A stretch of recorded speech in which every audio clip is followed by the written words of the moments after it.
Sup kids, who here has never dreamed of doing nothing, but at the same time having everything. Having the body, the wafus, the money. But all of that comes at a price, right, my dude? To have the body, you gotta train. To have money, you gotta work. To have the waifu, you gotta have money.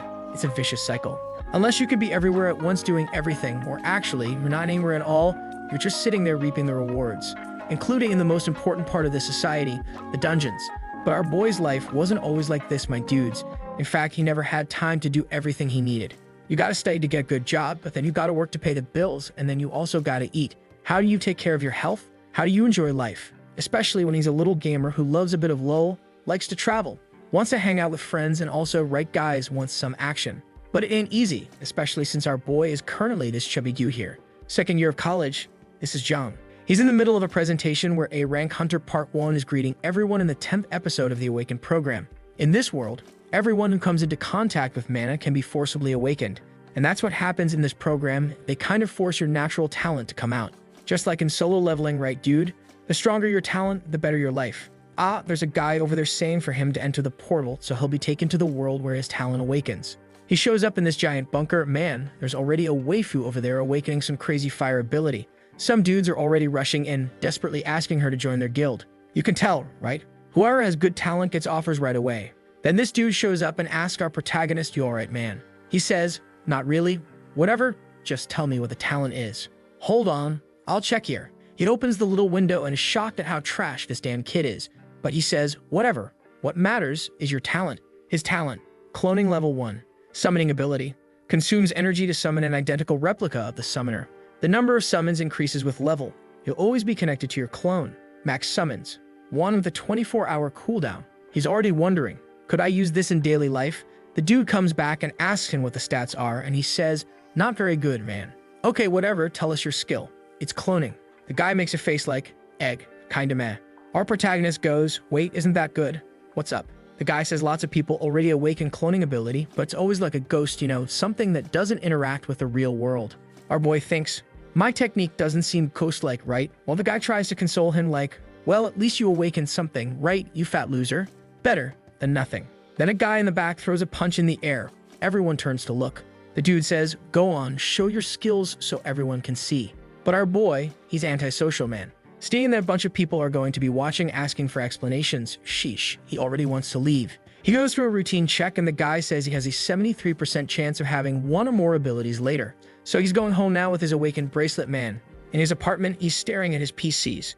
The bastard is a macro user, He leaves programs running that play games by themselves, then he gets items and sells them for real money.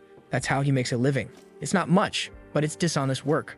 The problem is that it seems like the games where he uses those programs are kinda dying, right? So now he'll have to make a new program. It's not easy. Until he says, "Man, I'll use this damn thing. Let's see what's up with this trip." He starts to concentrate, already getting the little aura going. Boom, goes for the big clone, man. The thing comes out of his belly.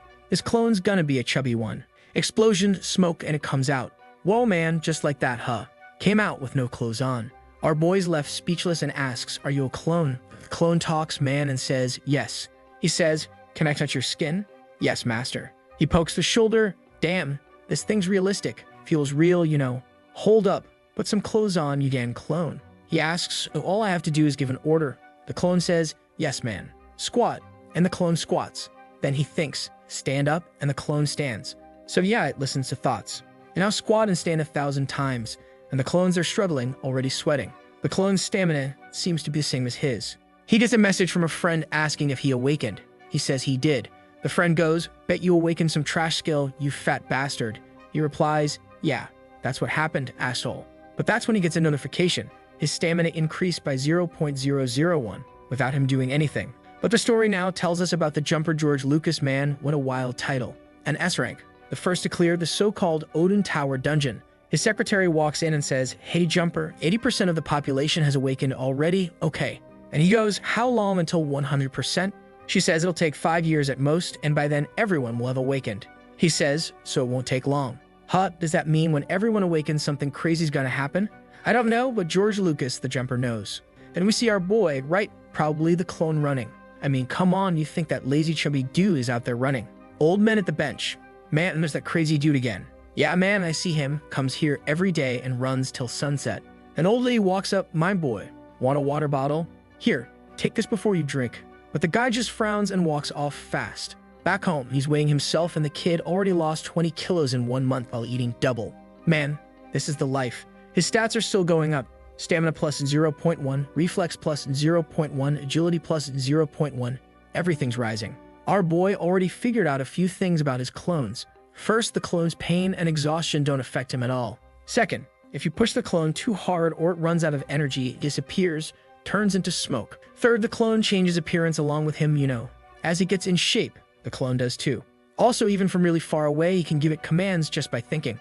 And lastly, it's impossible for a clone to use a clone. Otherwise, it would bug out the world. He starts browsing the Awakened status site to check info. The status a human has at level 1 is the maximum they'll ever have, unless they awaken. Makes sense. Most people only have basic stats, right? Like strength and speed. But there are a bunch of hidden stats like regeneration and mentality that can only be awakened. Nobody really knows how. What people do know is that even if you train hard every day, you'll gain like 0.01, It's not something that goes up easily. Unless, of course, you're a bastard who leaves the clone working nearly 24 hours a day. Our boy, who's a Subum fan, is already thinking about joining a gym. And just like the game characters are controlled while he's the brain behind everything, now he's gonna be the brain behind the clones. The bad part is he's broke as hell. The guy's got $700 in the bank, and that's it. For someone living alone, he's screwed. Especially since he has to eat double now, because the clones burn through a lot of energy. Seeing that his in-game gigs aren't going so well, he starts thinking, can I get someone to work for me? The problem is, a lot of jobs are complicated, until he finds some shady guy trying to exploit people. Crazy Monkey Logistics Center. You just show up and carry boxes. Simple job, don't ask much, and you're already making money, man. Our boy goes, oh perfect, I'm gonna be a slave. I mean, not really, right? Cause you know what he's gonna do. He calls, hey, got an opening for me? I wanna work. The guy says, yeah, sure, come over. He replies, okay, I'll go tomorrow. No, you're coming today. Damn, fine then. Slave-ass job. He finds it kinda sketchy, but hey, it's what's available. He already arrives at the company with his cousin brother, right? Who's actually the sneaky clone. He gives him instructions. Yo, clone, just answer with simple words, don't talk too much to anyone, and your name is John Dong. Got it. The clone agrees. Then this old guy shows up like, what are you doing here? Turns out it's some guy named Diochil, someone he knew. Dude's shocked. Like, how much weight has this bastard already lost? And instead of helping, the guy says he'll take him to the office to give his documents and stuff. Our boy's nervous, but the clone seems emotionless, man. Doesn't care about anything. But working life isn't easy, man. 2 hours carrying boxes and he's already destroyed. Meanwhile, the cloneman is unstoppable, right bro? The guys are getting freaked out. Man, this kid works. Sometime later, the clone is just staring at him, man, his soul already leaving his body, until Diopchil comes over and hands him a Pepsi Twist. He praises Gyondo, which is actually the clone's name, and tells our boy, you look wrecked. Dude, are you tired? He says, man, this is rough. How do you live like this, bro? The guy even compliments both of them, saying most rookies run away by now. Then the guy asked our protagonist, what university do you go to, you sneaky brat? He says he studies at some place called Diongo Guk. The old guy goes, that's a crazy tough university to get into. Our protagonist, a clever little bastard, says he didn't even study much and got an easy. The guy's like, damn, you passed? Then I've got a little idea. How about a second part-time job? Our protagonist's like, another job? What kind? He says, instead of suffering here like a loser, since clearly you can't handle it, how about being my daughter's tutor? Woo is gonna send the clone, no way, right? Now the real one's going in person, huh? He's kinda antisocial and not really into it, but for someone who needs money, man, he'll take whatever. Especially since the guy's paying $200 an hour. So yeah, easy money, just teaching doesn't even tire him out, sweet deal. Best part is, after one work day, he's gaining stats across the board. Having 2 bodies training is a huge advantage. The only downside is the clone is a damn food monster. The next morning, he wakes up totally wrecked after the workday. He got some stats and already tells the clone to come home. Looks like he left it working all night. This is basically slavery now. He says his Irada Kamasu, and the little clone shows up all tired. Yo, clone, go take a shower, change clothes. The clone isn't even done before he goes, all right, what's next? Give me your hand, dummy. He pulls out a big old needle. What's he gonna do? Gives it a little poke, some blood comes out. Huh, normal. He did that cause that hunter's site said to unlock the regeneration stat, you gotta injure yourself and let the wound heal naturally. You keep doing it over and over until someday it unlocks. Pure RNG, man. Being a good boss, he tells the clone, eat ramen, train, work, do nothing else. Ah, and take this phone too. With that, he's already set on going to the gym. On the way there, boom, this big ugly buff guy grabs him. Yo, you bastard, Jayong-do. The The guy says he didn't even recognize it was the protagonist, right? He lost all that weight, you sly dog. I'm working out now, you hear? I'm gonna be the next Subum. The chubby one goes, oh, you wanna be Subum? I wanna be Rahman. So the two troublemakers head to a gym that supposedly had a hot female trainer. But nope, bro.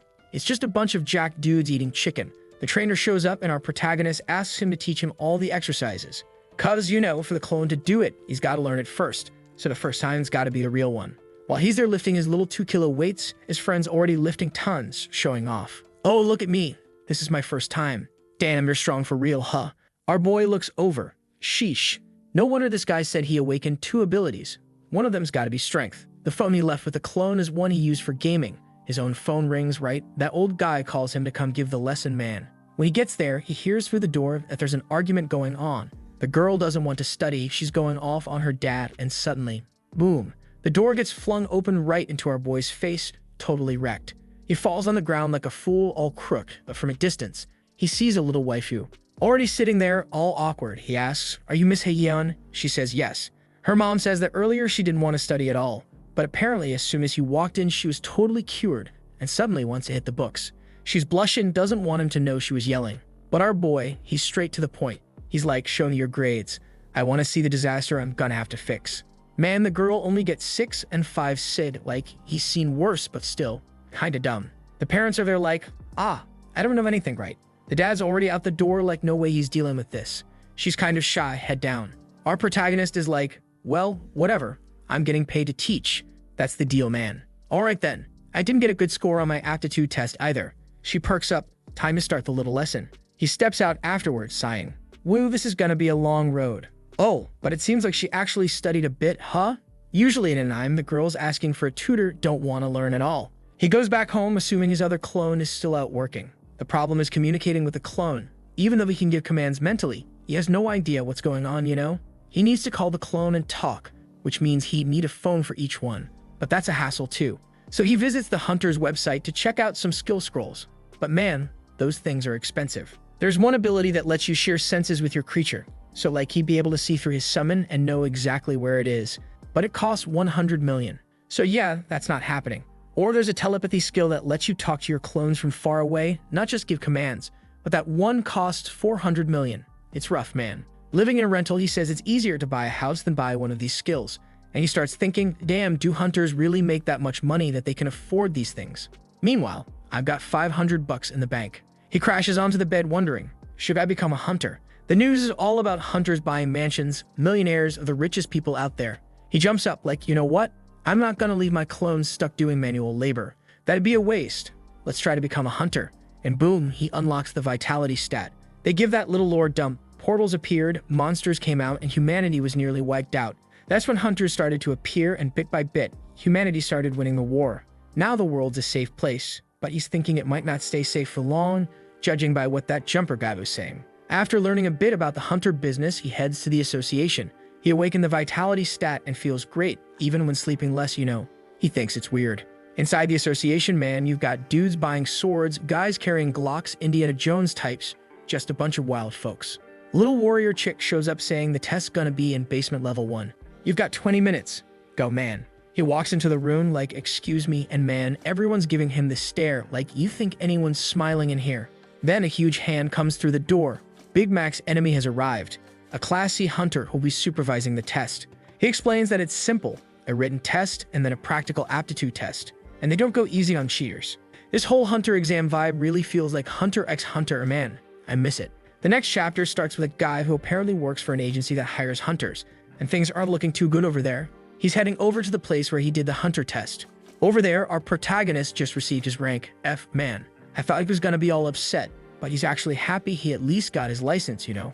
The questions weren't that hard, and the practical test was just hitting a target with a Glock and then answering some stuff. The only thing he finds weird is like, being a hunter is something where you risk your life. So why was it so easy?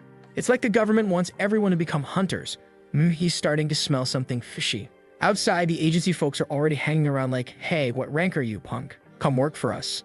Except, yeah, no one talks to our boy. Until some dude shows up like, hey, congrats on passing, and hands him a card. JM Agency from CEO Kang Jomo. Turns out the guy was just there advertised saying that if he ever needs items, access to a dungeon, whatever, they'll help him out for a small fee. Our protagonist gives the ol arigato gozaimasu, thanks man. But just then, boom, his cloning ability levels up to level 2, man. Now we're talking. He can summon 2 crazy fools at the same time. The guy was about to go into his little sales pitch. So our agency is very boom, he's already gone. Reach out to me any? Oh, he left.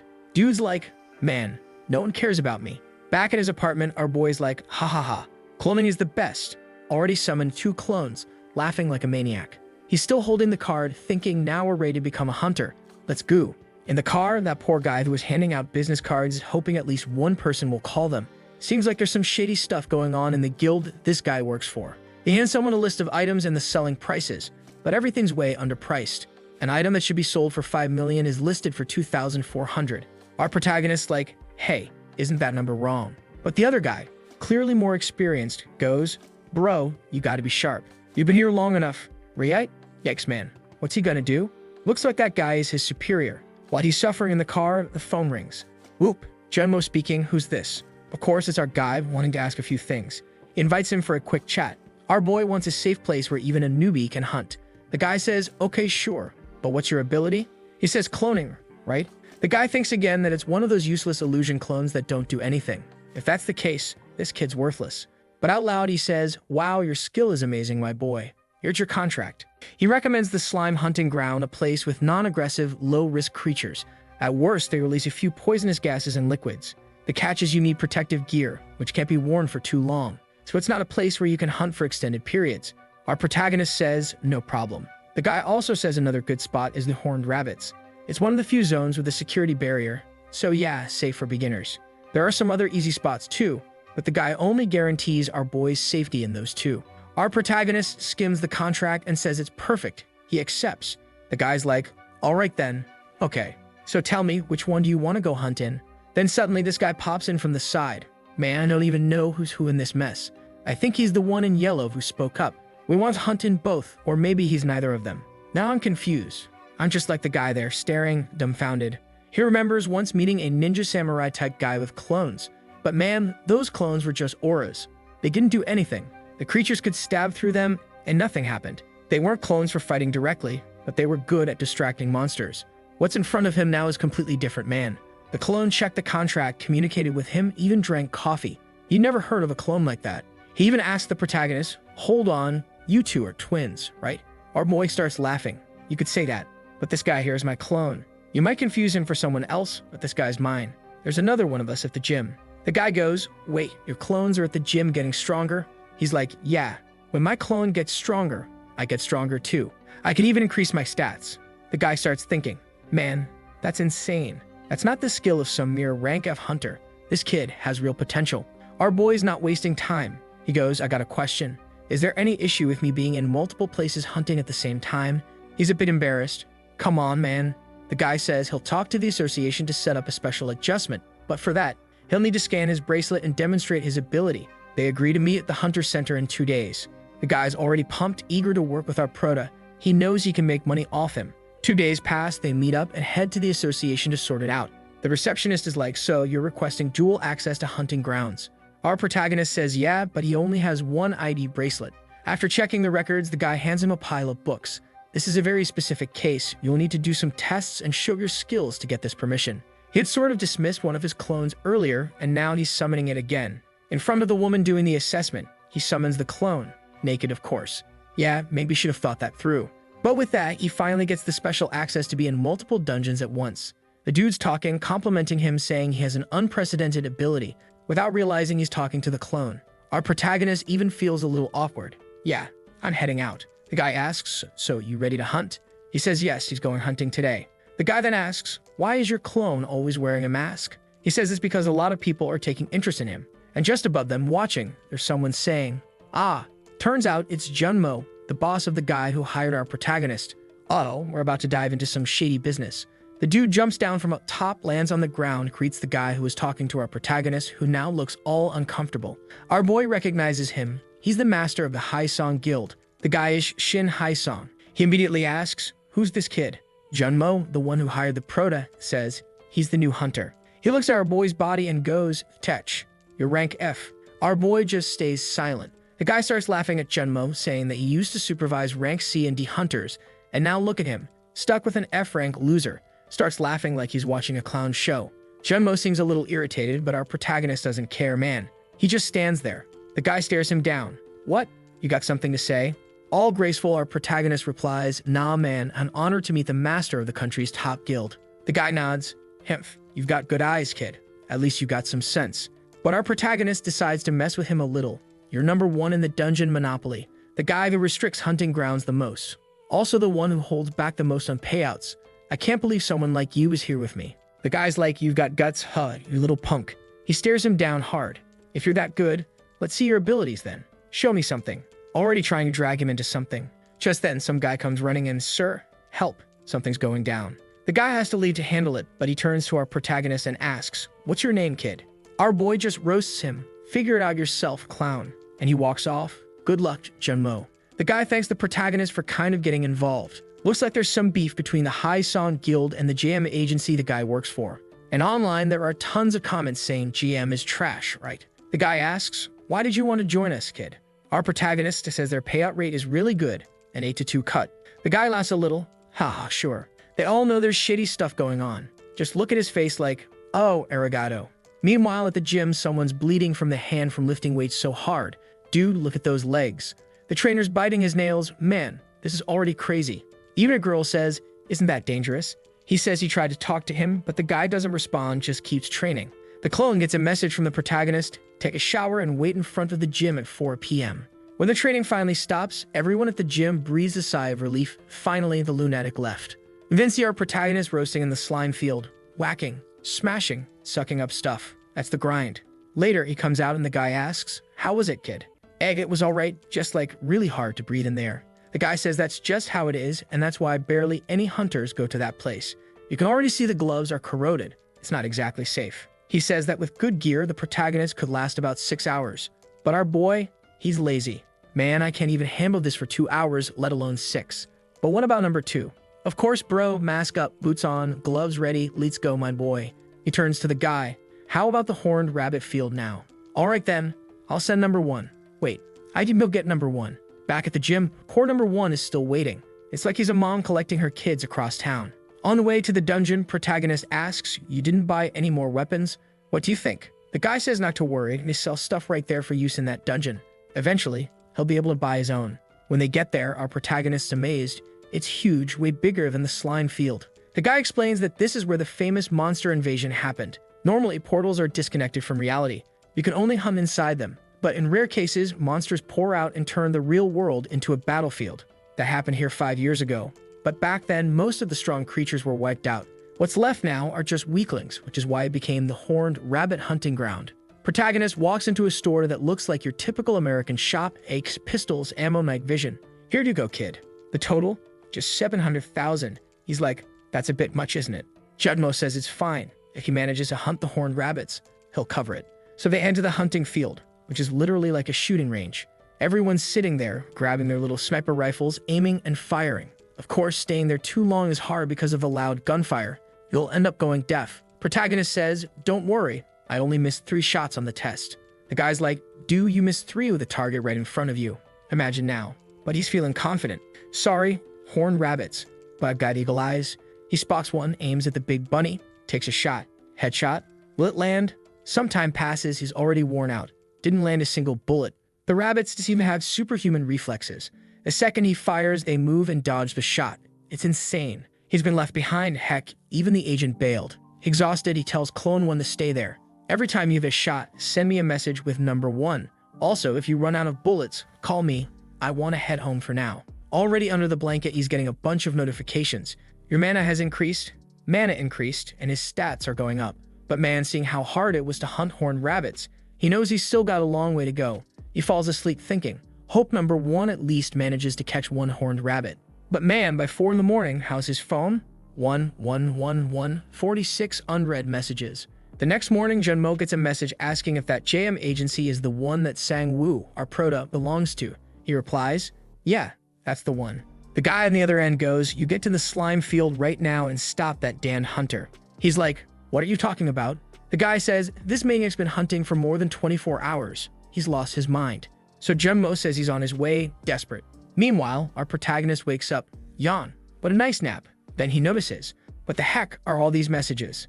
Number 1 ran out of ammo. Wait, why are there so many messages? He's in shock. Over at the slime zone, look at how many barrels of slime he's filled. No one's ever filled this many in a single day. But look at the clone, he's coming out, delivering, already rushing to get back in. Jumbo calls the protagonist, furious, you bastard. Your clone filled every container in one day. People are being called in just to collect all of this.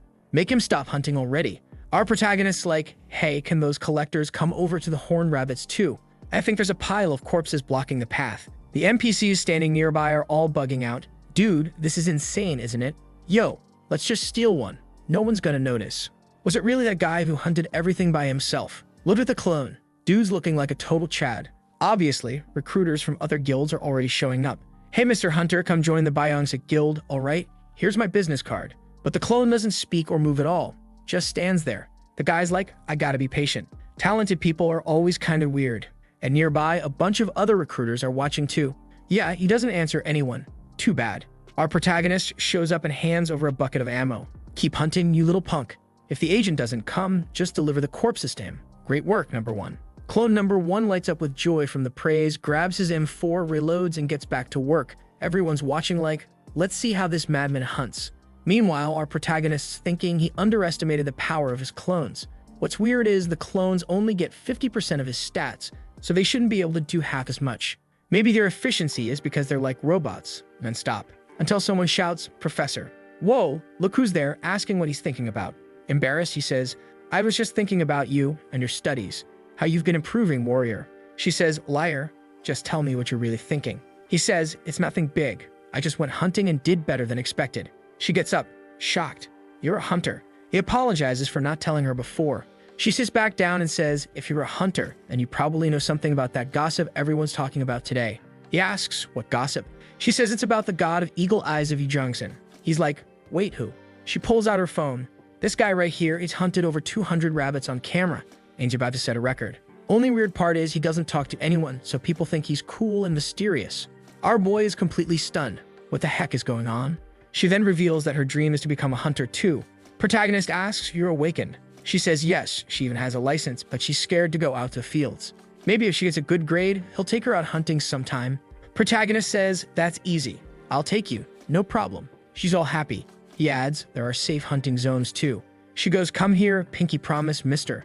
And boom, she's all cheerful now. Don't back out later, asterisk, asterisk. Our protagonist just tells her to keep studying. When he leaves the room, her mom asks if the lesson went well. Our protagonist says yes, that she studied properly and is really talented. Behind the door, she hears everything and blushes. Then she throws herself on the bed saying she made a promise with the boy. All happy now, he's a hunter. Whoa, she's acting all cute. What's that in your hand, girl? Tell us. She's even got that fired up expression, huh? She was super eager to go hunting with our boy. Back at base, our guy is wondering whether the pile of rabbits has been collected yet. The guys are having to box up everything he killed. They ask him, where were you crazy punk? And he says he was doing tutoring to earn some extra cash. One guy goes, dude, explain something, seriously. We've called multiple collection teams, but it's still not enough. This kid kills faster than we can gather. It's the first time they've ever had to call this many collection teams. Over 352 workers, asterisk, asterisk. Damn man, how much are you killing? What even is this? One guy asks, did you check the payment I sent you, you bastard? He goes, oh, you sent it? Let me check it out. Wait, what the heck? They're 32 million, that's like 120,000 reais. That's it. He's rich now. No more crime. Our boy even asks, was I supposed to get this much? The guy says, yeah, he's been hunting so well they're even paying him a little extra. Our boy's emotional, but he remembers there's some shady stuff behind all this, right? Just then, a loudmouth shows up calling them. Whoa, man. Calm down, stop messing around. This bald guy with veins popping off his dome starts yelling at our boy, are you the manager of this bastard? Our manager asks, who are you, Carvo? He says he's a hunter whose prey was stolen. All the rabbits he was aiming at, this bastard snatched them. So now this guy screwed his hunt and has to pay for it. The manager's sweating a bit, then tells our protagonist, well, this might cause a problem. Our protagonist, confused, I didn't think something like this would happen. Then he thinks for a sec and gets an idea. Carvo glares at him. Well, I have principles. Hand over 10% of everything you earned. Our protagonist laughs. Carvo gets pissed. But the guy says, this buddy right here won't be hunting for a few days anyway, so relax. He's about to head out for coffee with the manager, but Carvo's not having it. He walks up and throws a punch at number 1. Right then, say 1 and go. punch lands right in the face. Whoa, he actually took the hit. I thought he'd dodge or something. Oh crap. He flew and bounced off the wall, bleeding all over. The guy's like, damn, I didn't even hit that hard. Our protagonist's like, what the hell? Pulls out his phone and records. Dude, what a scumbag move. Violence in a sacred hunting ground. This cannot be exposed. The guy looks around, nervous. No. Protagonist all smug. Man, if this video ends up online, your hunter career. Yeah, good luck. Now the dude's awkward as hell. Grinding his teeth, he bolts. At the cafe, a protagonist talks to the manager, who says that guy was probably from the High Song Guild. Protagonist's surprised, fat guy from that guild. Manager says it's a big guild, so of course there's all kinds of people. Protagonist asks, how'd you know he was from that guild? Manager explains since the second he arrived, the guy was glaring at him. So he have to be from the guild that hates him. That's why GM agency is struggling. Every time they recruit someone, the guys from High Song show up and cause problems and people end up leaving. So the manager warns him. He can't promise that High Song won't try more sabotage. Our boy says he's not backing down. He knew what he was getting into and he chose to side with the manager. That guy's sweating, man. He's clearly hiding something. I don't know, huh? That's when our protagonist says he has a plan to get really strong really fast. And he starts explaining it to the guy. Won't get to hear it. The bastard hides it from us. After he's done explaining, he asks, what do you think, you rascal? The guy goes, damn, that's wild, man. I never even thought of that. Tomorrow at 2 p.m. Deal. They plan to meet at the Hunter Market. Is our boy already about to start spending money? He just got his first paycheck. At this so-called Hunter Market, the story tells us the place has been active since the beginning of the Hunter era. But some big department store brand entered the space and took over most of the industry because they had everything a hunter could want. Our boy's already getting kitted out, armored, ninja samurai look, all serious. He even grabs a sharp Tramontina blade and orders 2 more of the same set. The manager asks, didn't you say you wanted some familiar type skills? Our protagonist nods but says he's not sure if he'll find any. So they go to a shop called Heritage. Fancy name. Inside it's full of glowing orbs and our boy's eyeing a few of them. One of them, for example, a familiar. It lets the hunter share senses and vision with summoned creatures and pets, but it costs 129,000. He doesn't have that kind of cash. Protagonist looks at the manager. Well, if we deepen our partnership, that'd be good for both of us, right? The manager gets it right away. You sneaky bastard. You want to advance, don't you? He says he's not sure if he can, but he'll try to get him 50 million as a loan. Sheesh. If that's him not being able, imagine when he can. Our boy thanks him and says, please split it into 12 monthly payments, no interest if possible. He tells the guy not to worry. If things go as planned, he'll earn it all back soon.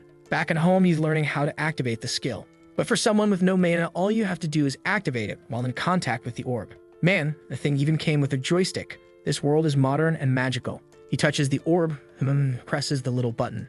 It lights up, explodes, and boom. What's going on? Here we go, the familiar skill is created. Details. Share senses with the chosen target.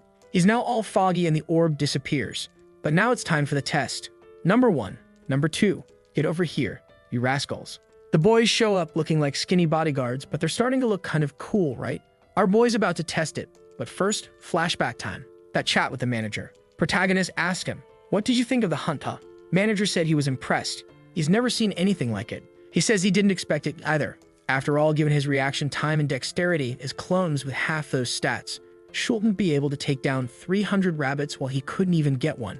He also reveals that when the clone was about to get punched, he told it to exaggerate the hit to fly back dramatically.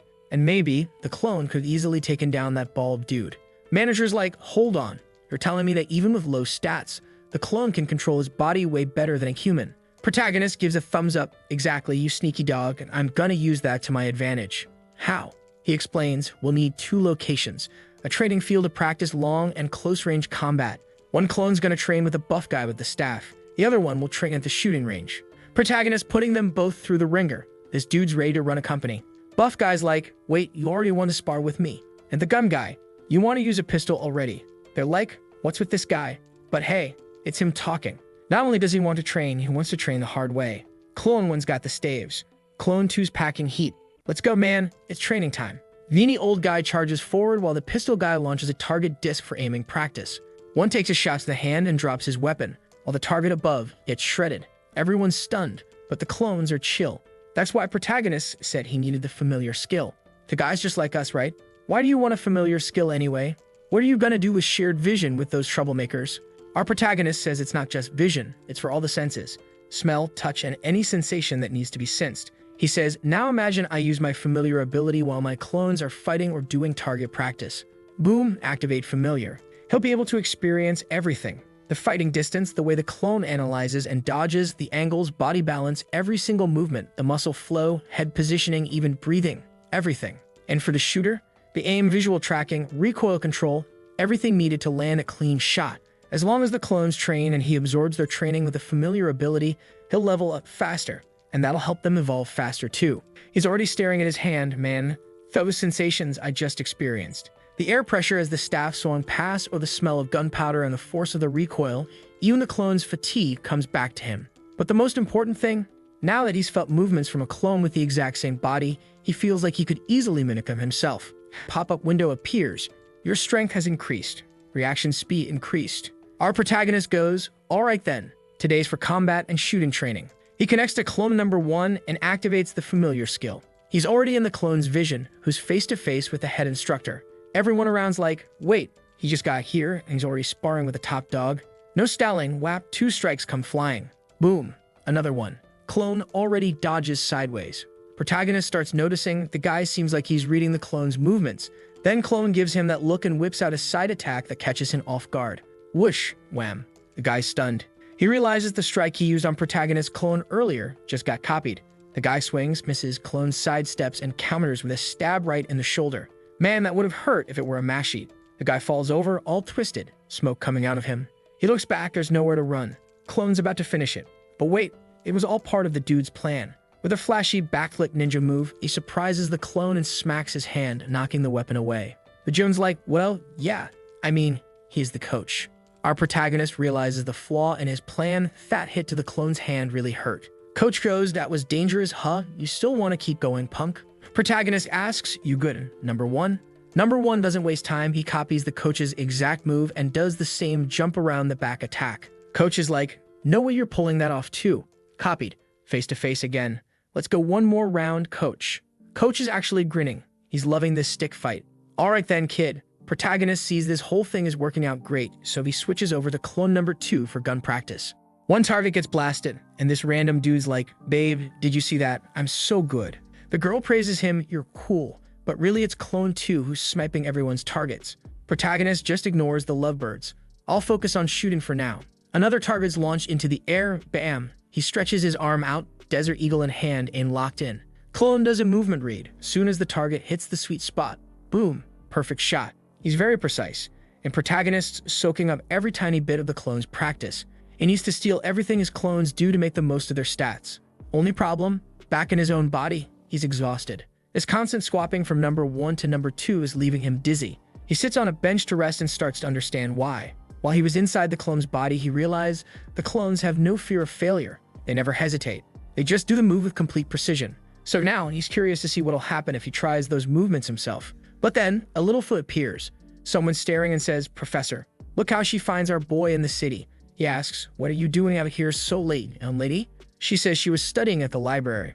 But our protagonist doesn't buy it. No way a girl who only gets six, and more 6 was studying at this hour, and says she lies without even blinking. From the corner, there are some sketchy-looking guys watching. Oh no, man, it's Vini Baldi, the guy whose rabbits got stolen. And in a little flashback, Baldi got chewed out for letting Junmo off easy. Junmo being our protagonist's manager. Worse yet, it was filmed. The voice on the phone says, if that video leaks, you're out of the Hyson Guild. Got it? You're nothing but street trash. Click.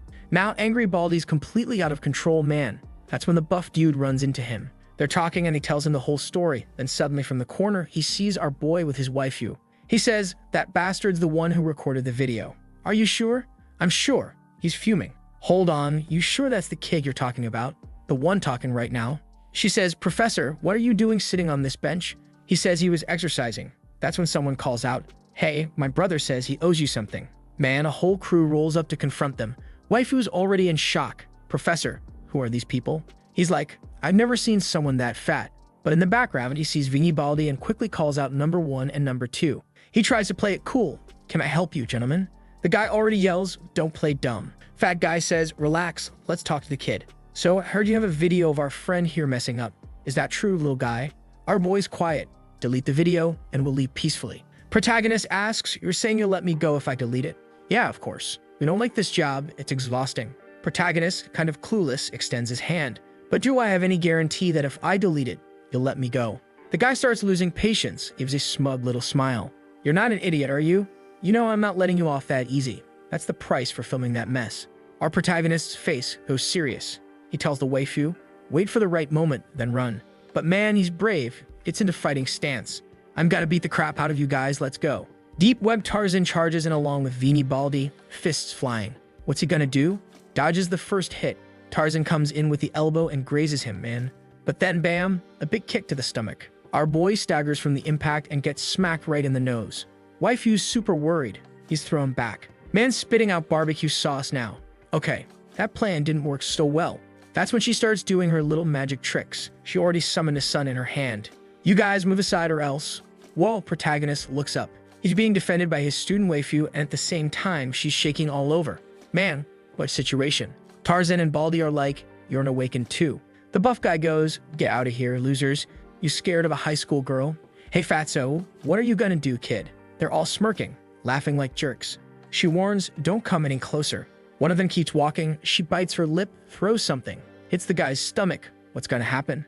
It explodes. Where's the boy? Smoke's everywhere. Holy crap, I thought he was done for. But nope, nothing happened. The bastard tanked it. He's like, nowadays being awakened is super common. Why'd you brag about it? Already coming in with a cheek slap incoming. Grow up, girl. But our boy's a total Chad. He takes the hit for her. He even roasts the guy. We're not done yet, you bastard. Hits him with a clean right hook explosion. Guy's shaken, his hands trembling. Waifu's amazed. Our boy wants to know what just happened. And so do I. But the guy backed off, man, smoke coming off him, but he came right back swinging. Yep, my friend, now you're gonna have to hold on until the clones arrive. Facing off with Vini Baldi coming at him, he starts thinking, I need to retrieve all of number one's memories.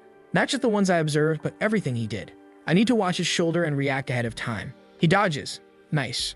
Also, an attack isn't just swinging your arms. I need to use my legs and waist. He's already turning with his hips, shoulder coming from deep in the back. Bam, lands a clean punch to the jaw. But no time to celebrate. Tarzan's already charging too. Our protagonist realizes, this one's gonna hit. No way around it. So he goes into a full-on brawl. Takes a punch, but also throws one back. Chubby dude in the back's impressed. So you do know how to fight, huh, kid? I was holding back because I hate hitting someone who can't even throw a punch. Our boy's trying to keep his cool, but the pain from the last hit is catching up to him. He's starting to feel dizzy. He remembers the hit he took. It hurt like hell. This bastard definitely has some kind of strength stat. If that's the case, he can't afford to get hit.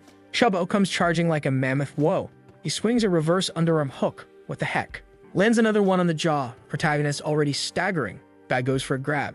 But our boy sidesteps and leaves his face wide open. He goes for another grab. Again, protagonist slips under and lands another one. Damn jaw of gold. Tarzan's done, lying on the floor. But right then, the buff guy's face starts turning dark, with stuff coming out of his head. His muscles start stiffening. He's looking robotic now.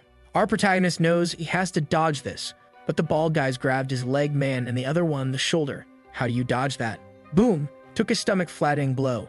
He's about to puke up everything he ate in the past 7 days. Down on the ground, can't even breathe right. But no time, another whip-like attack's coming down from above. An explosion goes off. What just happened? It's the enemy who's hurt now. Whoa, this waifu's fierce. She launched an explosion even though she burned herself doing it. Tarzan and Baldi go in to hit her. Are y'all crazy? Guess who shows up? Skinny bodyguards to the rescue. Chubba's starting to sweat but didn't notice our protagonist standing right beside him. He stands up. Now we can talk. Chubba goes in to hit him, but protagonist uses that technique he learned from Woodpecker Guy. Face to face. Jumps up. Lands a flying kick, bam. Dude's doing flips now. Baldi and company finally get wrecked, and as a result, a bunch of protagonists' stats go up. And of course, best part, another servant unlocked. But it was too much for our boy. He passes out on the floor. The clones and waifu come to the rescue. It was tough, but look at that smug little smile. Sometime later, they're walking through town. She says, I was really surprised to find out that the famous beginner hunter is your clone. Then in the background, she goes, hey, isn't that the famous eagle eye from Mount Ujangson? Our poor guy's a bit shy. Protagonist says, it's true, but don't tell anyone. She asks, what? Don't you want to be famous? He says it's dangerous. Things like that are going to keep happening. She says his secret's safe with her. They arrive in her house. She lets out a little sigh. Didn't want to leave, wanted to keep talking to our boy. Protagonist asks, you think you'll be able to hold a pen and study with that broken hand? She says it's fine, she writes with her left hand anyway. But in a sulky voice, she asks, wouldn't that reduce my homework though? He goes, wait, didn't you finish your work back in the study room? She gets embarrassed. What were you doing in there? But protagonist just hits her with a smile. Thanks. Caught her off guard, look how red she gets. He says he's sure he only won because she stopped the attack. Now she's feeling herself. Heh, I am kind of important, aren't I? Then she tells protagonist, you owe me a thank you in the form of a dinner. He says, I'll treat you to a dolly. And that's it, the promise is made. They're making all kinds of promises, these two rascals. And with that, she leaves. Right behind them, two clones are standing there, man. Like a proper boss, he orders the employees. Hey, you rascals, you're my clones, not my shadows. Let's get back to work. But the clones reply, it's late, the training grounds are closed. So he squats down, all right, fine then, and hands a little stick to each. Train in the park. The weakest capitalist ever, man. 1 month later, whoa, how much has changed? Junmo asked our protagonist, so how are things going, you rascal? He says everything was a huge success. Now even our little protagonist can hit targets with a pistol. Plus his clone ability leveled up and he's unlocked the third one. Junmo's like, wait, every time you get another clone, you're gonna learn even faster. He says, yes, man, just look at his stats. They shot up. His strength doubled. Protagonist says Junmo is gonna be surprised when he sees and of course already asks for a third hunting field. The guy's like, wait, you want 3 hunting fields? He's like, yeah, is it that hard? Junmo's like, chill, I'll get it. But when? Protagonist, tomorrow night. All right then, man. He sends 1 clone to train upper body, 1 to train legs, and the other to do cardio. Dude, this is the easiest way to get shredded. And all 3 of them better be back before midnight. And drop those weapons, you punks. Everyone heads out. On YouTube for hunters, protagonist is watching videos on how to hunt different monsters. And he starts to realize most of the stuff they teach, the clones already do. As long as it's physically possible for the clone to perform, once it sees the movement, it can replicate it. He starts planning how to hunt any monster in the most efficient way. He watches videos explaining attack patterns, how the monsters move their abilities, so the clones will have that knowledge and wreck them. The clones come back at noon after training all morning, while he just stayed on the PC. He tells the punks to go shower. They're all stinky. He's thinking how he's already analyzed giant rats, alien fish, horned rabbits. He's watched most of the rank F guides, and now he needs to test whether the clones can really hunt following the strategies he planned. Also, he's going to try hunting using the familiar ability. The bad part is the mana cost. Just using it a bit already drains him. But no time, man. Junmo calls, I'll be there in 10 minutes, bro. He tells the poor clones who just sat down to eat, let's go, my children. Yeah, there's no time. Junmo, seeing the group arrive, is like, man, your clones are looking dangerous. Protagonist's like, even I'm getting uncomfortable around these lunatics. But yeah, the 3 hunting sites are ready. Junmo says he got 3 locations that aren't too far from each other. And get this, I thought protagonist was going too, but nope. He just drops the kids off at daycare. You're not coming. Even Junmo is surprised. Protagonist goes, I have to practice my familiar ability, man. Plus, he has to work on his mana techniques, so he just sends the lunatics off to the dungeons and says bye. And with that, our lazy boy heads home. Sits in the middle of the living room and starts practicing his mana. He remembers that when he used the familiar skill last time, his mana kind of leaked out of his body, so now he needs to make it circulate instead of leak, you know. He stays there practicing the chakra paths, focusing the energy, until he wakes up and the meditation skill is acquired. Stabilizes your mind. Mental fatigue will slightly recover. Mana regeneration and mana gain speed are increased. The effect of mana breathing is increased. Scene shifts to the alien fish cave. There's a trail of blood and some guy running asking, why is this monster here, man? This is just a rank F zone. It shouldn't be here. But behind him, there's a big fanged thing. He sees in the armor's reflection that it's already on his back. Look at the size of that buddy. Yeah, man, you got outplayed. Over by the alien hunting field, Junmo arrives to drop off one of the clones. The clone gets out of the car, says thanks, while Junmo goes to inform protagonist that he's dropped off the 3 kids. Impressed man, our boy's got 3 guys farming for him while he's in his room. This skill is kind of broken. What protagonist doing is gonna shake up the hunter industry, huh? Back at home, protagonist is all happy, thinking he awakened the mana breathing ability. But in reality, he only awakened meditation. What the heck, it's different, damn it. Right then he gets a message from Junmo, saying, your clones have arrived, so let's go check the trading field. The familiar ability is activated. He suddenly appears seeing a giant rat taking a big stab from number 1. He gets a little startled. Woo, it's just number 1 hunting. But he doesn't stay calm for long because more sewer rats are already coming from the side. But the slick one remembers the videos he watched. The nerdy guy with glasses in the video said, if you want to hunt these rats, you'll need a team. These are some of the most annoying monsters in rank F. But there are some ways to deal with them solo. First, they always charge in a straight line, so keep your distance and keep shooting. If you can't kill them all from afar and they get close, don't hit the head because their skulls are tough. go straight for the neck and spine. The good thing is that just like regular rats, they reproduce fast, so they'll become tons of EXP for you. Another guy in the video says, yeah right, like it's that easy to aim at a moving rat. Shut up man, this is my video. But for protagonist clones, man, with those instructions, it's precise. Just bullets and neck stabs. Protagonist created the perfect strategy. He learns online, the clone executes what he learned, and he experiences it through the familiar ability. With 3 of these lunatics hunting, man, it's raining attributes. In all 3 fields, the rascals are cleaning up. Protagonist says that today he's gonna wipe out all the F-rank monsters in those spots. The guys coming to hunt are like, dude, where are the monsters? I'm not hearing anything today. I don't know, man, but seriously, we should have seen something by now. As they walk around, wait, why are there so many rat corpses? These things are valuable. Who left them lying around like this? I don't know, but let's just box it all up. Protagonist like, wait, everything's going really well, but am I forgetting something? Oh snap, he remembers. Crap, I gotta call the collection team for the corpses. He gives the order for the 3 clones to go back and pick up all the corpses they left behind. But protagonist notices that clone 3 isn't picking up some of the bodies and asks, hey, why aren't you picking those up? The clone replies, I wasn't the one who killed them. But the capitalist in him kicks in, hey, this isn't the time to be honest, you bastard. Clone's like, alright then, and goes to collect them. Protagonist notices some of the corpses are really shredded. We'll cut these guys in half. Then the clone says, huh, this isn't a rat, is this a fish? Should I collect it? That's when protagonist sees it, an arm from that guy who got shredded earlier. And behind the bushes, something's watching. A sound comes from behind. Our boy's clone turns and takes aim. It was a monster's head. Then he realizes it was bait. The real monster is behind him. He turns again to aim, but man, an arm goes spinning off. The only thing protagonist thinks is, wait, why does my right arm feel warm? He screams in agony, and when he snaps back to his room, his own arm is trembling. He's standing in his room, man, agonizing. The connection with the clone got cut off accidentally because of the pain. But he pulls out his phone. No time to dwell on this. Calls Junmo and asks, which hunting ground was Clone 3 sent to? The Inshin sewer treatment plant, the one with the fish. Protagonist already getting dressed in a rush, man. Tells him to bring Clone 1 and Clone 2 there too. When they arrive, he explains everything. Junmo asks, what happened? Something wrong with the hunt? Protagonist replies, there's a problem, a big one. Clone 3 is already prepped for a 1v1 fight, knife in hand, against a jacked up fish beast with a great sword. Protagonist finally arrives at the base and meets up with Junmo. Junmo asks, Hunter, what happened? I brought number 1 and 2 like you asked. Protagonist thanks him and explains that he lost connection with number 3, and it looks like a different type of monster appeared. It wasn't just an alien fish.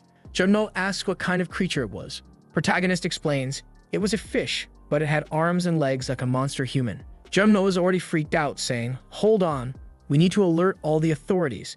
That's not a monster that should be appearing here. That's a D-rank fishman. Not even all the E-rank hunters together could take it down. Protagonist says he understands and asks Junmo to limit hunter access. Junmo starts running off, but protagonist stops him. Wait, not yet. First, let my clones enter. Junmo, why? Protagonist, scratching the back of his head, says, we can't just sit here and wait. At the very least, I need to enter the portal. After that, he heads to the portal, calls Junmo, and says, don't let anyone in. Junmo replies, all right, I won't. But protagonist adds, no, wait. 2 boys are going in. The other 2 clones are heading out to hunt man. Already inside Fishman Dungeon, headed to the area where number 3 got shredded. From the corner, he already spots the big fish dude chomping down on something. Is he eating number 3? Looks like protagonist has taken over the clone's consciousness. He's watching and thinking he got lucky for finding him first. Looks like he can get a surprise attack in. Problem is, clones are good, sure, but they only have 50% of protagonist's stats, so their strength is kinda meh. But the fish guy is distracted. Is it possible? Our boy is confident. Aims for the head. Boom, shot fired. Right in the middle of the dome. But didn't do anything, man. Damn, look at his face. His skin is like gold. Bullets don't even work. Now it's screwed. Fishman's pissed. Let out a shriek, jumped. Almost smashed him flat. But the clones got swag, dodged, and hit him with a B-blade move to the ear fins or something. I don't know. What the heck even is this thing? Problem is, dude's made of metal, man. Nothing hurts this freak who's coming in for a stab. But now I don't even know which clone is doing what. That's the thing the clone fights. I don't know who's dodging or hitting this thing. Everyone looks the same, man. Protagonist was celebrating that the monster missed and hit a tree, right? Miss what? That slash sliced through the tree like butter. Oh crap. Monster is standing there, glaring back like a demon. Coming from behind, are we about to see a beatdown? Punch to the arm. Did it land? Nope. Didn't do squat, man. This thing is solid steel. Now it's bad. Protagonist got no stats, comes in with a punch anyway. Clone gets thrown into a tree, absolutely wrecked. But protagonist notices something. One of the bullets did some damage, while the others bounced off. That one hit left a mark. What if he shoots the same spot again? Boom, shot fired. Damn, this clone's got aimbot, bro. It's the exact same spot again. Protagonist even cracks a little smile, feeling confident now, huh? He says he's gonna fill him with bullets, but honestly, I don't think this thing is gonna die from bullets, my dude. Fishman is already charging in. Protagonist's clone is spraying bullets left and right. It's a close-range shootout, dodging and blasting. Our boy's got swag, man. But I think the fun's over. Fishman's sword turned red and flaming. Oh, it's already at the clone's neck. Oh no, clone tries to block with his arm. Can he? Wham, he's launched, spitting out that black gasoline-looking stuff. Bro, I don't think he's gonna make it. Looks like Fishman's sword reacts to the amount of blood he spills. So the more he kills, the stronger he gets. Damn, but clone comes back and lands 2 more hits. These clones are tanks, man. Boom, another one. Let's see if he tanks this. Nope, stabbed in the gut. No way he's taking that. Oh, brace for it. Psychopath clone grabs him. If I'm dying like this, you're coming with me. Yeah, he's going down with him. No, clone, you're not doing this because you're noble. It's because you're a psycho, you little bastard. Already hitting him with several combos to the chest. The monster goes in for a grab. Protagonist brings in another clone. Man, I don't even know who's who anymore. That's the only issue with these fights, bro. It's clones over here, Fishman over there. Fishman goes for the stomp. Oh no, now it's bad. Got stomped hard in the stomach, man. Oh, now I get it. One clone's wearing a beanie, the other one isn't. This time, the one getting wrecked is the one with the beanie. He's already retreating. But even then, these clones are unstoppable. Slicing this way, slicing that way. Damn, Fishman's messed up. He stood up. Give up already, man. Just die. He drops to his knees finally, huh? Damn, Fishman. This was a lot of work. Our boy and the clones are all shredded. Will they be able to heal? That's the question. But me, as a good capitalist, I want to know how much he's gonna sell those things for, man. Protagonist goes to check the weapons. Everything's beat up, man. Woo. At least I got informed the agent. But when he looks, where the hell is that bastard? Fishman faked to death, got up and ran off. Where to? To the portal. Outside the portal, one of the guards is telling people that entrance is restricted. The hunters. Yo, what gives, man? I spent so much time getting here, let me hunt already. Junmo's just watching quietly until the portal starts reacting. Something's happening. Big Fishman comes barreling through. Man, he's crazier than ever. They'd open fire. Yo, are these bullets even gonna work? The guy hit the same spot. The sword's already passing through the portal. Protagonist's clone is behind him, grab a knife and threw it. Comes flying, hits. Wait, nope. That knife does nothing. Just bounces off again. But now, our real protagonist, the first and only, grabs the bounce knife and bam, sticks it right in the cerebellum. Damn, that boy's got swag. Full-on pressure moment. Man, crushed it. Even the little clone's like, dude, you're badass, master. Next chapter starts with some Dune arriving. Yeah, we've arrived. I'm sending the investigation report now. When he looks Fishman, wrecked. Wait a sec, this is a Fishman. Then a military guy shows up. Hey, are you from the association? Yes. What happened? Explain. Well, there was a D-rank monster here, but an F-rank hunter already killed it. The guy? Huh. Your Sega team of F-ranks killed a D-rank monster. Other guy, kind of awkward. Actually, it was one F-rank hunter. Well, not just him and his clones. Now the guy's really shocked, checking the wounds. All the bullets are in the same spot. How's an F-rank that accurate against such a fast monster? Poor guy doesn't even know what he's gonna tell the Hunter Association. Meanwhile, our boy awakened a ton of stuff. Skill. Dash gives you movement buff for a short time. Skill. Projectile. Increases firearm attack power. Enhanced regeneration. Skill. Strike. Channels strength into a single blow. Man, he got a lot plus strength and other stats too. Our protagonists all happy, already thinking that Clone 1 and 2 only survived thanks to this regeneration thing. Junmo, dude, how are your clones? They're looking destroyed, huh? Protagonist, yeah, they're wrecked, completely trashed. But he's gonna have to wait a bit to summon them again. So is what it is, man. Junmo's stunned. Dude, you hunted a D-rank monster. That's insane. Protagonist like, yeah, I did. I'm kinda just, man now. But yeah, it was dangerous. Junmo says, dangers or not, this is nuts. How can an F-rank hunter kill a D-rank monster? That's not even possible. Maybe you could start hunting E-rank monsters now, huh? Protagonist says maybe, if he's prepared. Then he remembers something. Wait, the short sword. That monster had a little sword. Can I pick it up? He reaches for it, and Junmo's like, stop. Let your clone grab it, dude. That might be a cursed item. Protagonist didn't even know that was a thing. The guy says, yeah, sometimes it's bad, but sometimes the curse is good, you know? Depends on the effect. Protagonist's like, alright then, I'll let the clone pick it up. Junmo tells him to get excited, man, because a D-rank monster drops some pretty good stuff. Protagonist, right. This thing here fell from the fish head. Is it worth anything? Junmo goes nuts inside. Hold on, how am I gonna tell this kid? He's all happy, but that's worthless. Our little protagonist over there giggling. Hey, it's rare, right? Tell me. Sorry, kid, but that's trash. It's a crystal meant to boost your stats, but it has so many side effects that no one uses it. It's garbage. Throw it on the ground. What a bummer. With that, protagonist goes home. The boys are all bandaged up, man. First thing, he resummons number 3. Man, the kid's shredded. The weakest capitalist ever hands him the armor. Back to the gym. Poor guy just puts on the clothes and goes. Our boy sits down with the jewel and the sword. So these are the items I picked up. Protagonist checks the hunter internet and sees it. Low-level jewel. Absorb it while activating your mana. Effect permanently increases strength by 0.005. Restriction. Cannot be used on a person. Warning. Using it will turn the target into a monster. Protagonist. So it can't be used on people, but can be used on an entity, turning it into a monster. Already cooking up a shady plan, man. Since he never suffers side effects from creatures, maybe if they turn into monsters it won't matter.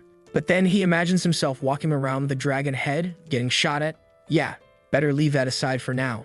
Now about the sword. Junmo had said to let the clone handle it. Our instant noodle-eating protagonist wanted to sell it, and maybe eat something else for once. But okay, let's check it out. Hey clone, take this. Clone comes over, grabs it, lifts it up. Nothing happens. Wait, clone says he's hearing a voice, man. Activates familiar ability. A desperate voice is speaking to the clone. Kill me. Give me blood. Hurry, hurry. Give me blood. Bro, protagonist immediately cuts off the connection. What the hell is this, man? Get out of here. The clone seems chill with the screaming, though. Protagonist starts thinking, will it affect me if I hold it? Well, for now, better let the clone use it. Meanwhile, the regeneration status keeps going up because the clones got wrecked earlier. Protagonist sets up a triple meditation training with the 3 of them, until it's time to head to college, man. I thought he had already dropped out. He's practically a millionaire already. What's the point? Turns out he was home because of vacation. Checks his stats. They keep rising non-stop. Walking through the hallway, he remembers how lonely he is in this place. Nobody even talks to him, until he enters the classroom and sees the buff guy from the beginning. Hey, we're in the same class, bro. Good enough. Let's study, man. I didn't come here to study. I came for, already checking out the girls around. And the girls, man, they're going crazy. Wait, no way is that Sang-woo. Wasn't he fat before? I barely recognize him. The girls are losing their minds. So many girls in that classroom, man. Buff guy. Haha, you're popular now, huh, you rascal. Protagonist. I don't think that's it. I didn't change that much, did I? Buff guy says he should go see his parents, probably won't even recognize him. And he says to celebrate tonight they're going out for drinks, man. And we're bringing some. Big time lady friends. Protagonist says no, that he already has plans. Buff guy. What? Protagonist says you made a promise and can't go out with the girls or the boys. Buff guy's shocked. He knows it must be serious if the guy's turning down this invite. Meanwhile, at the AMC, the World Hunter Association, thankfully easy to remember thanks to the abbreviation. Apparently, the Oracle gave a prophecy of disaster. President Michael Harris asks, disaster? Tell us.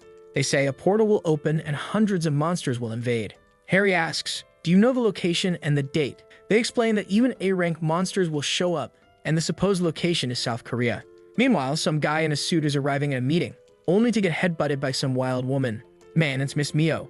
She's the master of the YOLO Guild. How wild. And the guy she headbutted is Park Won-tae, the owner of the 3rd rank guild. She seems pretty crazy because she said he grew his mustache to flirt with her, and she found it sexy. Well, okay then, girlfriend. They head into the meeting room. Look at that bastard from Haesong Guild, the one who mocked our protagonist. Seems like nobody really likes the guy. He tries to act like he's ignoring him, but still throws out Odin's Tower. I heard your team went to Odin's Tower and nobody came back, right? Or were your results just not good enough? The white-haired dude tries to tell him to stop, that it's not the place for that, but he clearly loves the provocation. The other guy's already foaming at the mouth until an old man walks in. Must be one of those old guys who looks weak, but is actually the strongest dude around. He's the leader of the Korean Hunter Association. As soon as he walks in, everyone sits. He thanks everyone and warns them about the upcoming disaster. They ask, okay, so when is this disaster happening? He says they have no details, only that it will involve A-rank monsters and happen in Korea. One guy slams his fist on the table. How are we supposed to cover an entire country? The old man, that's why we're having this meeting, right, my son? To decide what we're gonna do. Everyone's got the same doubt. There aren't even enough hunters for regular work, let alone guarding a whole country. One guy raises his hand and suggests a plan. Each guild forms a group, each group guards a region, and when something happens, all groups move to that location immediately, no exceptions. Already dropping some heavy hints. Of course, any guild that doesn't cooperate will be severely punished. The old man, who now honestly seems kind of useless, just trembling there, asks, anyone disagree? But nah, everyone seems to agree with the plan. Meanwhile, leaving college, our protagonist sees his waifu being hit on by some crazy guy. Give me your number, cutie. You're so pretty, Daladol. She responds, you're ugly as hell. Man, what's going on here? Protagonist arrives, she immediately plays it. My love, you're here. 4D chess move. At the same time, she ditches the guy and clings to our protagonist, and they run off together. She explains the situation to Prota, saying the dude was bothering her and she had to fake it. But don't worry, she doesn't have a boyfriend. Just making it very clear for our boy. Our boy asks, why aren't you in your school uniform? You're in casual clothes. She says it's her birthday today. Why? You can't stop looking at me. Want my number too? In his mind, girl, I already have your number. I'm your teacher, damn it. Right then, protagonist gets a notification, earned another 50 million won. All right, my girl, let's go eat whatever you want. Obviously, little Chad takes her to eat some premium steak. She's instantly smitten. But when she sees the prices, man, this is expensive, are you sure? He says, don't worry, the boss is paying, and he orders another round. But just then, a warning appears on the TV. This is a real scenario, not a drill. A monster portal breach is occurring in South Korea, including this region. Everyone prepare food and supplies for the disaster. Repeat, this is not a drill. Now it's screwed, man. Our protagonist is still only rank F. There's no way he can do much. Meanwhile, protagonist's college friends are bummed he didn't show up to the party. Bet he's out with some girl already. And sure enough, they spot him, looking way too happy. You bastard. But right then, everyone gets the disaster alert. Protagonist runs into them and they ask, yo, what are you doing here? You bastard. You ditched us to come here with your girlfriend. Oh, war girlfriend. She is all flustered, steaming like a kettle. Protagonist's like, no, she's just my student. I just paid for a meal to thank her for helping out earlier. Introduces everyone to each other. Ohio gozaimasu Oni-chan. Daladol hands her a gift. Take this meat we ate. Share it with your parents. She thanks him while the boys are like, man, this dude is a legend. He talks with the girl without acting like a total fool. She's kinda like, that's all for today. Protagonist says her parents probably wouldn't like her wandering around the city with a disaster just announced. The friends wanted a little hangout, but protagonist's already like, nah, everybody go home now. All right, we're going. Man, these irresponsible people. But then, bro, there are already some guys leaving the bar, drinking, laughing it up. Protagonist thinking, man, am I being too sensitive? Maybe this alert isn't that serious. He gets a call from Junmo, right? Hunter, you heard the alert, right? Protagonist says yeah and asks, you know anything about it, Junmo? Junmo shares that apparently the alert status will last for 3 months. Protagonist, 3 months. And Junmo explains it's because nobody knows exactly where the monsters will appear, and the monsters showing up will be very dangerous, even A-rank creatures. If they appear in the capital, there'll be lots of victims. Protagonist like, man, if it's that dangerous, why don't they tell people to be more careful? Junmo tells him the truth. The alert will last 3 months. You can't shut down the entire economy for that long. The country would collapse. That's when protagonist realizes the scheme. They're only announcing it like this, so if something happens, they can say, we warned you, didn't we? It's just a move to dodge responsibility by the Hunter Association. Junmo tells protagonist to head to a shelter, since the hunting fields will be blocked for now. Protagonist checks with the clones. How you guys doing, 1 and 2? Clone 1 says he's fine. Clone 2 says he's not dead, but he's wrecked. Protagonist sees the cooldown's over, so he decides to resummon number 1. Not sure how he logs them out, maybe just by thinking about it. He dismisses the old one and summons a new number 1. Number 3 shows up and protagonist heads back home to visit his parents. Opens the door. Mom, I'm home. She looks at him like, hi. Damn, she doesn't recognize him. It's me, Sangwoo. She's like, how come? Are you starving, son? His dad gets up too, adjusting his glasses. This really is Sangwoo? And bro, we got a sister entering the game. Look how she shows up, all tomboyish with her short hair. She says he should come find his cute little sister first thing after coming home. But protagonist's like, wait, who are you? Then realizes, Kyung-do, you bastard. Nobody's recognizing me. The mom asks, you can come in, but who are these masked guys? Protagonist, they're not friends. They're my clones. Whole squad enters. Everyone looks like him. Already explained everything, right? So your ability is cloning, huh? That's right. I awakened a month ago. The mom says she never thought her son would become a hunter. The sister's already going nuts about it. The dad's like, so now we have a hunter in the family. Protagonist says he wasn't gonna hide it anymore. The mom immediately cuts in, that's dangerous. But the sneaky boy has the best argument ever. My clones do all the fighting. I'm never in danger. Relax. And it's true, right? Damn. Protagonist, let's wake up, folks. There's a disaster going on. Let's head to the shelter. The dad doesn't seem too convinced about the disaster, though.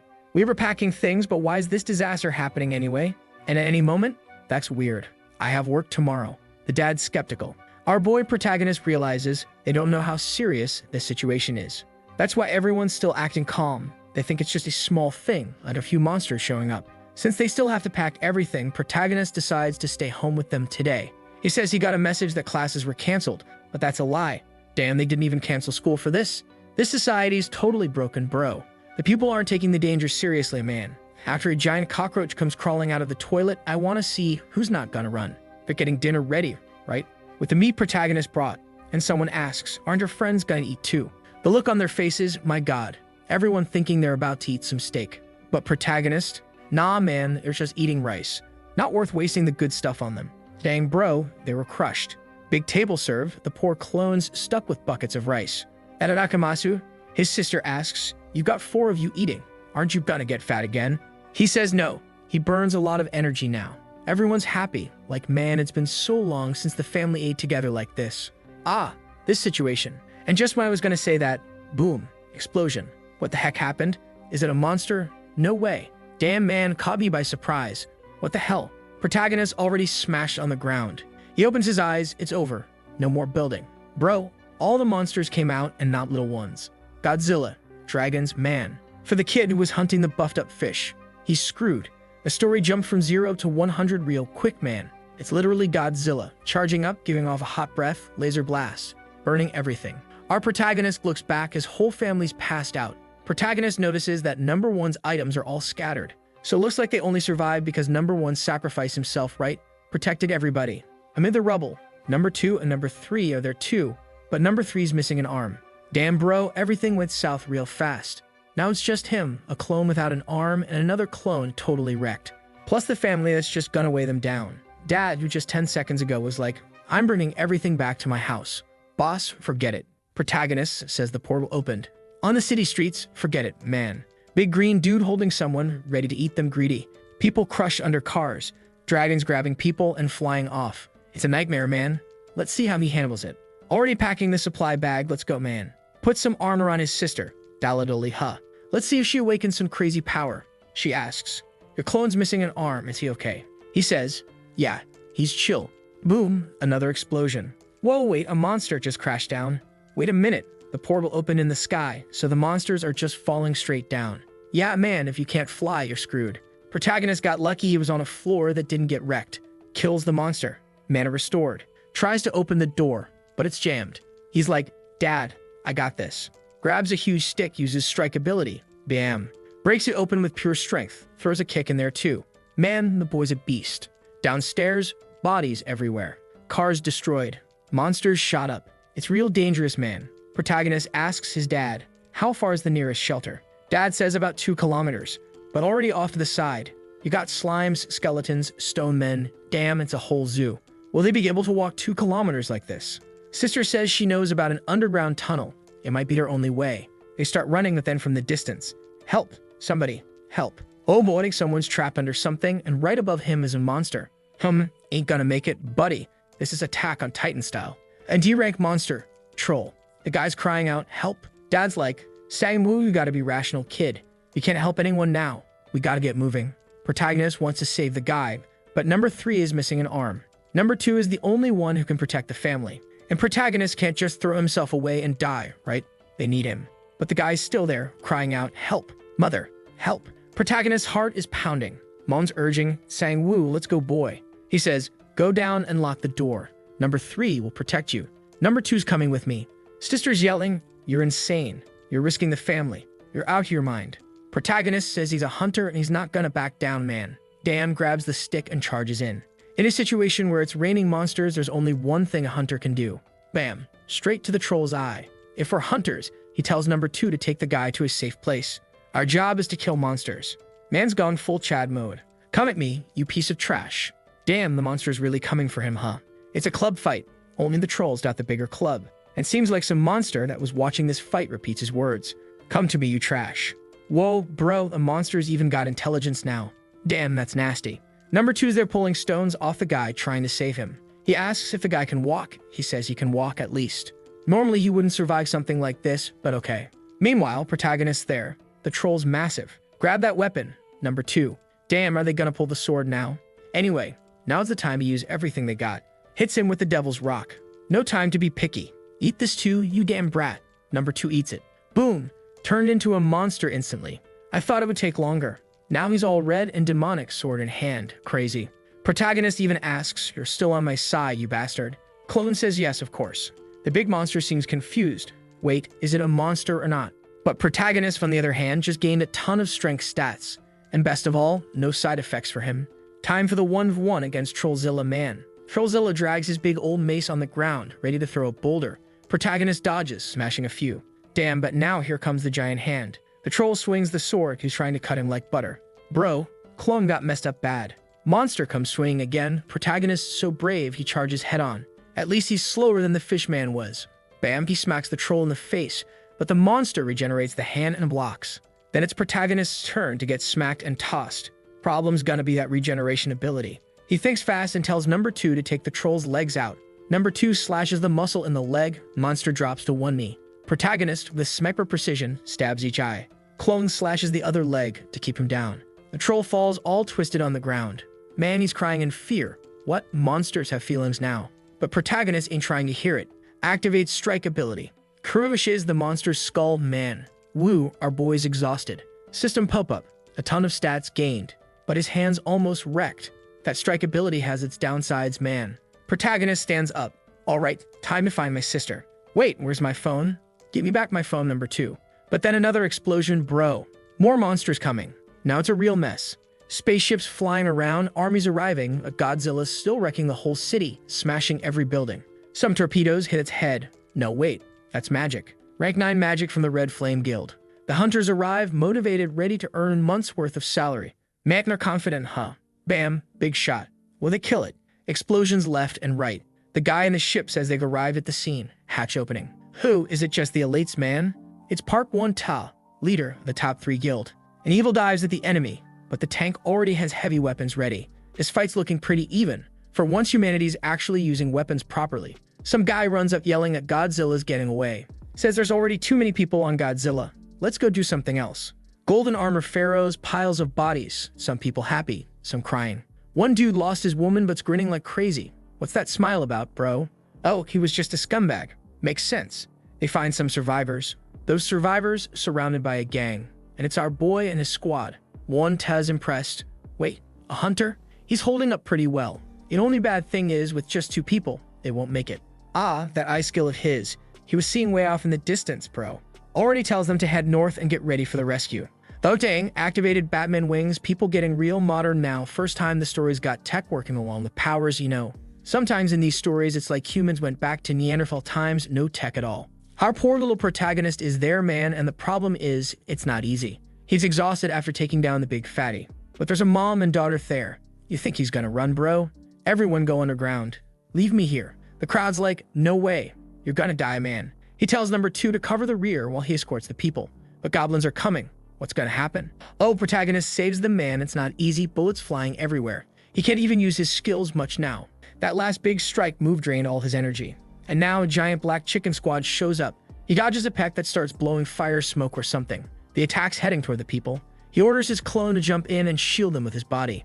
Damn, these clones are basically Marvel heroes now. The big chicken's about to launch another attack, but then something else drops on it, smashes it. The giant tiger shows up. What the heck? Could it be Park 1 Ta? Man, is he the real deal? I think so, cause here comes the drama. Our boy protagonist collapses on the ground, exhausted, no energy left. When he opens his eyes, guess who's standing in front of him? The Chad himself, all swagged out, barely touches his sword and a cut just appears. Man, this dude's stylish. Is everyone okay? He asks. Protagonist already like, who are you, bro? Boom, monster's head falls off. It's Park 1 Tae, the top guy of the guild. Just had to throw in a rhyme, huh? Meanwhile, down in the underground shelter, protagonist's sister wants to go find him. But clone number 3 won't let her. I don't allow it, he says, no orders given. She wants to leave, but the clone's too strong. The parents tell her to stop making a fuss. But she says she knows something's wrong. Why hasn't he come back yet? The dad says, when I saw him busting down doors, I understood he's a hunter. All they can do now is trust him. Then someone's banging at the door. Help! Someone help. Oh boy, I'm already thinking it's that monster, right?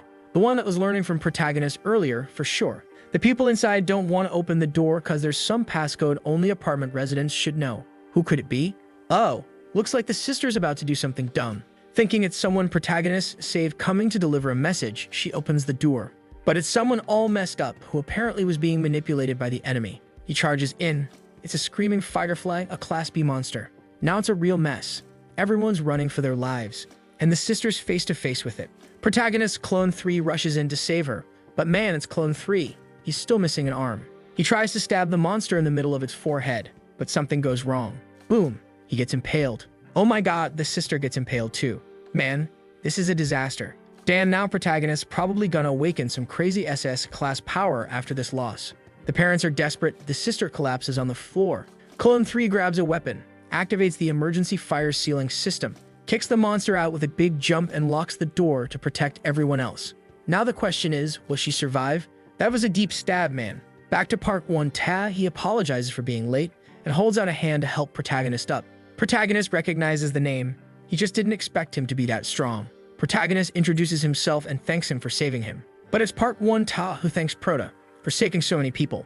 Little does he know protagonist couldn't save his sister. Protagonist, they're all shy like, it was nothing. Everyone's praising him. Man, this is gonna break our boy later. Right now he's all happy, but yeah. Park 1 Ta's like, calm down, hero. He remembers seeing the clone vanish right as he arrived, and now he's wondering, who the heck was that guy? What made something like that exist? But he asks protagonist, right, are you a hunter? He says yes, but it hasn't been long. The guy then says, all right, tell me, what's your ability? Protagonist didn't want to reveal it, but come on, the guy saved his life, he can't really hide it. So he's about to say, my ability is, but wait, it's right then that he loses the connection with number 3. Already grabs the sword off the ground himself, bro doesn't care about anything else, runs off screaming that his family's in danger. One Ta realizes something serious is happening. He calls for a rescue team to stay back and escort the survivors. Meanwhile, protagonist is running like crazy, but the demon's sword keeps whispering to him, stab, kill, die. Damn, and even he's starting to lose it. He activates his dash ability, but then, scene change. Damn it. Some dude with a mustache is loading up a fire bullet, boom, shoots it at Godzilla. But nothing happens, man, that thing is a tank. Everyone's trying to focus their spells on the same spot, but it's not working. One guy who's using poison, bro, he can't even get his sword deep enough into the monster. People are starting to realize, this isn't about competing to see who kills the most. They need to work together. But then someone shows up, work together, paft. Whoa, is he a badass? People are like, bro, what are you doing here? He says, I just came for the money. There's a paycheck waiting for me. Someone with absolute power doesn't need teamwork, he says, already launching a rain of meteor torpedoes.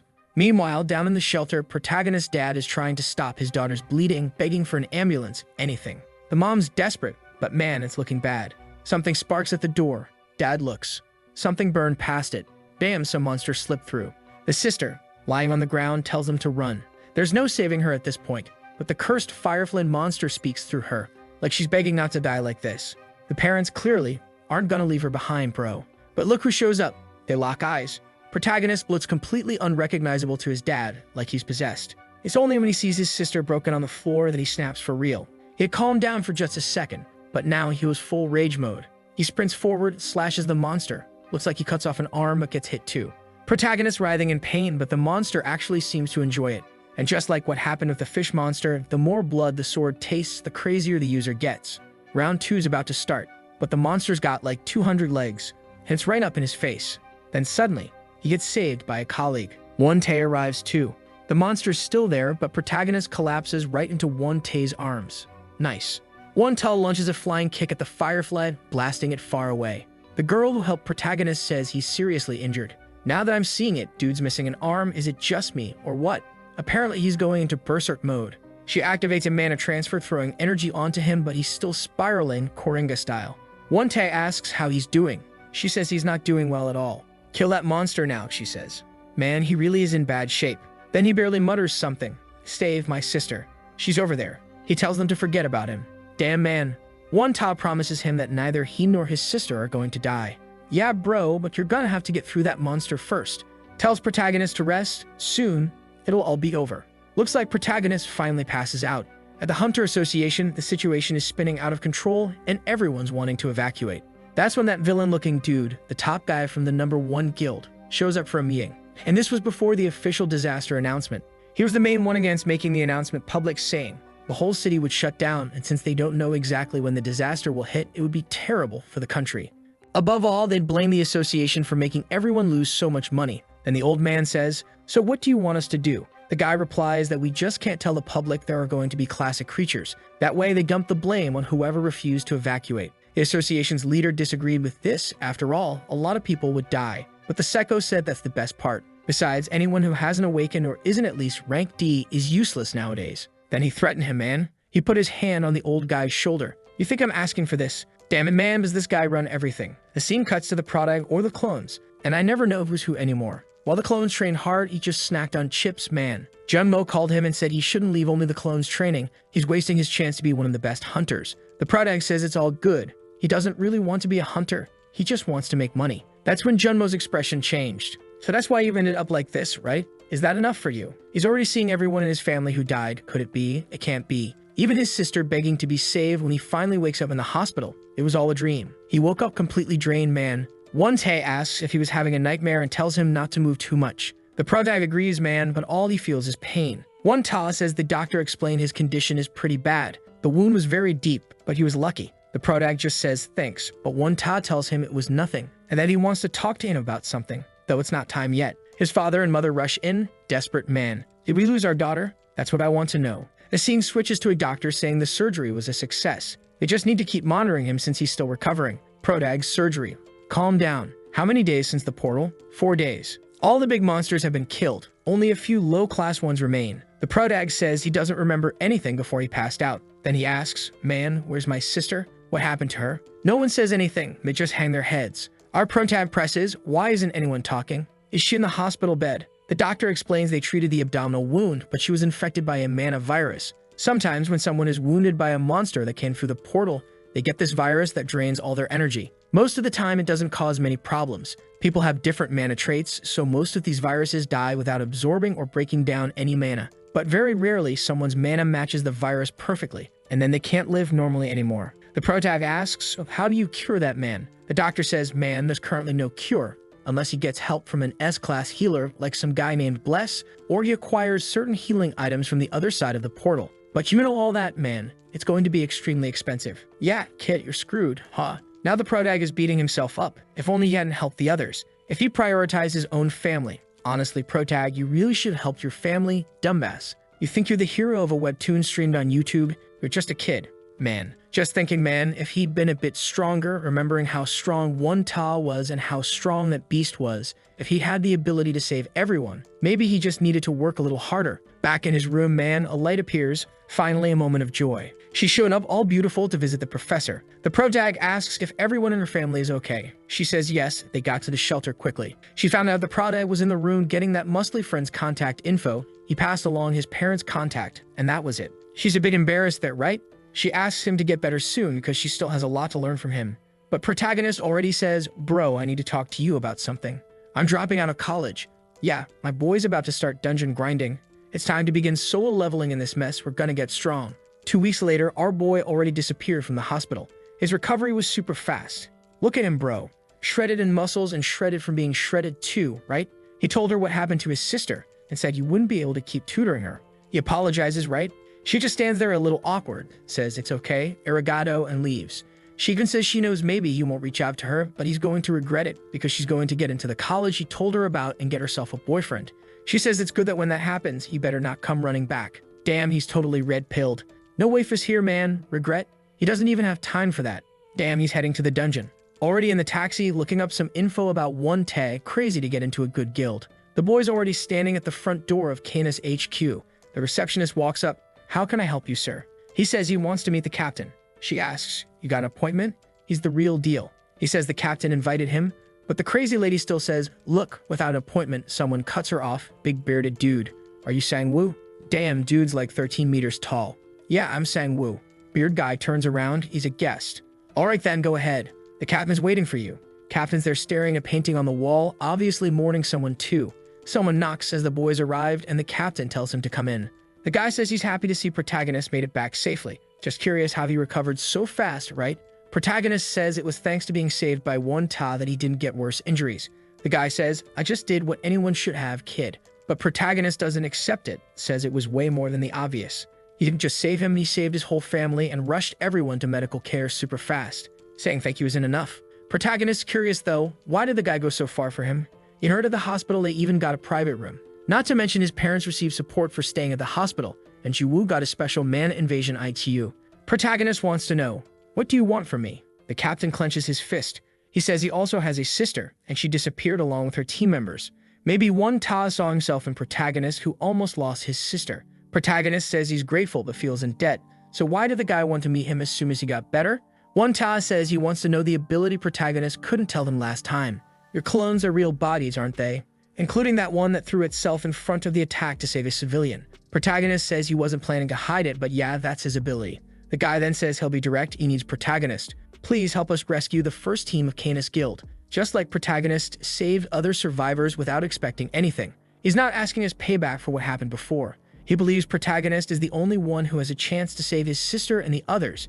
He even bows to Protagonist, who remembers when he was desperately begging to save his sister. So right, you saved my family once, so right, it's my turn now. I'll do my best. That's it, bro. Now tell me, what do I do to rescue them? You already all geared up? Wait, what place is this, bro? You're going to train, dude.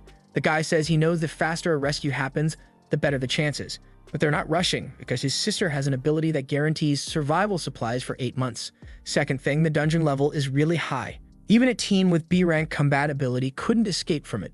Protagonist gets it now. You're too weak for this yet, man. There's only one way to fix this. He's standing there in shock. What you're missing are stats. You can't depend only on battle sense in a fight, especially since yours already reached its limit. Protagonist is there laughing, ha ha ha, wait a minute, man. The guy just says, it's a shame, but that's just how it is. Endure it. Bam, he went for it. No, he's about to get beaten up. Junmo was watching the conversation with Protagonist, who asked not to go hunting for a few days and hasn't contacted him, until he shows up, looking destroyed. Dan, what happened to you? It's me, Sangwoo. Dude, what the hell happened? I got beat up, that's it. They chat a bit and Protagonist tells him everything that happened. Junmo's like, your sister got infected, and you're okay. Protagonist says he's fine and explains he accepted the mission from Canis Guild. Junmo says he gets it, and Protagonist tells him to update his contact info to clone number 2 because he's using another phone since he lost his old one. The guy's like, dude, you don't need to, just back up the contacts.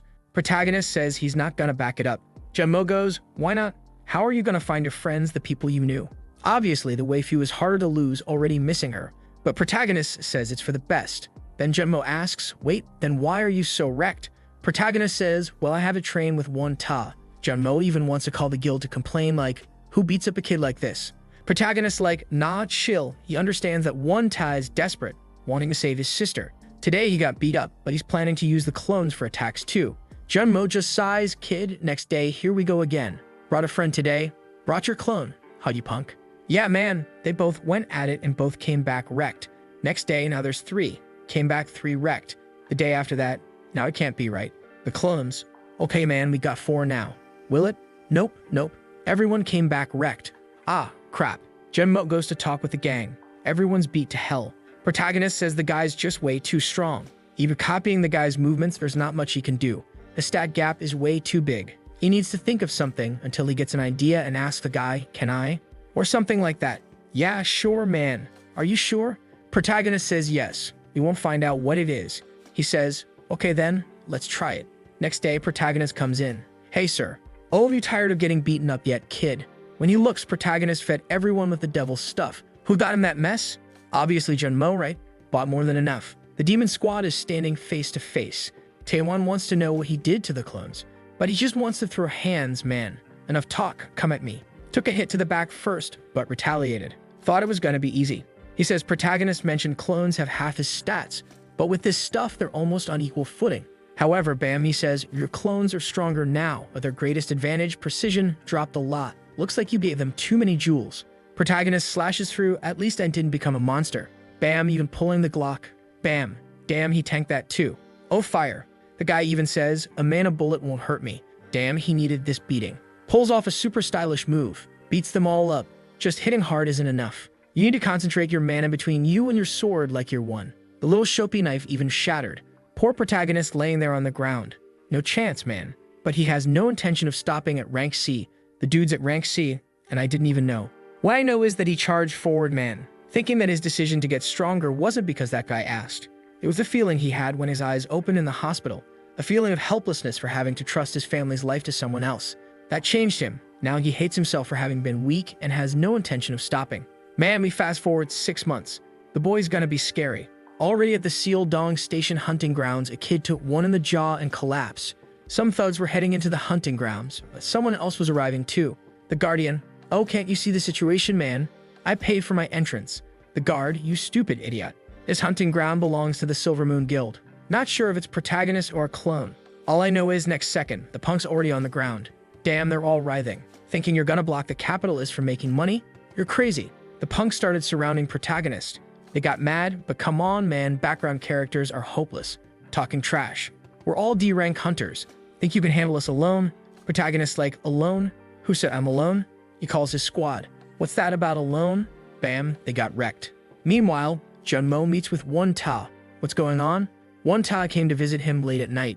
Junmo's like, what you want at this hour? He says he's got a little thing, that business. Here it is. He stares at the paper. So these were his initial stats.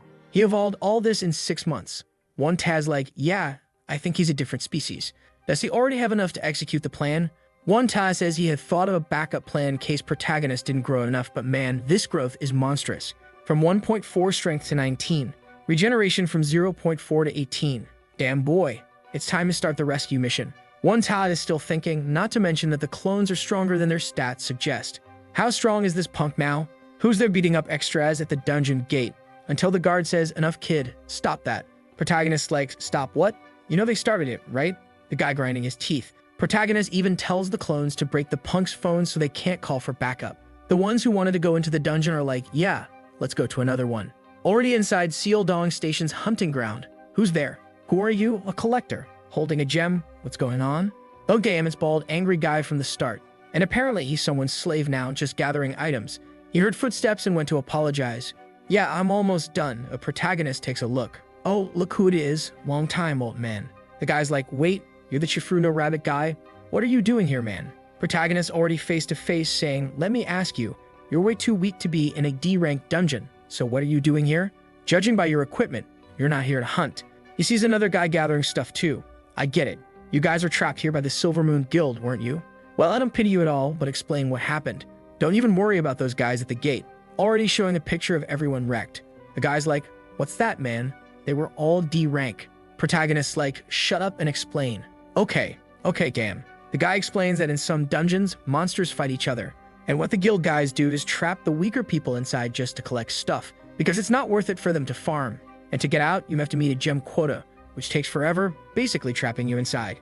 Especially if you join the wrong guild, you end up with a pile of debt. Not to mention that if someone dies farming gems, it's just another lost hunter. Protagonist compares it to when he had his clones gathering and these guys doing the same. Protagonist just tells the guy to leave before he changes his mind. The guy thanks him and leaves, but wait, leave the gem, buddy. What? You thought you were keeping everything. Protagonist already tosses it into number one's hand, eat it all. Damn, all of it, man. Well, what can you do, right? He's already there, the glutton. Our boy's gonna take the chance to gather some gems. But right there, a crazy person comes running, fleeing from a rank C abomination in desperation, or maybe it's a crazy woman. Guild operator Kim Hyen? Buddy? Maybe? Or not, man, I don't know. The artist only draws women with short hair, so I'm confused. They almost get hit, but our boy shows up just in time to save them. Throws them aside. Who are you? Just your savior. The monster's coming, man. The buddy, there is desperate. Why'd you bring that thing here? Protagonist says, relax. Oh, and look, his clone's jacked. What the hell? The buddy tries to run away again. Protagonist grabs them. Don't run. Explain everything. Explain what? Look at that thing. They're terrified, but the clones are over there fighting. Explosions going off. Protagonist all calm. But then it looks like the clone gets smashed. My clone lost? How? He even roasts him. Oi, clone, how'd you lose after eating so many gems? He says, stay put. I fed you so much, let me concentrate. The madman pulls out the cursed sword, no fear. Cuts into an arm, sliced it off. Protagonist going psycho, slashing all over on the poor girl. Pretty sure it's a girl, is just confused. But he's still affected by the curse. Flashes back to the monster that killed his sister. Almost loses it, but calms down. Monster's hand comes swinging, but he spawns 50 clones, pulls the sword for a heavy blow and cuts it down.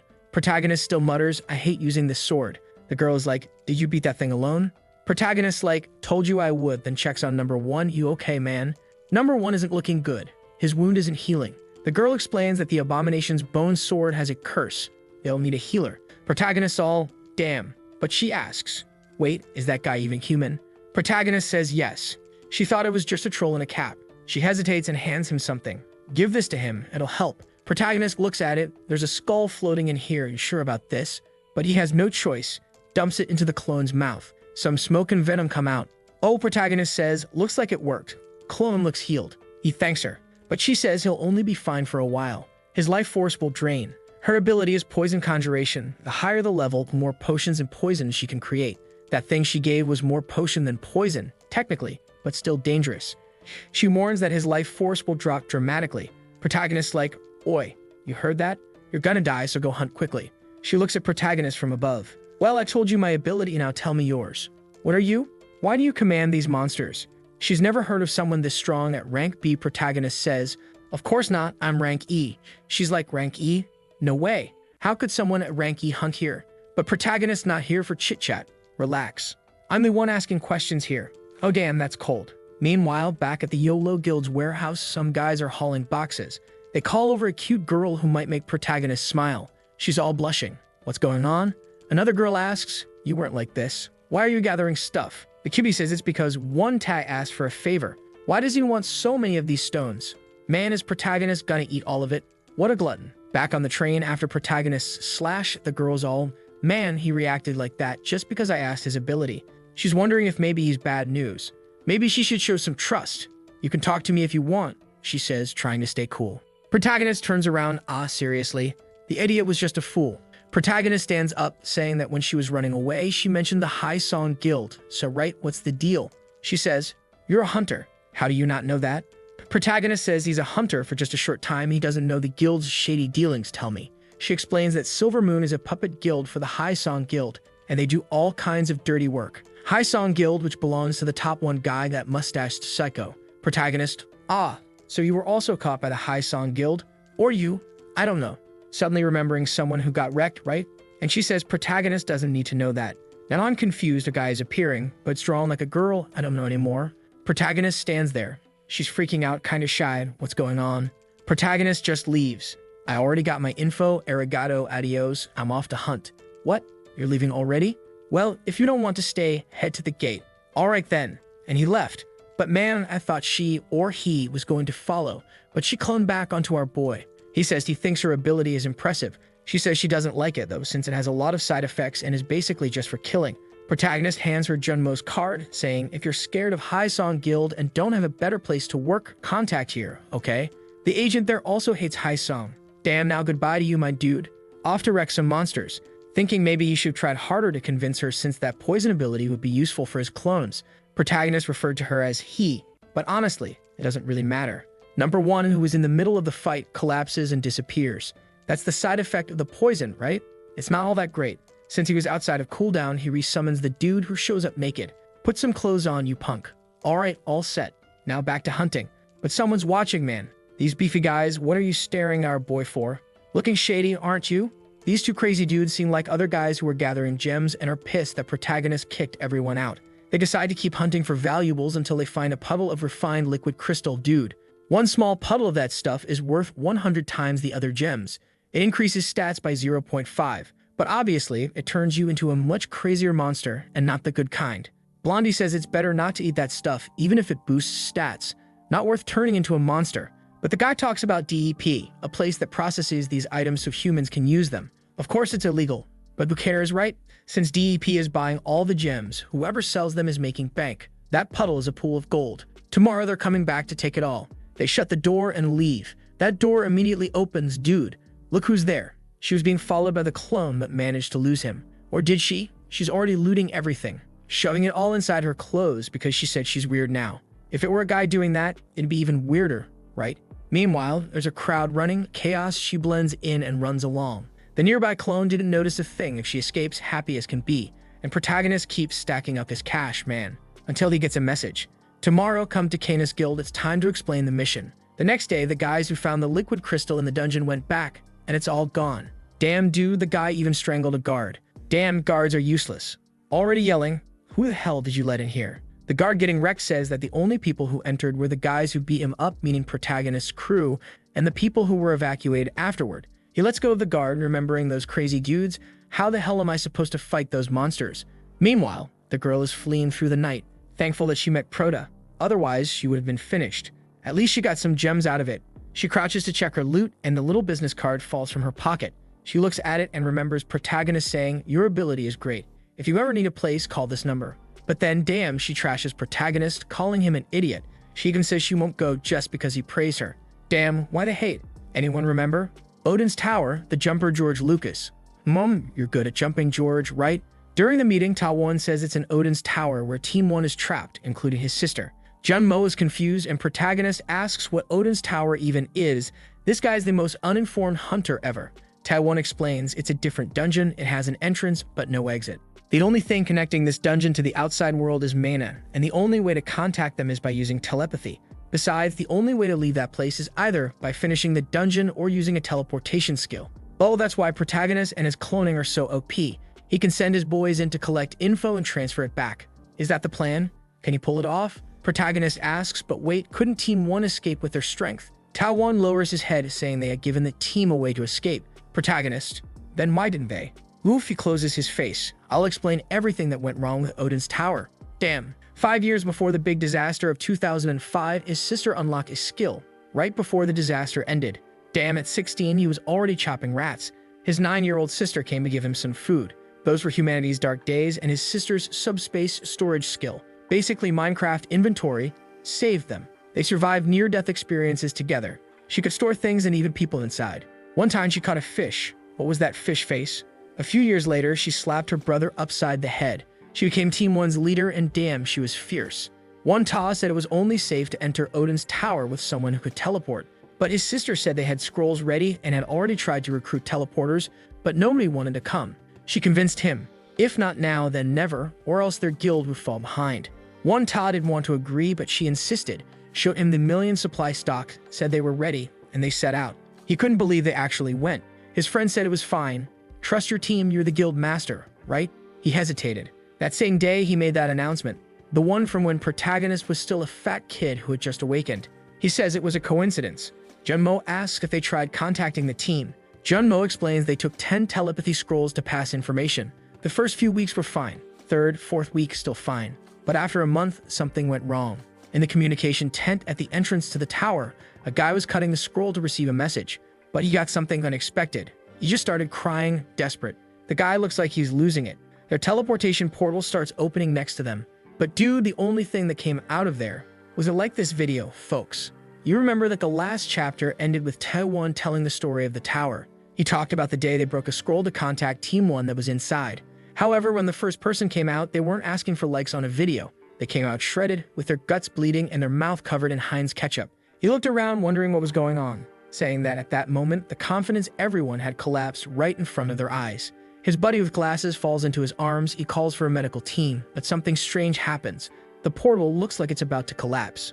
The girl there asks if the telepathy is still connected, and the guy says yes. So she tells him to warn them that a rescue team will arrive at 2 p.m. and that they shouldn't leave. The guy being healed, who I think is the teleport guy, is apologizing, saying all the scrolls were used up.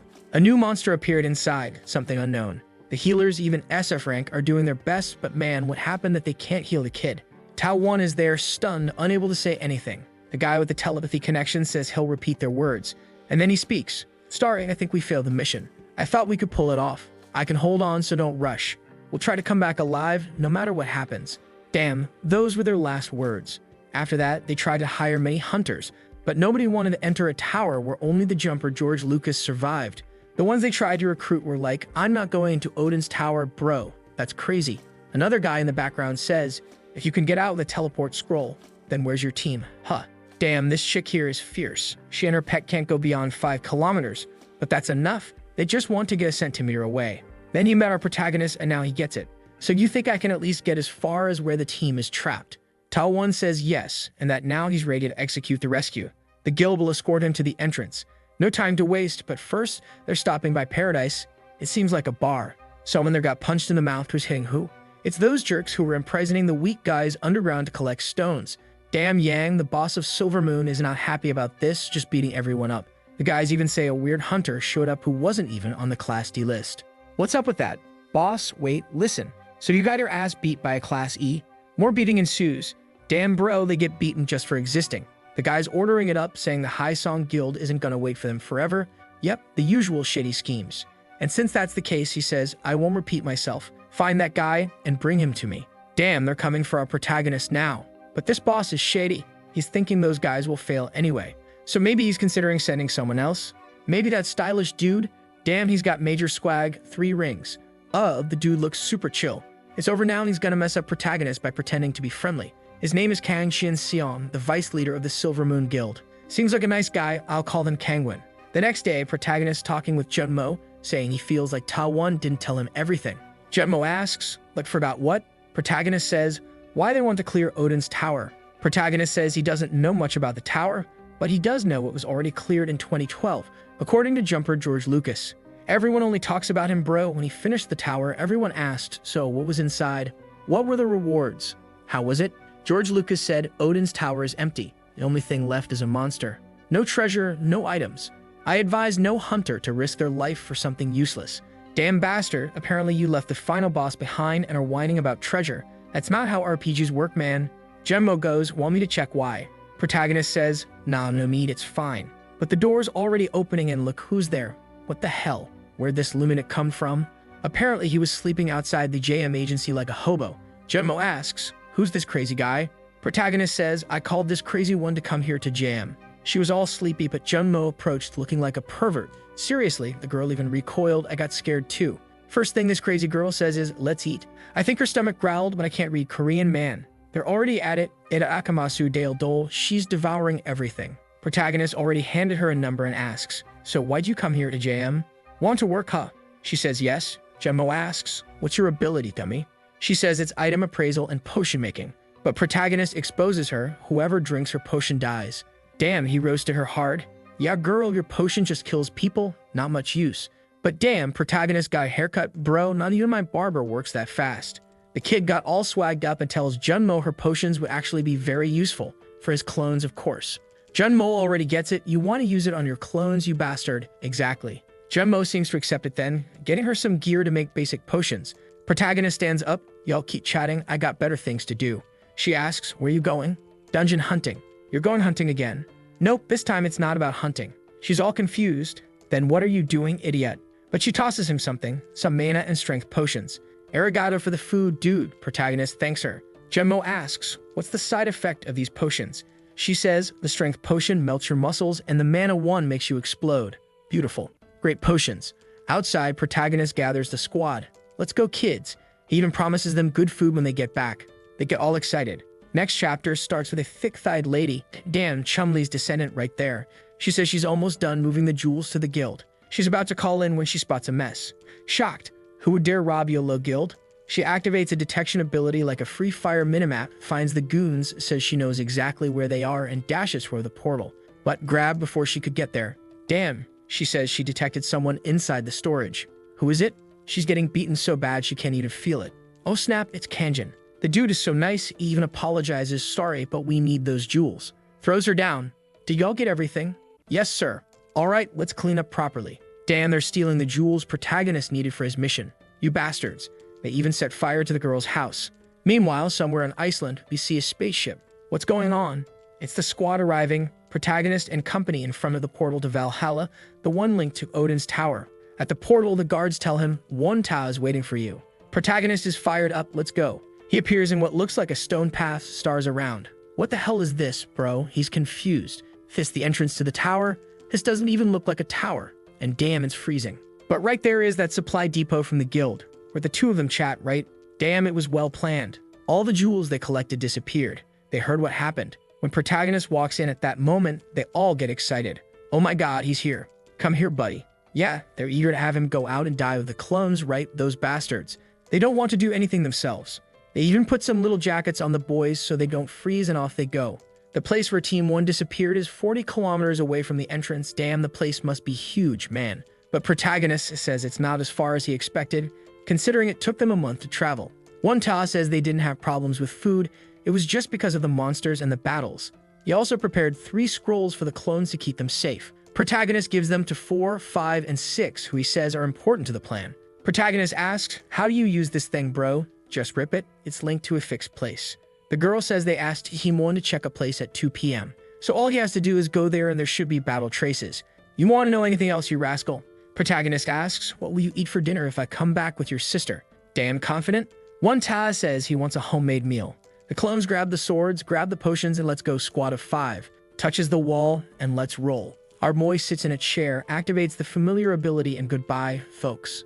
One Te is already sweating. "Now everything's in your hands," sang Wu. At least the familiar ability is working perfectly and the warriors are moving. But you can already feel the snowstorm is super strong. Even with cold resistance, it's not easy. Seems like there's a frozen city there, bro. Protagonist finally reach Odin's tower. Protagonist feels something weird. It's like he's fully controlling number 1's body. That's because his familiar skill reached level 17. You don't just share senses, now you control it directly. Damn, now it's good, huh? Before it felt like giving mental commands and the body obeyed. Now it's really like being inside the body. So let's go squad. Time to rescue waifu. Protagonist quickly notices the way he came from his clothes, there's no way back. First creature appears, big ice bat. Smashed it, easy mode. While the clones fight, he just analyzes, bro. Class E monsters showing up at the start, always in groups. He doesn't do anything, just watches. The key feature is that there's always a bat boss. Class D monster, bat boss. Dan, real creative name. He pulls the big sword. Actually, he doesn't even need to, the clones already destroyed it. Damn, that was easy. Fine then, moving on. Bats here, bats there, bats everywhere. The guys already walked 13 kilometers. Wow, that's faster than expected, a quarter of the way. Time for new monsters, some Yetis appear with clubs in hand. But our guy is super equipped, shoots a magic projectile, probably hit the head. 3 provide support from behind and 2 fight up front. The Yeti squad's coming, but the guy is too well prepared. This is way too easy, feels like trouble's coming. A shot here, a slash there, another swing there, and more sword strikes. Our boy's confident, saying it's perfect. If it keeps like this, well, of course, right, bro? He started talking too much, the ground, crumbled. Got wrecked. Back at the tent, the girl asks One Ta, "Are you sure this crazy dude will be fine?" He says, "Don't worry." He'd even planned a secret infiltration operation to rescue at least a few people and later bring another group for the rest. But bro, the growth rate of that madman far exceeded expectations. The maniac increased almost 20 points in each stat in just 6 months. His stats are already at the level of a rank B hunter, but like, bro, he's not just a hunter, he's a CLO user. She says, wow, so he alone is like a rank B team. One Ta says that's how he sees it. If the Yola Guild warehouse had been raided, he would be even stronger. She says that besides the ice golem, no other monster on the first floor will be able to stop him. One Ta says, I already warned him about the golem. He'll handle it fine. Look where the rascal already is, bro, right in the devil's palm. He's a little scared, but he's going crazy, already made a little cut with the blade on his finger to coat it in blood and go nuts. Swung his sword, will the golem tank it? The big guy stared. Damn man. Did absolutely nothing, the golem didn't like that, almost headbutted him, he dodged sideways. Now we're screwed, his best sword doesn't even scratch. And the Yetis are still there. It's chaos all around. Damn, but the golem ate the Yetis, stretched out his palm, and protagonist caught it immediately. Dodged, big bomb incoming, rock incoming. The guy's killing more Yetis than protagonist clones. That's suspicious. He says One Ta warned him he has to hit the core, which is right there in the middle of the chest, right yellow. The question is, how are you gonna break that, bro? His magic bullets don't even scratch it. And now the golem's coming with a hammer blow from above. Protagonist tells the clones to dodge that. He dodges some falling stuff, but now he's in trouble. A punch to the face incoming. Tanked it? Nah, number 5 just got hasta lugoed.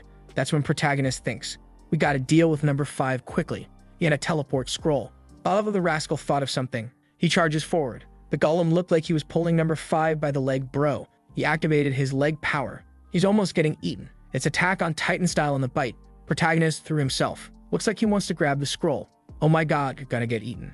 Big mouth shut. Oh, what now? Is he inside too? What's going on? The clones outside are looking curious. Protagonist isn't inside though, he's still outside. Fell on the ground, looked at the golem, who's angry, and said, did you like what you swallowed, bastard? What did he do? The rascal made the golem eat a teleport scroll. Oh mother, where's this beast going, man? Are you gonna send him to the base? Little flashback. Right when number 5 was falling, protagonist thought, if I can't break the core, I'll teleport it. Started a portal inside the beast, opened it, and X appeared, a cross in the middle of the chest. Since the only living part was the core, it just teleported and bye-bye. And with that, no core, the beast died and our rascal gained tons of stats. strength, vitality, dexterity, mana, and finally the clone skill leveled up. Protagonist, they're like, whoa, finally. Different from all of his other skills, this one wasn't leveling up at all. But he says he's not summoning another one now. Yue, bro, I would. No cooldown, would have been good to have one more in the squad. Meanwhile, we see George Lucas the Jumper taking a bath. He gets a message from a digital assistant saying, here are the people who want to see you this month. He sees something that makes him sweat. None of them from any South Korean guild.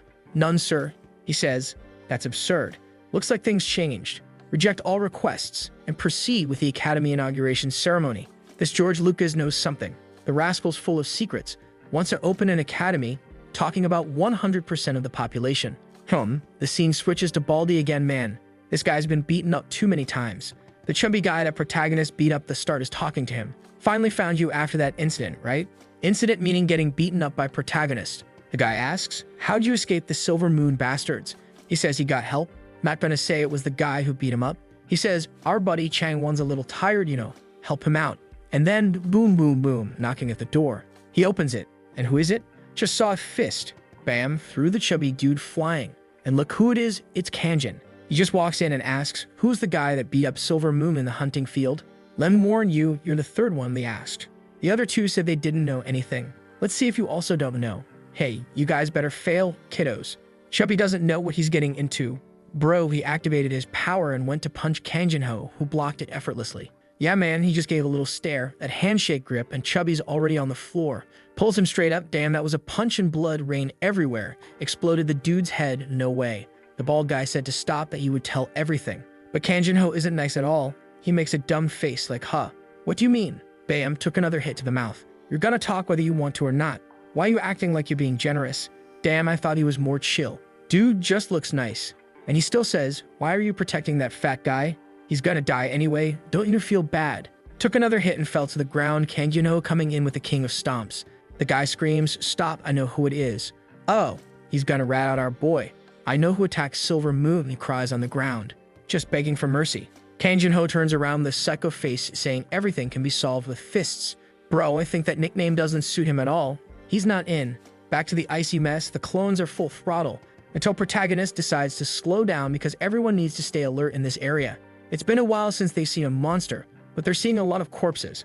Protagonist realizes it's hard to recover bodies in this place, but who killed all these people? He asks a clone for their location, and it says they're already close. From now on, they'll look for any battle traces left by Team 1. After all, they check everything at 2 p.m., right? So how many minutes left? The clone is coming to stab. What? Madness. Blood splatters. What happened? Blood falls. Actually, the clone defended a stab coming at Prota. There's a big monster right in front of him. Protagonist confused. How did this monster appear out of nowhere? Maybe he has some invisibility ability? You can only see some footprints on the ground. Bro, suddenly an army is surrounding them. Now it explains the corpses. Bro, you can't detect these creatures and are trapped. He tries to pull his dagger. Bro, the monster shoves him backward, but right behind him, a clone slices the thing. Let's go this way, bro. The problem is that while they're fighting, more and more are appearing, or disappearing, right? You can't see them until they attack, apparently. What protagonist finds strange is that the clones are blocking the attacks. How is that possible? Seems easy for this rascal. Then he says, you know what? Let number 1 take over the body. I'm just gonna watch. Number 1 pulls out the cursed sword, bro. He's affected but doesn't care. Let's wreck some stuff. An invisible attack comes, he blocks it. Another from behind. He senses it and strikes 2. Protagonist quickly realizes. As soon as the monster swings, he hears the wind from the blade and can react. Now protagonist realized it won't be so easy to copy what the clones do. He still has a long way to go. Meanwhile, inside the dungeon's subdimension, someone's talking to the captain, who's kinda down. When the guy talks to the captain, it's almost 2 o'clock and they need to check the situation. Everyone's like, yeah, all right, I wonder if the rescue team already arrived. Don't know if they arrived, but some kids are there struggling too. The captain stands up, biting her lips, saying she can't even say any hopeful words anymore. She's sure today will be the same, and the sound of chilling ice will be the first thing they hear. But she's hearing some other sound, while protagonist is there just trying to learn how the clones are detecting these monsters. Monsters that don't even have that much stats. Bro, the problem is they're super sneaky, but without the invisibility, it wouldn't be that dangerous. The clones are getting shredded though, slaps here, cuts there, injuries piling up, and the number doesn't seem to be decreasing. The worst part is that there's no way to estimate, are there 100 more, 10 more, or maybe a million more? Until the subdimension starts showing up, bro, and protagonist knows it's the attack team. He already sends all the clones running in that direction. She sees that there's someone outside, there's a person. Everyone's like, damn, I thought everyone would be excited. But people are kinda like, so what? But the crew is running up, bro. Now yes, some of them are impressed. They were basically dead. She activates some vision skill there. Damn, the crew is coming. Bro, he's bringing all the monsters. What is he doing? But our boy's coming, shielding his eyes. Guys, I came to save everyone. So please, save me. The captain hesitates but gives the order. Let's go, squad. Throws the shield, throws the magic. Help this rascal. The dome pops up, probably someone's skill.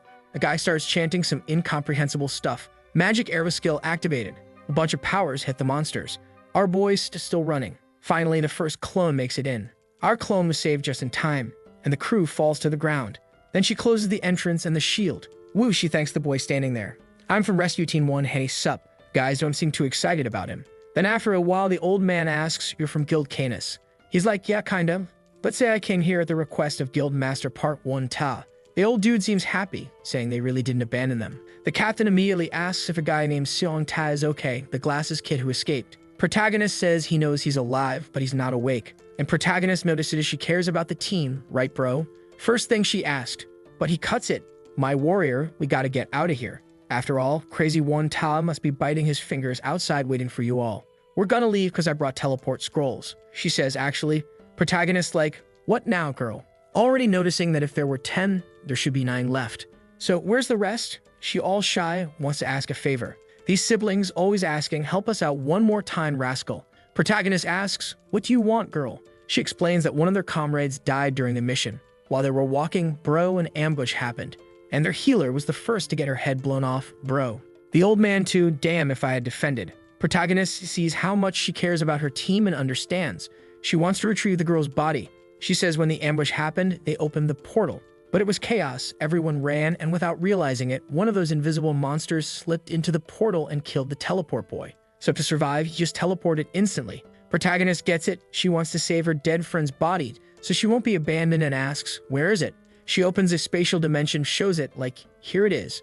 Protagonist sees it's not super far, but it's also not close enough for it to be easy without dealing with monsters. But as the rascal uses clones, he doesn't mind. However, he lays down some conditions.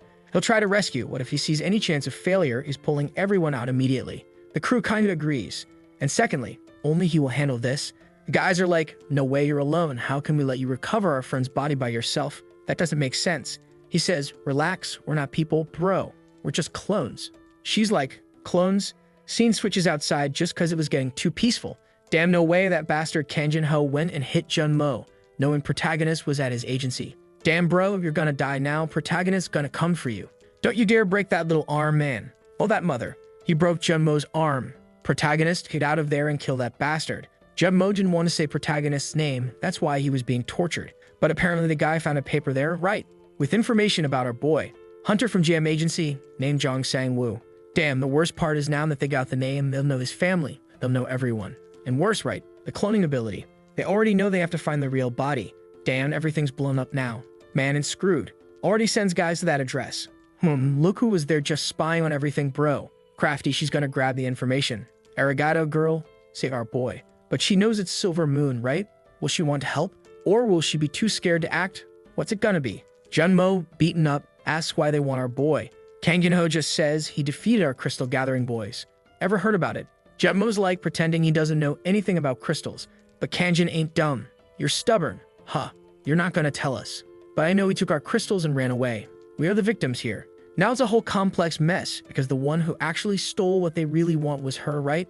That pool that was worth billions and millions. While our boy only took a bag of crystals. But she's caught up in the situation now. Let's see how you act, you rascal. Back in the subdimension, the sister says, the cloning ability I know isn't like this. Protagonist says, relax, as you can see, my clones aren't illusions, and no need to worry about their lives, I can resummon them. And he lays out the plan. Number 4 and 6 will stay at the door, holding the teleport scroll in case things go wrong. While he 2 and 3 will go get the body and return. She's like, not really accepting it. The old man says they can help, but protagonist says, I'm responsible for getting you out safely. Then she goes, man, you brought a bunch of monsters. What kind of safety is that? It's true, right? But whatever, that's the plan. Either you trust me or it's not gonna work. She kind of agrees like, fine, whatever. Protagonist pulls the cursed sword after 6 months of boosting stats and eating crystals and even got this skill, Passive Monster Devour. Absorbs a part of the monster's stats when killed, 12% chance. That's how he's been growing his attributes so much, but he's not satisfied yet. At the door, he says, all right, let's do this. Open the portal. Damn, it's consuming even mana explosions. Crazy. Number 4, pass me the knife. All right, number 4 throws the knife. He throws the sword and the demon venom too. Already warns, as soon as we recover the body, you immediately evacuate everyone. The girl says to protagonist, don't know if you noticed, but even when no one was here, those monsters just stayed put waiting for people. So all those he brought will still be in the same places. Crack of fingers, bro. All right, opens. Let's go, family. Protagonist dashes, the body's right there, let's move. Already sees the first footprint, knows a bastard is coming. Inside, they guard the space and tell no one to get close. The people are like, are you sure? Shouldn't we help somehow? But the sister says, this place is 40 kilometers from the entrance. He didn't get here just running. We have to trust him. Protagonist on the move just hopes it works. But there's already a slap coming from the right. He blocks it. Even the monster got stunned. Damn, the rascal blocked it. And that block was protagonist reacting with his instincts. He's learning to sense the attacks. The bad thing is there's a whole crew around the girl's body. He located it. Heading there, but Clone already took a pass-through slash right in the back. Now the monsters are coming from all sides. Time to use that trick already. Opening the pot and drinking the potion. Now with mana extremely boosted, he's gonna fire a huge shot toward the corpse to clear everything out. Man, that was a good sweep. Huh, guys? Inside, everyone's in shock too, right? The guy's got clones, a sword, a knife, a huge shot. The guy's got everything. He already asks number 2 if he can move even with the injury, and he says, yes, man. Then pick up the body, dude. Protagonist feels that the body's mana won't stop flowing, almost exploding. Damn, it's turning into some cursed sorcery crumbling apart. So he's just gonna draw attention. What's he gonna do? There's an aura coming from above. He's surrounded on all sides. The 2 clones are collecting the body. He tells the boys to run, stomps the ground, throws everyone into the air. The 2 clones take advantage of the launch to land in front and run toward the portal. Whoa, they made it like it's nothing. That's way too easy. She says, arigato gozaimasu, the boys arrive. They're already cutting the scroll. The old man says, don't cut it yet. There's still a crazy one out there. Protagonist says, it's fine, bro. It's just a clone and that one can't be saved anymore. Oh man, that's sad. I mean, yeah, it's just a clone. The poor guy, he did so much and now got wrecked. He even looked back. The girl didn't even want to abandon the protagonist's clone. Damn, that clone seems super conscious. Not sure if he shed a tear there, tipped his hat. See you on the other side. Bring my clone back and revive him already. But with all that explosion and those shots, the Monster Devour skill activated several times, absorbing the ice essence from many creatures. Strength, reflexes, mana, cold resistance. It just doesn't stop. Next chapter starts with someone slicing an apple and saying, Mr. Sion-Te, today's the day they'll execute the rescue mission, and it might already be over, so it's time to wake up, dude. His finger even twitched a little. I saw it. Meanwhile, at the guild base inside the tower, a portal is opening. They run toward it. Bro, will it be the team? A hand is coming out. This montage reminds me of the guy who got wrecked. Is another wrecked guy gonna show up? They're scared. Hand over the chest. When he opens his eyes, Oni-chan. He's speechless. Bro just crying all emotional. Meanwhile, protagonist waking up in the chair. First time he did a kamikaze move. The sister tries to act tough. Obviously, who else would it be? Saying stuff like, I bet you caused trouble while I wasn't here, huh? But he just hugs her. Shut up, you idiot. Everything's fine now, okay. And then she cries too, especially because it's her fault that the girlfriend exploded. She says she was sure nobody would manage to save them. She was so scared. Now both are emotional, everyone's watching. And the crazy guy at the hospital woke up too? Huh. Bro, you were waiting for them to come back just to get up from bed. Slacker. Protagonist, they're looking at his stats, and the clone comes bringing his sword back. All happy that he gained a ton of attributes. Until one Tao says, Mr. Hunter, and he turns, what's up? Arigato gozaimasu. Nothing else he could say. Protagonist like, what's this, dude? I only accepted the job because you guys paid well. One Tao says no from now on. Whatever problem protagonist has, you can call him and he'll help. You better call him soon, protagonist. Actually, you don't even have to call, just tell him. Cause you don't know yet, but they're beating up Junmo too. Protagonist goes to return the scroll he didn't use, but Junmo says, relax, anything you didn't use on the expedition is yours. Protagonist says, you're crazy, man, this belongs to your guild. I'd feel wrong keeping it. The guy accepts it back then. Protagonist, maybe you should have kept it, but too late now and the greedy guy took it back. The sister says, wow, he was here the whole time, and one Tao says, yeah, he stays here while controlling his creatures with familiar skill. Poor girl finally believed it. She thought it was all a lie, just to calm them down. And one Tao just watching, wondering how strong this kid is gonna get in the future. But for now, he still looks like a fool. Outside, protagonist like, ah, you're gonna get busy now, huh? One Tao, yeah, I need to check everyone's health and also prepare the funerals. Protagonist then gets flooded with notifications because, well, the phone didn't work inside the dungeon. Huh, what's going on here? When he looks, he's already in shock. We got a problem. Junmo was taken by Silver Moon, guys. She's following them right now at location XXX. Protagonist already grinding his teeth. Sir, I have to go somewhere else. One Tal. Why? Protagonist already says it. Junmo was kidnapped by Silver Moon. He asks, but why by Silver Moon? Protagonist already knows, man, probably because I fought with them at the hunting field. One Tae, being a smart guy, pulls a scroll out of his jacket and says, if you're heading to Silver Moon, take this with you. Bro. Protagonist says no, but One Tae insists, I told you before, we'll give you full support. Bro, if you were giving full support, you go with him, but okay. At the entrance of Silver Moon, all the fools waiting to get beaten by Protagonist are already lined up. Meanwhile, our potion girl is just watching. Someone calls her. Whoa, she got caught. Man, I thought it was Protagonist arriving to save her, but no. It's some crazy guy asking what she's doing there. She's screwed. Or not. Wait, Protagonist comes out from a portal behind them. Man, how'd he pull that off? But it's too late. The dude looks back and Protagonist already chokes one guy out, two clones surrounding the other with knives.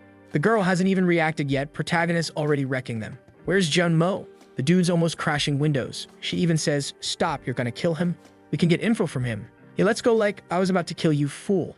Then he just ties up the guys and asks, where is he? She says he was taken to Silver Moon's storage. Bro. Protagonist. All right then, wait here. Damn, he's bringing the whole crew. Run, everybody. Run from the storage. Inside the storage, Junmo is waking up after being beaten and sleeping. Kangwin's there. There are so many guilds, dude. Why'd you have to mess with us? He even wonders if that buddy of his, Sangwoo, is gonna come help. Another guy says they heard Sangwoo went abroad, so it'll take him a few more hours to get back. They're even thinking about ordering iFood while waiting, but then bam, a huge hit at the door. Now you're screwed. Don't panic. It's already being sliced from the inside out, spinning. Boom.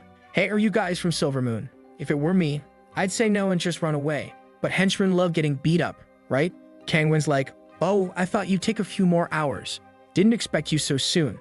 The guys who already know about his cloning ask, hey, where are the other masked guys? Kangwin says, capture those clones already. Haha. You all think those clones are a joke, huh? Junmo's screaming for Protagonist not to do anything, but he's barely holding it together. Not much help. Our boy who's traumatized by losing people he loves, you think he's gonna go easy? His face is pure rage. The first fool tries to swing down on him, but Protagonist elbows him in the chin, leaves him crooked, grabs his arm, and snap broken. Another guy in a suit comes in for backup, but Protagonist breaks another arm. It's just crack sounds, dude. Kangwin's like, ah, you useless bastards. The whole gang's already broken on the ground. Protagonist hasn't even moved from the spot yet. Kangwin tells everyone to hold on a sec, says he just wants to say something as a precaution, and he asks Protagonist where he hid all those crystals. Protagonist doesn't even know about crystals, man. He just remembers picking up some stones, and he tells the guy he crossed the line, this won't end peacefully. But Kanjin says he's the damn arrogant one. He found some things about Protagonist while checking the office, and he admits that he's strong. Considering how he beat up the guys, he must at least be Class B+, he has good stats. He can beat most guys in this field, but his skill is cloning, right? That's why he's here, acting all tough, fighting without even using any skill. Man, he doesn't even know he's going full psycho like a fool, saying Protagonist a loser for having such a trash skill even with good stats. His only power must be concentrated attack and that's it. That explains why he stayed with that trashy jam agency. Trash hangs out with trash. Protagonist's like, alright then, let's see if my clones are weak. The crew has arrived. Damn, now you're screwed. The minions are all sweating and the guy says, hey Kanjin, the folks at the back got beaten up, you know. He says at least he can sense that, idiot. Damn, but at least now Protagonist isn't at a disadvantage. Damn, he's got a dagger that looks deadly. Better be careful, Prota. Protagonist also getting a bit cocky now, man. Let's see how good this so-called skill is. Wow, he's got invisibility just when our boy finished his 10,000-year Goku training, running with 1 billion pounds on his back. You're screwed, my boy. You're gonna get wrecked. The big side character says, our Hyung's got stealth skill. He's definitely gonna win. Only someone with Class A detection could stop him. Kanjin's there, invisible thinking, feeling presence, sensing aura. That's all bullshit. My skill erases everything. You ever experienced this before? Just sneaking up behind, but the clones are already kinda looking at him, bro. The fool's confident. You won't even notice me. The fight's gonna end here. Protagonist, the moment he comes, yells, grab him. The mad lad actually got grabbed, man, caught like a fool. What the? The clones' faces say they're gonna have some real fun. Yeah, Kanjin, you're screwed, son. Next chapter starts with Protagonist's college friends at a bar having some beers. Everyone's happy they're in 3rd year. One dude even says, how come it's just the 3 of us after 3 years, man? Nobody gonna get a girlfriend or what? Damn, killed the vibe. The glasses guy's like, by the way, anyone seen Sang-woo? It's been a while since anyone heard from him. They say he changed numbers, and even when they tried messaging him, no response. The buff friend says he heard news that Sang-woo's working as a hunter now. They're like, damn, Sang-woo actually went into that line of work. He seemed like such a nice guy. How's he out there killing monsters? The buff guy says, hey, you say that 'cause you never saw Sang-woo angry. The guy in the white shirt, weren't you his neighbor? Did you ever see him lose his cool? He's like, maybe in third year. He explains that back then he and Sang-woo used to walk home together, and once on the way he got mugged by some gangsters. Surrounded by the thugs, he saw Protagonist showing up and told him to leave, but actually Protagonist just came back and headbutted someone. He went for the sneak attack. They ask, Sang-woo saved you. The guy, you think he saved me? We just got beaten up together, and I found out he'd already been mugged by those guys before. Glasses dude, so he already got beat and still went back for more? Buff dude says he was always weird like that. Even though he looked innocent and chill, when he lost it, he would charge forward without thinking. The punks were even surprised. You can tell he's merciful when people mess with him, but not when they mess with people around him. Back to Kanjin, man, he's all twisted up. Protagonist already sending the clones to take Junmo to a hospital. Bro, Kanjin's there like, how did you see me? All shocked. Our boy's like, you were real confident in that skill of yours, huh? Too bad, I just came back from a group of monsters that had the same one. The poor guy's all desperate now, can't understand it, man. Protagonist says, you talked a lot of crap, didn't you? Said my skill was trash and I shouldn't have come here. But at least you got one thing right. I do have amazing stats. 242 notifications when he fought back at Odin's tower, bro. The boy gained almost 10 points in each stat, not to mention cold resistance up to 19. Looking like Bakugo from Boku no Hero Academia, i.e. going straight for the gut. Wait, no waiting, man. Take this. Damn, he threw the dude far. Will he follow up with a beatdown? The clones say one escaped, but they already handled everyone. Protagonist just says for them to take Junmo to the hospital. He's like, don't worry about me. Go get treated. Kanjin's there, man. Can't even get up, all wrecked. Thinking, no way, the report said he had 19 strength. This is totally different. Not to mention the clones aren't weak. If two catch you, you're screwed. He's getting up like, no way someone boosted stats that much. There's gotta be something. He noticed the potion in Protagonist's pocket. Damn, is he gonna drink the dumbass potion and get strong only to melt? Classic side character move. He tells Protagonist he admits he underestimated him. Didn't expect him to react. But there won't be another mistake. I'll show you what a real Class B hunter is. Damn, he's not that weak either. 25 strength, 35 reflex. Damn, I thought he was more trash. You haven't seen everything I got. Rushing in. But Protagonist says, I really don't want to see everything a man has. The guy's running thinking, they're not detecting me. It must be. No matter how insane it sounds, they're sensing the air currents around me. So he starts stirring everything up to make it noisy. Protagonist impressed by his speed. It'll be harder to react now. But he turns to the side, man. Something's coming. Bam, blocked it. Damn, called him stupid and hit him on the head. Now, with all this smoke, it's even easier to see you, idiot. The poor guy's on the floor, bro. I've seen him like this 3 times now. But he's laughing all crazy, ha ha ha, bro. Protagonist asks, what's so funny, clown? Oh, look what he did. Man, we already knew it. I predicted it. Protagonist looks, damn, you grabbed my pocket? The guy's like, I knew something was off. Your stats were different than expected. Opening the potion you boosted with this, didn't you? Protagonist honest, I'll give you some advice, kid. It's better if you don't drink that. But man, he swallowed it all. Strength already rising to 29. Dude's freaking out, 37. Damn, one stomp and everything's cracking. 51, damn, and he's saying to Protagonist, I can't hear you anymore. I'm too strong. Protagonist like, yeah, better not blame me, bro. But the kid's there, exuding Dragon Ball level aura. Impressed that his strength doubled. Not even a top-tier potion does that. He even says to Protagonist, if you tell me who made this, I'll let you walk away with at least 2 arms. Protagonist looking already sent 4 and 6 to the hospital. So now it's just him, 2 and 3 left to handle the guy. They lock eyes, bro didn't like it and comes charging. But the kid's not playing, grabs him, and the guy's like a freaking train knocking the clones down. Protagonist went to slash, damn, took a hit from the sword too, all shaky now. Kanji's feeling himself, asking if Protagonist realized where he messed up. And he reveals he didn't just read Protagonist's stats. Damn, they're also targeting Protagonist's family. Then it's over, guys. His mom and dad were just making dinner all chill when someone knocked on the door, and oh boy, what happened? We don't know because we're back to the fight with Kanjin coming in with the stabs and Protagonist getting a billion cuts. The stabs are hitting so hard the kid's being dragged across the floor. 2 more coming from behind, you bastards. Take 1 each. Protagonist starting to bleed onto the blade, bro. He's going crazy. Came in for a big swing, sliced the whole thing in half. Damn, even Kanjin's sword got wrecked. Furious, he activates the strike skill right in protagonist's face. Came in with the punch. Damn, protagonist took that too. This one's rough. Thrown back, wall shattered. Dragon Ball style, the kid crashed on the other side. Meanwhile, another clone took a hit to the gut too. Damn. One tried to grab him from behind, but he just ducked and spun with a jawbreaker move. Damn, the clone got wrecked. Protagonist feeling the potion's effects. His friends at the side, bro, you were acting so cocky and now you're getting wrecked. Shut up, I'm gonna win. Kanjin asking if he's thinking about a plan B, protagonist tells everyone to hide. Kanjin's like, you're still gonna fight, bro. Doesn't like how protagonist refuses to give up. He's just waiting for the potion to kick in. The guy pulls out his phone. Let me order some pics to help you understand the situation. Yo, you guys arrived yet?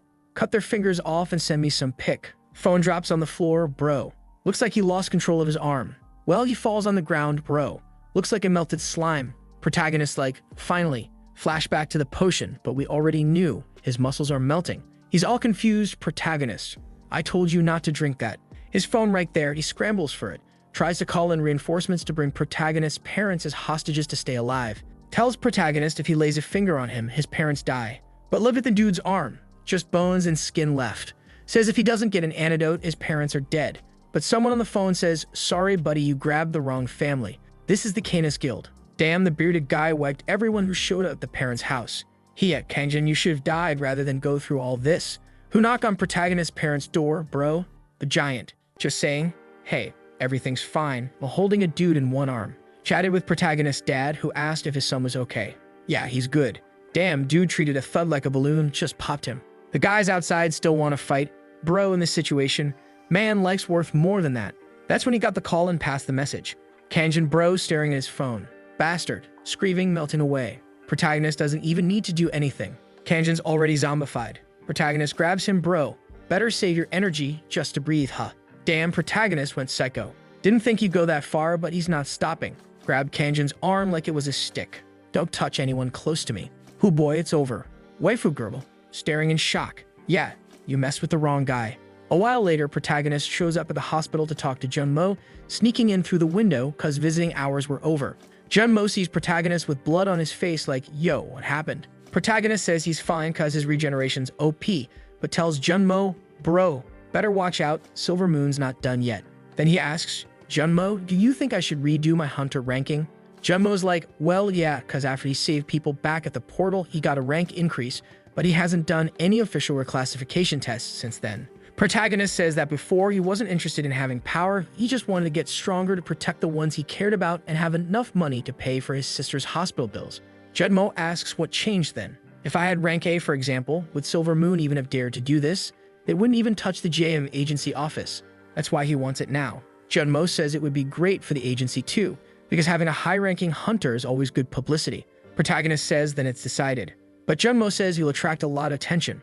As a side effect, situations like this might become even more frequent, but well, it's up to protagonist, who says he's already decided. The scene shifts to protagonist going to retake the evaluation. The guy there, name, Sang-woo, skill, cloning, and you came alone? Usually you take this test in a group. Junmo explained to protagonist, when you're low rank, you get classified in a group that can kill a monster of a certain rank, because normally if a monster is rank B, it's stronger than a rank B hunter. But that's not the case with protagonist who's got the bond to do Safado, the badass squad. Protagonist already says, I'm but alone. The guy says you just have to kill a monster one classification above yours and bring proof. With that, you submit it to the association, and they reassess. Protagonist asks, can I skip the D, C, and B tests all at once? The guy's like, this punk's messing with me, wants to test solo and skip everything. No, you can only sign up for the test directly above your rank. You can't jump all at once. Protagonist a bit embarrassed. Okay then, tell me which monster. The guy says, go kill a fishman. That trash with a cloning skill can't do it. Just so you know, it's got extremely tough skin. Bullets don't even go through it, got that punk. So protagonist leaves, right? Poor guy has to hunt that fish dude again. He walks to a chair, sits, starts scrolling on TikTok, watching a girl's dancing. 2 hours later, the guy's eating. Like, why hasn't this punk gone hunting yet? Did he just come here to mess with me? Protagonist stands up, walks back to him. What's he back for? Kid, you want to cancel the test? Nah, bro, I already hunted it. What do you mean you hunted it? Yeah, I caught the fishman already and sent the proof in. Register me as a Class D hunter. The guy's like, bro, this psycho's crazy. He just sat there drinking coffee, how? Obviously, right? It was a clone who went. The guy's all confused. I didn't even see you leave. Protagonist, check it already, man. The hunting ground already sent confirmation. The guy's like, fine, I'll check. Sigh. He looks and there it is. Jung Sang-woo Fishman, number 5, confirmed. What the hell is this? Protagonist, all good, right? The guy, no wait, what the hell? Calls the hunting field, hey, did Jung Sang-woo hunt there? Yeah, verified, he hunted and killed here. Damn, what's happening? Did the system glitch? Protagonist just waiting like, yo, got an answer? Okay, fine, I'll upgrade your rank. The guy's thinking this bastard must have pulled some dirty trick. Congrats, you're class D. And I'm gonna report this as soon as I get out of here. Protagonist like, cool. Now register me for class C. Haha, poor guy's gonna be stuck there all day doing this. Meanwhile, on the streets at night, our girl is walking with that crystal bag. Girl, you stole that just for fun? Are we selling it? Doing something with it? She's all embarrassed talking to protagonist, right? I'm sorry, she says. It's her fault Jam got attacked. She admits she's the one who stole the crystal jewels at the field. Protagonist's face goes dark, bro. Face to face. So that's why he said all that. She's in shock. Why did I tell him? I just saw what he did to that other guy. But protagonist is a good guy. He just says, it's not your fault. It's their fault for trying to mess with me and my family. So yeah, she doesn't have to worry. And the crystal thing, that's between her and Silver Moon. He's sure she didn't steal him just for fun. She doesn't even know what Silver Moon and Hai Seon did to her, but he's not gonna get involved in her problems. She just grabs her hat, trembling, throws it over her shoulders. Arigato, bye. She runs off, back at the association. The guy's like, man, how? Did someone see this? That's impossible. The guy says, congratulations, you passed for Class C and Class B. Protagonist gets up. I think that's good enough for today, right? The guy's like, for today? Another dude pops up, finally he did it. The guy's like, wait, you know this kid? The guy says, yeah, he's that crazy one who has permission to enter multiple hunting fields at once. The doctor who evaluated and went crazy, telling everyone about what he saw, such a unique skill. The strange thing about him was that he hadn't ranked up yet. But yeah, putting that aside, the Hunter Network's gonna freak out. Someone going from E to B in one day. A week later, all the newspapers were talking about the Clonudo, from Class E to B in a single day. The big surprise of the association, fastest rank up ever. Who is Jung Sang-woo? JDM agency interview. The news reported about a newbie hunter who became B in a day. Some said he joined a doomed agency. A lot of people learned that the clones weren't illusions, and our protagonist got a deposit of how much? 5 billion? Bro, he could buy countries with that now. He's even bugged out wondering how many zeros are in that. Taewon said, that's your payment for success. Protagonist said, that's too much. The guy said, man, I only used the word favor to convince you, but it was just a job. He didn't want to accept it, but Taewon said, dude, if it weren't for you, no one else would have accepted this job and they'd still be stuck there. Come visit the guild someday. Everyone wants to see you. Protagonist falls to the ground in happiness. Now the kid doesn't have to worry about money anymore. Now he's got enough to take care of his sister. With that money, he'll be able to get that guy. The S-rank healer, bless. Oh man, there are still some big bads out there, cause our protagonist is Chad now. But he's still just B, bro. He's already imagining the guy like, just you wait. The moment I see you, I'm gonna grab your legs and beg like a maniac. You'll have to say yes. Meanwhile, the leader of Silver Moon wasn't happy that Kang Jin-ho got wrecked. What's the logic behind stealing everything from the YOLO Guild? Now there's no one left to work on the crystals. He needs to destroy the documents so nobody finds out. But then another badass chick shows up. Yang Ju-cheol. Damn, our warrior shows up like, you're strong, huh? Says she heard he's the one who stole the stash. The guy's like, I think there's a misunderstanding. Let's talk. Already swinging punches, but she just slashes with her claws. She's badass and hot. Boom. At the Canis Guild office, Jun-mo went to talk to the crew. He thanks Taewon because he heard he sent the boys to protect protagonist's family. Taewon says, so it was Silver Moon who attacked you. The guy says yes, and that he doesn't think it's over yet, especially since Kang Jin's son, Kang Jin-ho, got involved. Taewon knows he's the Silver Moon vice leader and that our protagonist left him in a state that's impossible to recover from. Now comes the plot twist. Bro, the hunter Jun-mo used to take care of back when he worked at Hai Song Guild was this same Kang Jin-ho. Everybody already knows about the ties between Hai Song and Silver Moon guilds. Then our baddest chick shows up dropping the DEP bomb. Those bastards from Silver Moon were manufacturing crystals and jewels and supplying them to Hai Song Guild. She even hands over the files, bro. Tells Jun-mo, nice to meet you. I've heard a lot about you, crazy dude. He gives her a little shout out, right? Says he heard she visited Silver Moon. She says it's all good that she just went there real quick to grab some stuff. Taewon's there like, DRP. What's that? She says it's a body-enhancing drug that uses the jewels, and the Hai Song Guild is deeply involved in producing it, which means it's something extremely dangerous. Oh, our little crystal carrier's back on screen. Here comes a little backstory. The hunter profession was only legalized after the catastrophe ended. Managing the hunting fields through soldiers, taxes on hunting profits, buying monster drops. All that was legalized. So the hunter job seemed pretty stable, but not everyone agreed. Some hunters were against identity registration and restrictions during hunting, so they went into hiding and created their own society. This way, they could use illegal weapons to protect their income. Yeah, honestly, I don't want to give money to the government either. Taxes are theft. And apparently, our warrior girl here is part of the shady side, huh? She shows up at a bar with the crystals. Even the bartenders bug out, bro. She brought way too much stuff. He told her not to go fetch it. She smiles, all happy, saying it was all just lying around at the station. He frowns. Sorry, Wu Haiyan. Oh, some shady guys show up. You hear Haiyan, you're coming with us. Guaranteed they're from that guild. She tries to ask the bartender for help, but he's like, sorry, they got my family. But guess what? Another madman steps into the mess. Some random dude, who are you and why are you wearing a suit in this bar? The dude steps up in his face, back off. He tries to say something but takes a punch right to the jaw. The guy's about to back off when he sees who showed up. Man, he's everywhere. The badass himself, bro. Then we get a flashback. Our protagonist said now that she's part of the GM agency, he's gonna help her. Told her to try selling the crystals she grabbed. Told you they'd bite the bait, didn't I? Another scene shift. In some undisclosed location, the master of the High Song Guild gets frisked and told he's got 10 minutes. He's laughing like a psycho. They open the door and he steps into what? The Oracle. Damn. She says, you're here again? Shin asks if she wasn't expecting him or if she likes to mess around.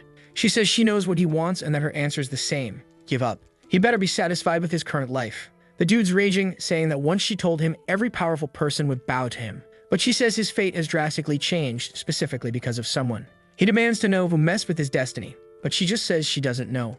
Back to protagonist's scene. Hey, is this your phone? Tell me your password, idiot. The guy says, kill me. I won't say it. Protagonist's like, man, relax. I'm not gonna kill you. I'm just gonna hand you over to those fine gentlemen over there. Looks like they do some crazy stuff. The guy's sweating bullets. Meanwhile, the leader of Team 1 of High Song, Shin Jin-wook, gets a call. Yo, got the crystals.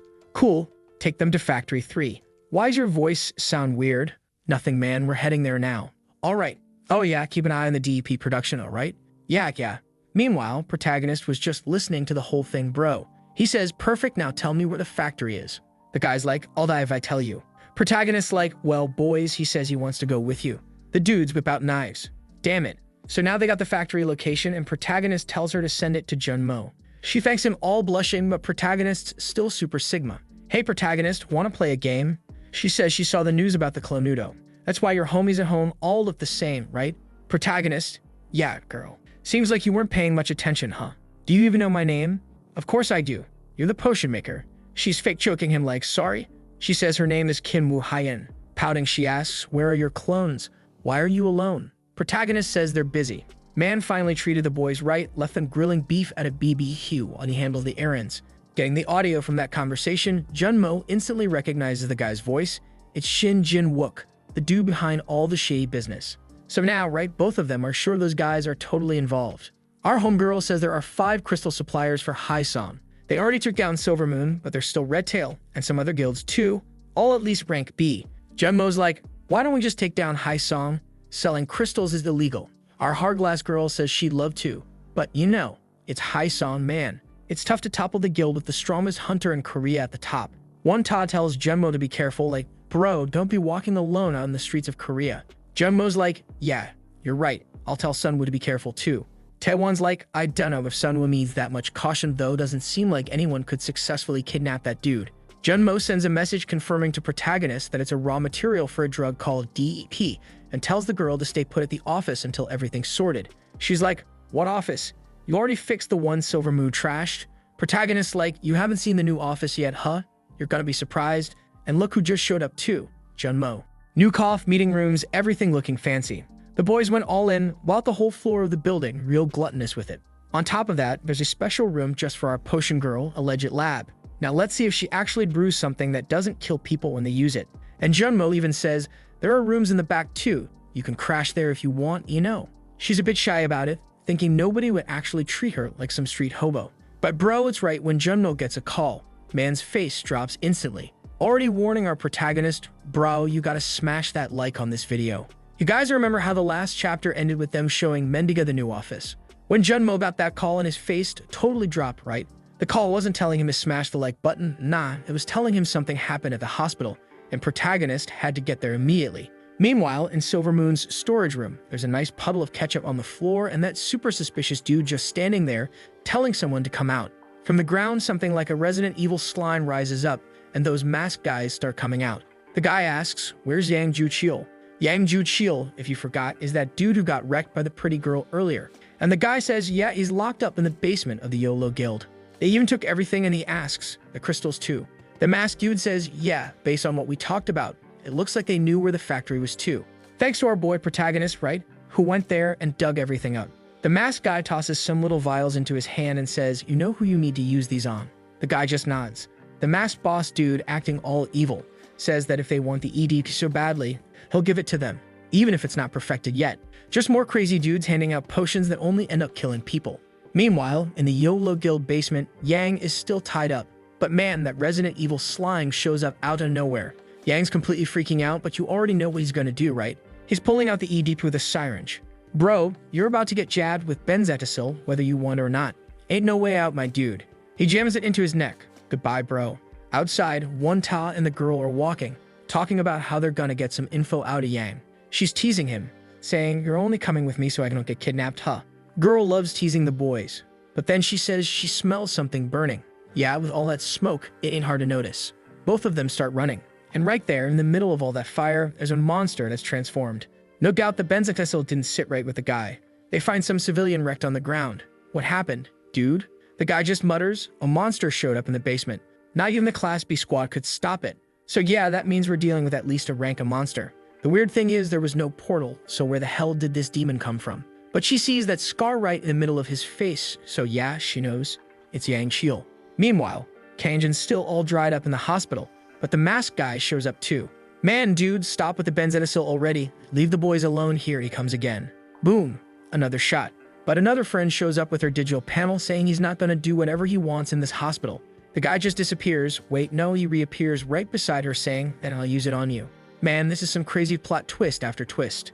But bam, shoulder slam to the chest. Protagonist arrived. Meanwhile, over at Won-ta's fight with the big beast, it's just explosions everywhere, buildings breaking down. Both of them are in shock because Yang Chil wasn't supposed to be rank A. He was a strong rank B, but not A. And she's sure it's him because of the scar. So what the hell happened down in that basement? Why are humans turning into monsters? Then she remembers that convo about DEP being used to enhance the body. And seeing that big beast? Yeah, she gets it now. Our smart girl says they're probably trying to wipe out Silver Moon too, so Kanjin, who's lying there in the hospital, is gonna get the same fate. Good thing Siona, the panel girl, contacted Junmo, who contacted our boy protagonist who came in clutch to save the day. The beast lets out a roar. You guys gotta deal with this thing first. Girl summons a nine-tailed fox-type deal throwing Ares Ball, full League of Legends mode. The shot goes straight through the beast's chest. But oh no, a punch is coming her way. Don't you dare hit my waifu like that, you crazy. Good thing Won-ta cut off his arm right after. Man, you don't go smacking the waifus. Now he's throwing in another hit too. Wait, the guy's got a cybernetic arm now. What's going on? Takes out both of them, launches them flying, dragged by the sheer power. Yeah, no doubt now. That move he did, that was Yang's signature move. But suddenly, boom, someone appears with a flaming sword slash right down the middle. Old dude, what rank are you, you crazy badass? Turns out it's Gon, the leader of the Sol Guild. The two of them move in to talk to the old man who immediately asks, where the hell did this thing come from? Explain Won-ta. Meanwhile, at the hospital, our protagonist telling the masked guy, only doctors get to use needles. I thought he'd land a clean hit, but the guy actually blocked it. He's staring him down, all serious. How'd you even know I was here? Girl tries throwing her flame, but the guy just stretches his hand and undoes her magic. Bro, teleporting, going invisible, and disabling powers. Pick one, man. Protagonist comes from above. Boom, big kick. Sends the dude flying. Snap, broke the dude's arm. Protagonist, buddy, can we get some clones up in here? Where's the gang? Let's go 7v1 this fool. Now both of them are standing there. Girl thanks protagonist for coming so fast. The masked guy, he gets it now why Kanjin ended up the way he did. Protagonist strong, and just looking around, he notices the clones showing up. Man, they're all chunky now, look like protagonist back in the first frame of the story. They're all glaring at him. You trying to run? But the masked guy's not dumb. He says, yeah, I know you're provoking me. I'm not stupid enough to fight all of you. Already disappearing. I'll see you again. There are too many shadows here anyway. Vaya, she's heading toward protagonist's sister. He means the mana absorption intensive unit downstairs. Your sister. Boomoo, protagonist snapped. See, that's how you provoke someone. Damn, our guy's a beast. Everything wraps up super fast after this incident. The monster outbreak that hit the middle of the city, resolved by the power of 3 guild leaders, Saul, Yolo, and Canis. Gon tried warning everyone that it was that damn Song's fault, man, but people just said it was a breach. Some monster got out, and that Song had nothing to do with it. Even our little kitty tried to explain, but I swear this place's government is all bought off by that lunatic, so it was useless. They tracked down the crystal's location, but by the time they got there, the place was empty. And at the EDP production site, no one was left. There were reports of humanoid monsters popping up in the city, but they were all killed, and after a while it just stopped, so people forgot the whole thing. Once every last one was taken down, it faded into a mystery. The Prodag tells Junmo they need a bodyguard. He's been thinking about it since the Silver Moon incident. Even if it cuts into hunting efficiency, safety comes first. Junmo goes, let me guess, you're using your clones, right? Of course, damn. What do you think? I've got cash to burn. The kid's got to remember. He has to pay an S-rank hunter to heal his sister, and any hunter strong enough to protect them is gonna cost a fortune. So there'll be 1 clone guarding his parents at home, 2 at the hospital for his sister, 1 at Junmo's agency, and 2 more training and exercising, while he does whatever he wants. Junmo asks, if you can summon 7, where's the last one going? The Prodag says, I'll dispatch it. To where, man? To a familiar spot, the Canis Guild's usual place. Oh, you're sending a clone to Odin's tower. That clone's already in the tower, shouting through a megaphone. Hey monsters, I'm here, trying to lure out the invisible ones, and they charge at him. Then a horde of Spawn V30 shows up. He grabs a potion. Boom. Explosion. Hell if I know what happened next. Cut to the opening ceremony of the Korean branch of the Hunters Academy. What a mouthful. And its president is that mustached weirdo, one Hak Soo. This academy's mission is to help low-rank hunters deal with monsters, teach them skills for free, and boost their drop rates. No matter your rank or talent, anyone can join. Train with veteran hunters and you'll enter dangerous territories with confidence. Plus, whoever performs the best by year's end gets an elixir. What does it do? Nothing was said. Meanwhile, at JM Agency's private gym, where the Prodag and his clones train, you can't tell who's who because he never labels them. They'd only got 250 kilograms dumbbells. No one sells a ton. Poor Protag's struggling with those. They're not enough to up his strength now. He sees the branch opening on TV, but thinks it's a joke until they reveal the legendary elixir, coveted by hunters worldwide. Now he's intrigued. An elixir, but he doesn't even know what it does yet, you sly dog. But there it is, the Hunters Academy, a gorgeous European-style castle. Its motto, believe in the sacred system, even if you lack skills. Whatever your weakness, you can learn it here. Suspicious, right? The Prodag wants to know, can you really get an elixir? Junmo confirms it's true. They've made it the grand prize to draw academies from every country. The Protag asks, it's a branch, so there are multiple worldwide. He finds it odd. How does a mere academy have an elixir? Junmo snaps, it's not just an academy, man. It was founded by the one and only jumper George Lucas. You bastard, trying to rewrite history? Shoving up like you're the big shot. Get lost, old man. Protagonist finds it pretty curious, right? Why would George Lucas, owner of one of the biggest corporations in the world, open an academy and start handing out elixirs? Junmo says, yeah, it's weird. Seems like they're trying to shrink the gap between low rank and high rank awakened. By boosting the average hunter's ability to fight monsters, they'll reduce casualties when accidents happen. The strange thing is, looks like the worse and weaker your skills are, the better for them. Protagonists just they're like, damn, if he'd known that, he wouldn't have rushed so much to rank up. Junmo tells him, sure, your rank is high, but you can still meet other admission conditions. Like the fact that every single one of your skills is trash, lol.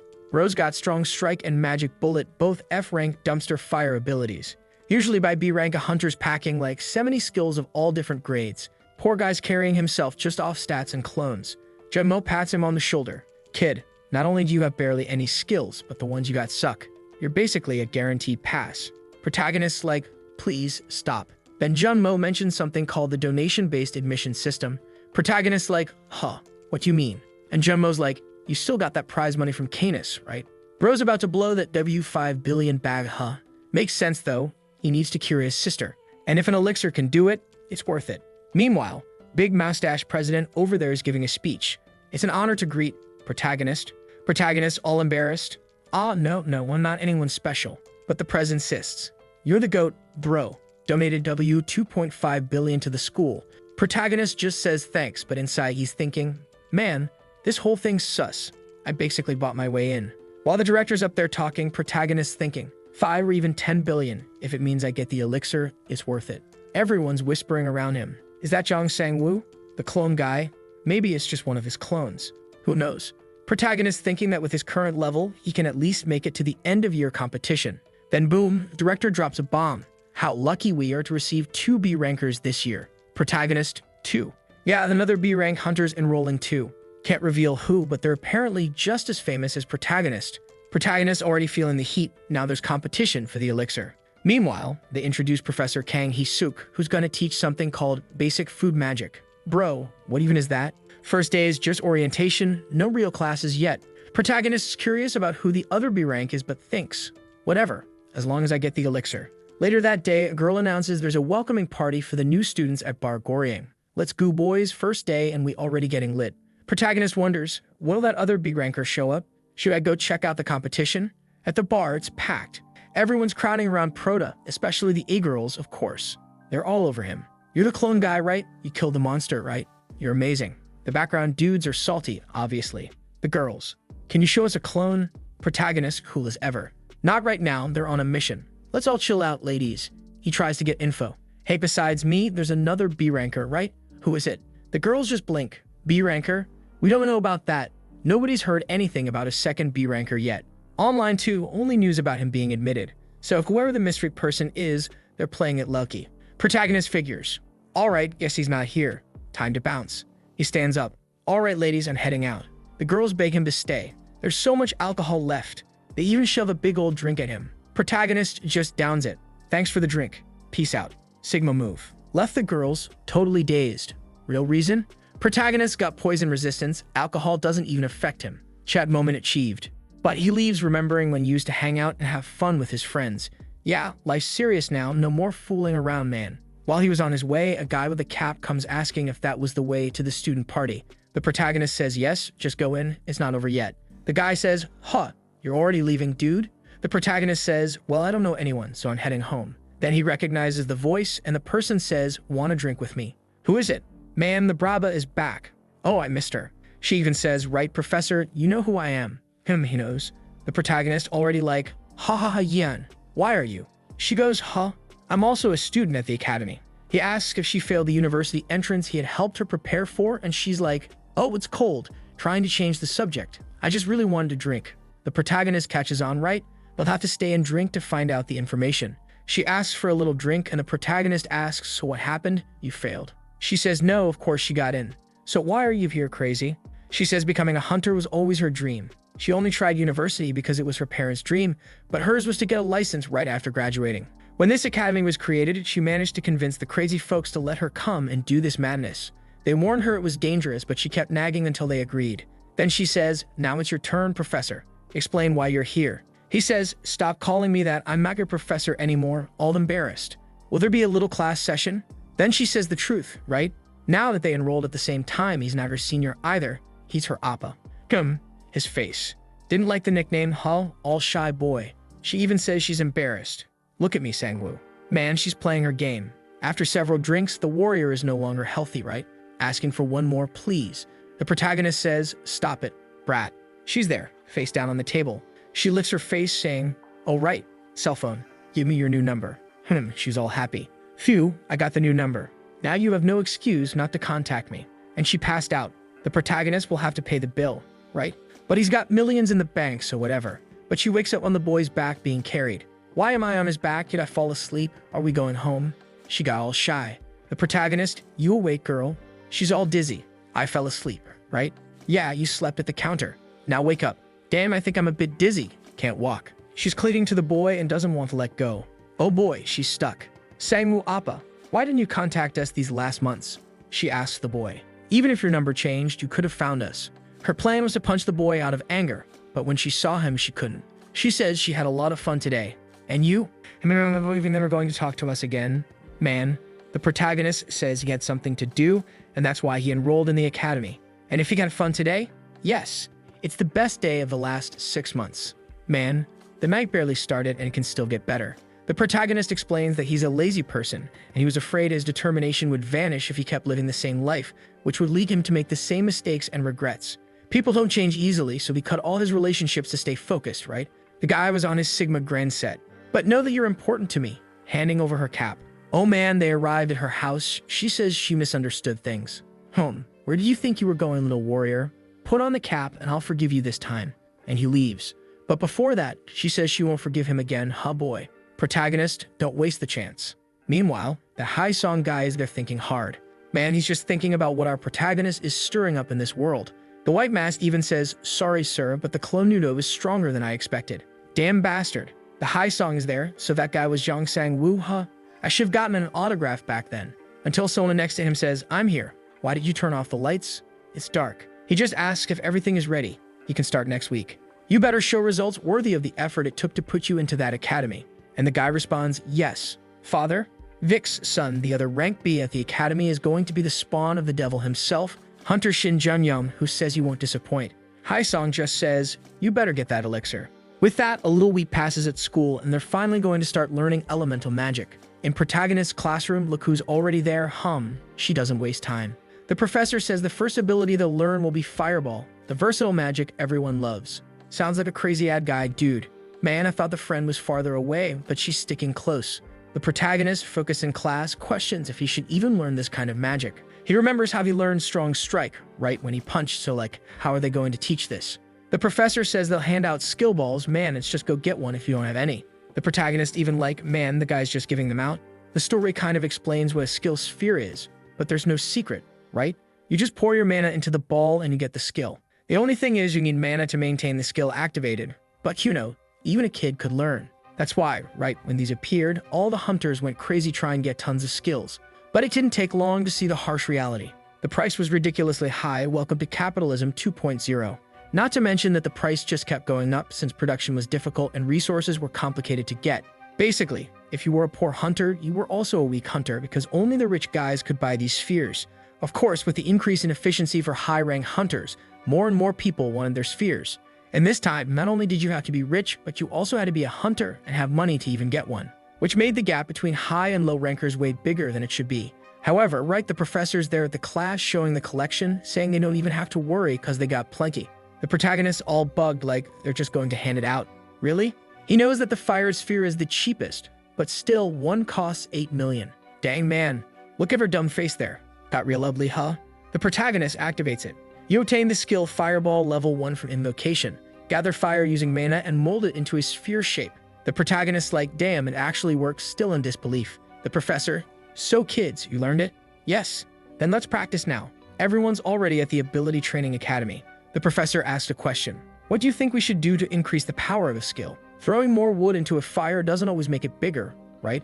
"I don't know, for me it always works, but he says it doesn't, so okay, let's pretend it doesn't, huh?" First, you need delicate mana control, and with that, you change the traits that will strengthen the magic. And he already says the most important thing is, make the fireball in your hand, smack it into the ice block, the practice. Well, you already know what's gonna happen, right boys? If practice is the most important thing, who can practice 7 or 8 times more than everyone else? The professor says, if you check your status window, you'll see your skills also have their own level. The more you use it, the more the level goes up and the stronger the skill gets. Today, we'll learn to level up the fireball. Yeah, we're gonna be tossing fireballs everywhere like lunatics. Our friend already makes one in her hand. I remember she had a power like that, didn't she? Threw it there. Made a little explosion. The guy says, "Oh, but it was weak, girl. Well, congratulations anyway." She's there thanks. I make mana spheres pretty similarly. So right now it's the next person's turn, and we already know he's gonna be trash, I'm sure of it. Everyone's like, "Oh my god, it's Sang Woo dude. Man, he's the great rank B. He must have 20 times more mana than everyone else." Even a teacher has high expectations. But dude, guys, I think he's not gonna do anything amazing, right? Let's see. The protagonists, they're focused. Calm down, gather mana into a sphere, already forming it in his hand. It's just like when he uses the Strong Strike skill by concentrating everything. Man, he made a ball of energy there instead of fire. I'm gonna unleash all the power at once. We already knew, man. Who thought he was gonna be badass? No one, right? Everyone's like, dude, you're garbage. Even the background characters are holding back laughter there. The teacher's like, well, folks, it's like this. Sang-woo didn't do anything wrong, it's just that he's so strong that the amount of mana he has overloaded and put out the flame. Oh yeah, was that really it? Or are you just playing it cool, huh? Protagonist got a dumb look staring at his hand like an idiot. The teacher says he just has to trust the system and practice, that soon he'll manage a big fireball. She's there dragging him along, laughing at him too. I can see it. Until someone arrives saying, sorry I'm late, I got confused with the other room. Whoa, it's the villain. Everyone recognizes Shin Jun-young from the High Song Guild. The girls say he's handsome. Protagonist a bit on alert now, right dude? Wait a second. Rank B from High Song Guild? This is the other Rank B who enrolled with me? He's acting all good guy. Hey guys, sorry for being late, but it's all good. The teacher asks, did you grab the skill? Nope, it's okay. I already know how to use Fireball. Yeah, you knew this was coming, right, boys? He tossed a meteor the size of a house, 10 times bigger than the teacher's own magic, blew up everything, and protagonist was left in shock. He even looks all smug. Was that enough? The teacher's dumbfounded face. It was perfect. Everyone learned from him. Look at this bastard drinking water now, man. I already don't like this damn guy. He even threw a glance at protagonist and said, this is nothing for a rank B. Yeah, let's see you go 1-7 against the boy, huh? By the time you toss 7 fireballs, the clones have already wrecked you, bro. Don't mess with my boy. The whole class is sucking up to him now, right? Our friend is telling him to get over it already, dude. Wake up, you've never trained this stuff. I'm useless, bro. Even your being Sprout must be more useful than me. She's looking at him like, dang, his confidence just evaporated in 1 second. Then she gives the little hint he should already know. Like a professor said, frequency of skill use is super important. Just keep using it over and over. Practice a lot until next week, or she'll teach him if he wants, doing the little kawaii hand gesture. Protagonist says, actually, repeating isn't a big deal. I just have to use what I already have, dude. He activates familiar skill, calls the boys in the hunting squad, number 5 and number 6. You guys also unlocked Fireball, right, you fools? Yeah, we did. Then try it out. They make little fireballs there. Damn, they're even juggling the fireballs. Damn, the protagonist's all depressed. Everyone's better than him. Hold up, pull yourself together. He already sends a message to all the clones. From now on, keep Fireball activated 24/7. You don't have to shoot it. Just keep mana flowing, keep managing it there, bro. Wait, you background fools. Being able to level up is skilled just by repeating it. It's the best condition ever for him. Everywhere, the boys are practicing, even in the corner of the hospital. The hunters killed the monster all burned up, and now they can't even sell it. And so the progress barely even started, and the Fireball level already went up to 2. He's been practicing so much he even had to wrap up his hands. But he's there. Fire resistance increased, regeneration increased. She's all feisty. Of course it hurts. Did you burn yourself, you crazy? You're even in the same room? What madness. She sees that he's got one hand wrapped up and already started practicing with the other. She's like, are you out of your mind? He says he has to keep practicing. She asks, your clones are already practicing though, so why are you doing this too? The protagonist decided that from now on, he'll do everything together with them, whether it's hard or fun. Man, this guy is changing, huh? Seems like she gave a tip about concentration to the protagonist and it's helping, and he thanks her. Thanks for the tip there. She says she practiced her own ability too, after understanding it a little better, and tried to add mental force to increase mana output, but it just made things worse. Maybe it's something related to those system skills the professor talked about. Maybe innate abilities are different from acquired ones. Let's see, right? The protagonist kept thinking system. She says, well, don't push yourself too much, let's go to class. Yeah, right, let's go to class, my children. In class, the professor says it's good that they practice a lot, because today they'll keep using the time to increase their capability. Aye, that Shin guy is feeling super confident, saying he's feeling great. He already showed everyone the difference between him and the protagonist, and how much more valuable he is.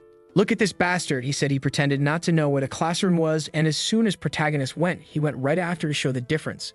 By doing this, he grabbed attention and showed the power gap, just to try to wreck the protagonist's mental state and stop him from trying to get a better grade. But the guy says, it's nothing personal, but I can't let you get the elixir. Doesn't seem as bad as the dad.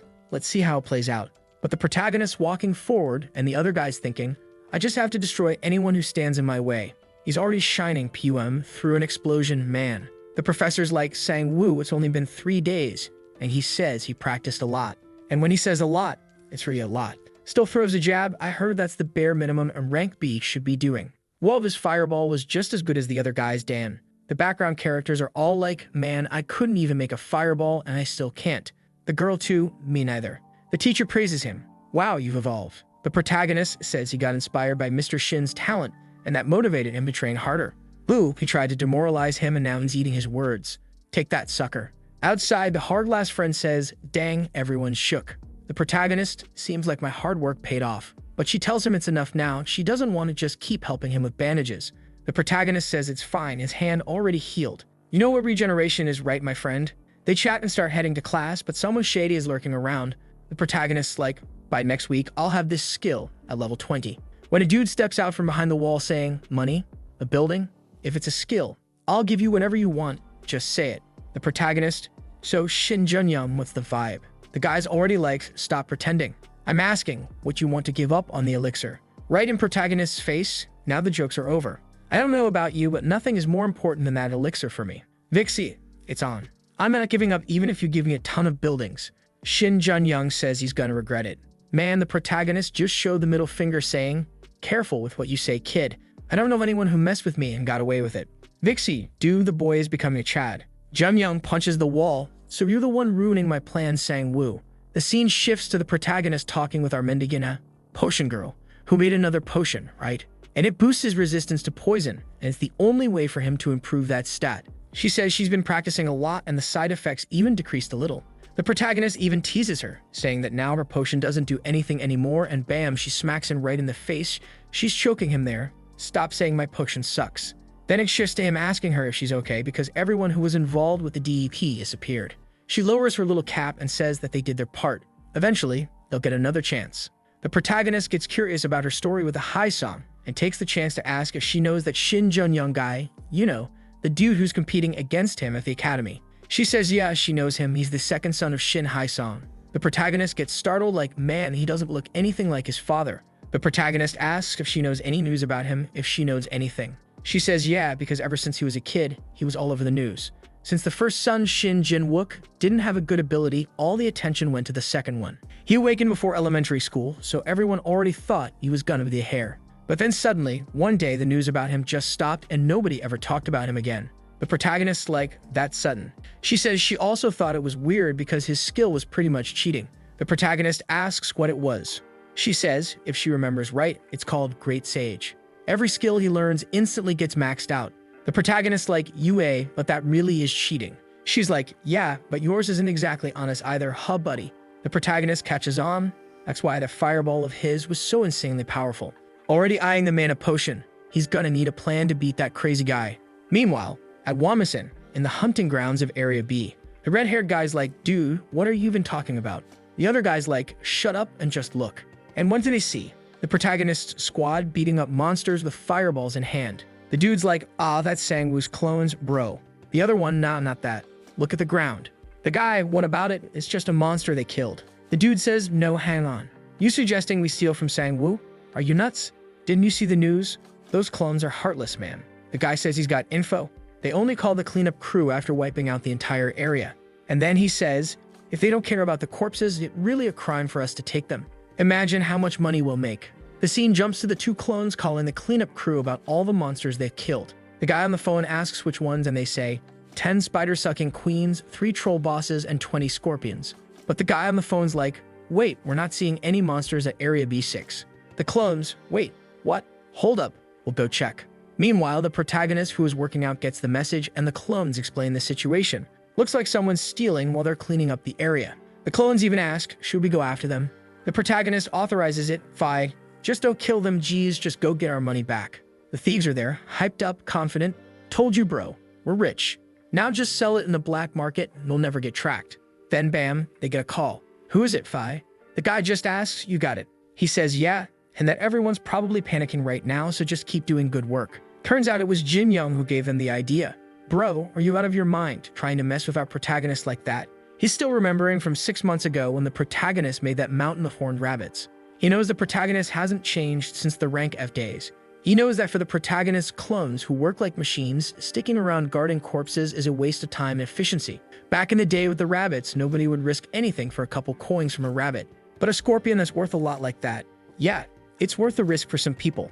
The protagonist's got a grumpy face and Junmo asks, what's wrong, Fi? He tells him, they're stealing the monsters I killed. Junmo's like, getting robbed? Hasn't this happened before? The protagonist explains that they had already stolen some giant rats from him, but this time they're stealing everything, bro. It's really well organized. As soon as the clones call the cleaning team, everything's already gone. The protagonist's curious if there's any kind of punishment for that. He remembers that the only time he ever did something similar was when he stole fish that had fallen on the ground. So yeah, he can't really say much because he's done the same thing before. Junmo says, then why don't you ask her for some help? He's like her. Who, bro? Guys, from this angle, she looks weak, but you know she's strong. She answers the protagonist all happy, even saying, what took you so long? I told you to come visit me, bro. The guild guys are like, man, look at the boss right there. Yeah, that's him. The protagonist says he's got something to ask, but if she doesn't want to answer, that's okay. She says, I'll say what I want, my guy. Then it cuts to her saying, you want to learn my spatial skill. The protagonist says that when he was following a breathing technique he found on the internet, he ended up getting a meditation skill. So now he's curious. Is there a way to learn subspace skills? She apologizes and says she doesn't think so. The protagonist's like, yeah, figure, right? It sucks asking people to teach skills. Sorry about that. She says, it's not that. I'd love to teach if it was possible, but this kind of skill doesn't work like that. It's impossible to learn a awaken skill from other people. One Ta has the indestructible weapon. Its strength, durability, and speed are multiplied according to the skill level. She, on the other hand, has active dimension. She can summon a dimensional space where living organisms and objects can be stored. It's a unique skill for hunters, and even she doesn't really know the full mechanics behind it. Second reason, the protagonist can't really explain his clone skill either. He says there are people who have awakened skills like teleporters and jumpers. She says they're a little different. No one has exactly the same awakened skill. For example, one guy might have a very short teleport he can use every 20 hours. Another might teleport very far and carry a lot of people, but only every 72 hours. So even if two people have similar teleportation, it's not the same thing. But she says he can go check out Heritage, that company from the start where he spent a fortune. The poor guy shows up there alone, thinking she would come along. At least he got himself a translator bracelet so he could talk to everyone. He takes the elevator up to the 170th floor and gets greeted by a girl. That's CEO Aria Virtual. She's got a huge inventory of products and she's personally there to welcome our protagonist, Bro. Our boy even got a bit stunned by how beautiful the girl was, and she just goes, "Welcome to the world of spheres." Scene cuts to the clone squad, Bro. And it's Tramontina time. Sidestep cuts. Fireballs to the head. Oh damn, he's sending 4 of them at once, blowing up everything. The squad's getting OP, Bro. The dudes sealing the monster bodies are like, why are they throwing so much fireball? We can't even sell the bodies anymore. And let's just follow them a little longer. Carrying a bunch of stuff. Wait, where are the clones? Well crap, Bro. The guy's like, it's all quiet. Maybe they're gonna stop hunting? They see some people gathered around a body and come over all aggressive. Who are you? Why are you touching that? Are you guys after Sang Woo's clone leftovers too? Bro, apparently everyone's hearing this info and trying to mess with the protagonist. Oh, even worse, the thieves decide to make a deal. Everyone's gonna rob from the clones together and split it equally. If anyone else shows up to steal, they'll band together and kick them out. The little medic guy thinks about it and seems to agree. They start walking along, but Bro, look, the clones. They just stop there. Hey, hold up. Let's wait here while they go farm some more. They pretend to split up, each one going a different way. And then, bam, knife right through everyone, Bro. 28 centimeters, 29 centimeters, shoes from Company D, and others of 27, 26, and 25 from Company T. These are the footprints we saw where we cleaned. The clones, Bro, we want to ask a little question, so come with us. Yikes, but the side character decides to yell at the clone in anger after the clone threw a knife. He even says he's gonna call the guards, but Bro, he already pulled out his phone. Our little potion beggar is already in the chat talking. You stole our hunts. You knew there would be consequences, so you used the black market, didn't you? The guy asks, do you even have evidence?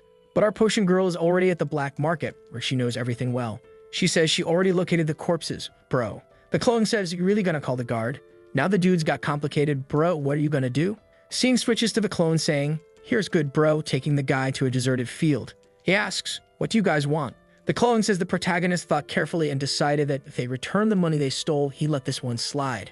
Not sure if the guy was being ironic, but he said it was in merciful condition. But he says, if you want the money, why not call the guards already? The Maniac Hunter clone says if they call the guards, collecting the bodies from the black market would take too long, man. Easier if the dudes just give the money back and they go back to hunting. That's the best proposal for everyone. The guy says, really? But I don't get it. How can a clone, just a skill from a hunter, be this confident? Already pulling out his sword, he says he's got a better proposal. How about you die here? The red-haired dude behind him is like, are we really gonna do this, man? Are you sure? The guy says, Bro, you want to give it back? There's 5 of us. No way we lose to this freak. The clones already pulled their knives, saying this method is good for them too. Meanwhile, at the black market, a guy asks Wu Haiyan what she's doing there. She just wants to know who sold those corpses. The guy says it was a group of 5 Class B hunters. She warns, those are stolen bodies from Sang Woo. That's the dude the protagonist punched in the face, Bro, and humiliated that other one. The guy is already like, boo boo boo, that guy, man. Who's crazy enough to steal from a dude like that? Yeah, he explains that it was his clones that got stolen since he's overseas right now at the Heritage headquarters. Our boy's inside the Skill Sphere factory, where 80% of the world's skills are produced. The protagonist told her he learned meditation and mana flow online, and she says you can even learn fireball that way. The protagonist's like, makes sense. So why do people buy skills? Why not just learn them? And she says, yeah, you must be thinking that. The reason is that it's extremely hard to learn certain skills. From gathering mana, changing its property while keeping it stable, to providing constant mana so the skill doesn't disappear. All that already takes 6 months just to perform once. And that's just for a basic skill like Fireball. Bro, imagine the others. The protagonist already knows, yeah, it would take like 10 years. That's why skill spheres are used. Since the information inside the sphere is connected to the system, it makes it possible for even amateurs to release the skill instantly. Of course, the reason it's expensive is because it's very hard to make. Now the protagonist starts understanding why it's so pricey. She says, "You're looking for a subspace skill, right? Luckily, we have one left over." She points at it. It's the subspace sphere. It costs, what, 10 million? The protagonist says that 10 million won is cheaper than he expected. But then she drops the bomb, bro. $10 million. In Korean won, that's like 12 billion. The protagonist got bugged out. She even warns him. Just for your information, this is one of the cheapest among all the subspace skills. The protagonist's like, dang, I knew it would be expensive, but 12 billion? Then comes the offer. She says depending on his answer to her proposal, she might even give him a discount, maybe even for free. How delicious. Our little protagonist got all excited. What do you want, girl? Say it already. She just says, your body. I want your body, Sang-woo. What? Warrior from heaven, just like that? Is that even allowed, guys? Back to the side characters that are all lying on the ground beaten up. The clones are going easy. They don't want to kill, but the guys can't handle it. They're desperate to die, throwing punches into the ground. Here comes an arrow shot from the friend girl. The clone blocks it and redirects it. She's baffled. How can someone block an arrow with just a dagger? Makes no sense. The other fools come swinging with a double slash, but he dodges again. Then he goes around kicking them each in the face. Another one, who's supposed to be the mage of the group but looks more like a village fisherman, tries to shoot an ice spell, but the clones dodge again. They pull a knife in hand. Damn, he grabbed her bow before she could shoot. Man, this kid's got crazy aim. Even broke her little bow. She's disabled now. Fell behind the mage. Well, he gave up, right? It's best not to resist anymore. The guy who started all this, he's like, impossible. But he's not completely blind either. He admits defeat and says he'll return everything. The clone says, all right then, please make the deposit immediately. The account number is, but something's coming. Bam. Who's this? Warrior girl. She shivers up shouting, fraud detected in the name of the Comet Guild. Crimes won't be forgiven. Guys, you can tell she does ab crunches, huh? Tell us, warrior girl, what's your skill? Lee Hai-yan? Suddenly, all these little sparkles around her eyes, right? And we cut back to the other girl who asked for the protagonist's body, saying she was talking about the clones. If he allows her to research his clones, she'll hand over the skill sphere for free. The protagonist thought she wanted to touch something else. Oh man, he's the Chad. She says she didn't believe it at first when she heard about his skill, since usually clones are just illusions. The information about him hasn't spread outside Korea yet, so this is the perfect moment for this proposal. The protagonist asks, why do you want to research it? She says, isn't it obvious? To make a skill sphere. Boom, did you hear that thunder just now? Man, it was crazy. She says that to make any sphere, you first have to understand the skill, activation methods, mana flow, properties, and so on. Maybe it would even be possible to create a clone skill, even if a downgraded version of the protagonist's. The protagonist looks a little nervous, wondering if this is really the right thing to do. It's a 2.8 billion one sphere for free, and besides, he really needs the skill. But right might mean his cloning ability would become available on the market. The protagonist asks what's the difference between an awakened skill and a skill sphere. She explains it depends on the understanding of the ability, but usually there are a lot of restrictions. She gives an example. You saw Park Yuna's subspace, right? He says yes, he even entered her subspace. She explains that among all subspaces, hers is one of the best. The space is huge, no mana cost, no entry or exit restrictions. Meanwhile, the one created by a skill sphere can't hold any living creatures except the owner and their summons. You can store items inside, but you have to constantly feed mana to keep it active. So if they duplicated his clone skill, it would be something like that. And does he accept the offer? The protagonist, she's up to no good, huh? She says it's great news. Oh, he says there's a condition. If she agrees, he'll even summon the clone right now. Cutting back to the clones who got wrecked by the ab cruncher girl. The poor guy's beat up, and she's impressed that he even tanked a hit. The dude who started everything asks who she is. She says she's a hunter here to stop acts of violence and advises them to leave. The guys are leaving, but the other protagonist, clone, warns them. Sorry, but you're not leaving before depositing the money. Bro, she was about to kick him, saying the decision's not his to make. She went for a slash, the clone ducked. She's impressed. But here comes another flying kick to the face. He barely blocked it. The side characters are fleeing, and the clone says, we're recovering the earnings from our hunt. You won't interfere. She came charging in, stabbing hard man. She activated something that exploded inside the clone, saying, what's the point of recovering if you're gonna die here? Back to the other powerful one, who's saying he's going to lend the clone for 3 months. During that time, he'll have to cooperate as much as possible. However, if they destroy the clone, he doesn't have to provide a replacement. And even if they can't create the skill, he keeps his own ability. And the protagonist adds, lastly, you gotta take care of the clone's clothes too. She feels like she's getting the short end, but the protagonist says it's that or no deal. She seems to agree and tells him to summon one man. He stretches his arm, summons a naked guy. Here, take some clothes, dude, get dressed quickly. He tells her she can call him number 7, and he was supposed to be out hunting somewhere right now. She pulls out the big orb. Okay, checked your clone. It's real, man. Now it's her turn to keep the promise. The protagonist activates it, throws his mana in there, subspace skill created. Information. Expands a space proportional to the skill's level. Mana is consumed to maintain it. Entry restriction applies to all creatures except the owner and summons.